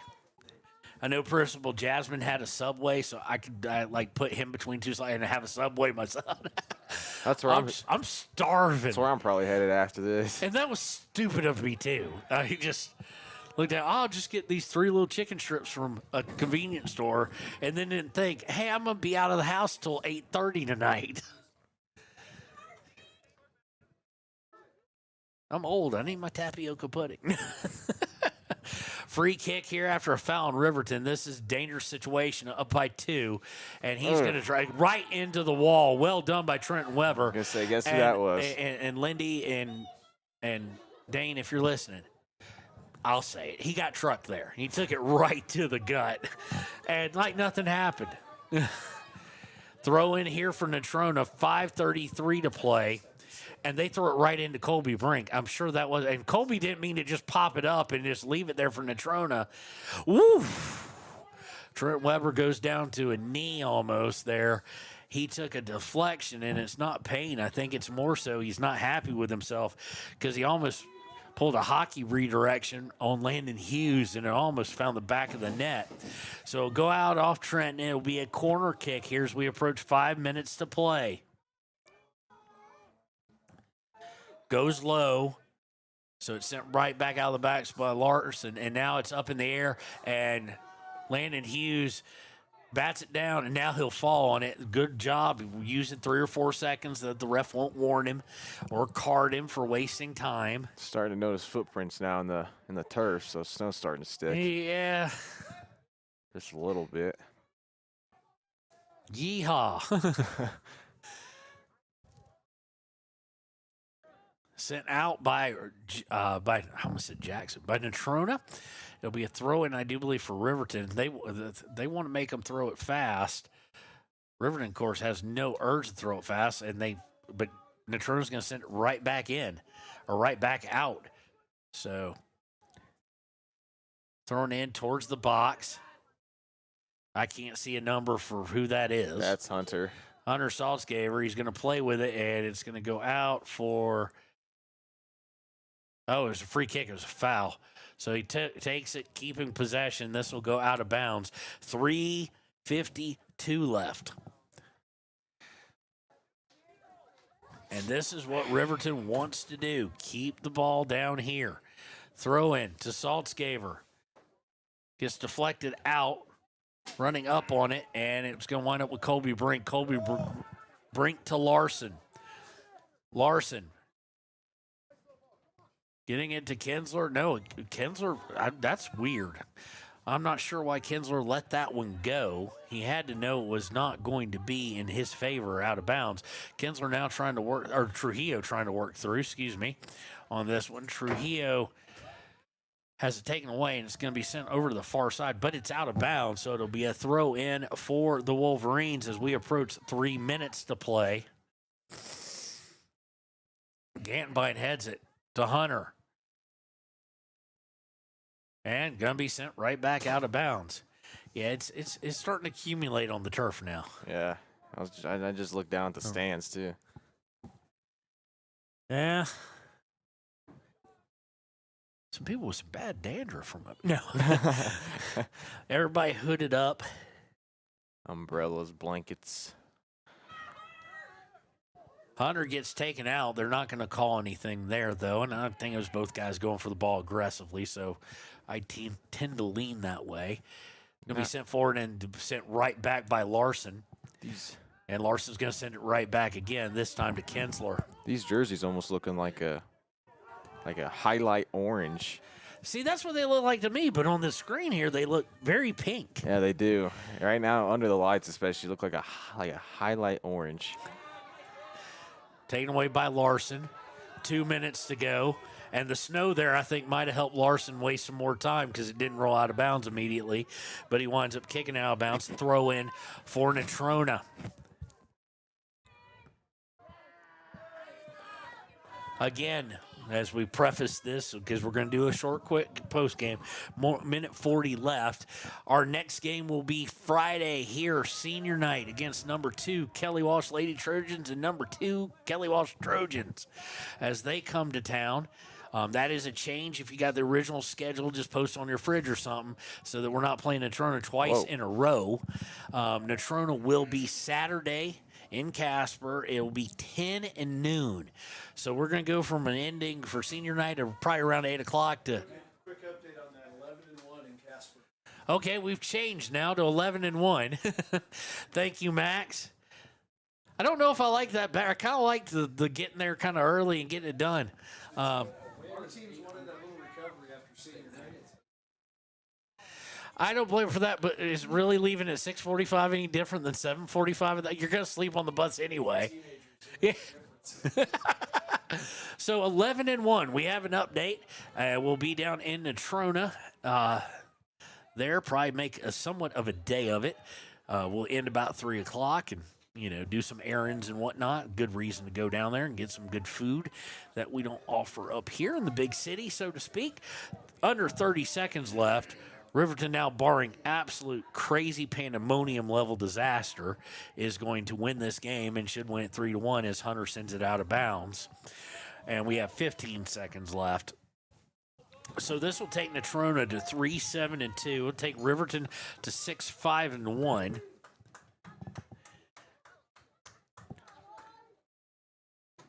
And it goes out of bounds here. 2 seconds, 1 second. That is your final.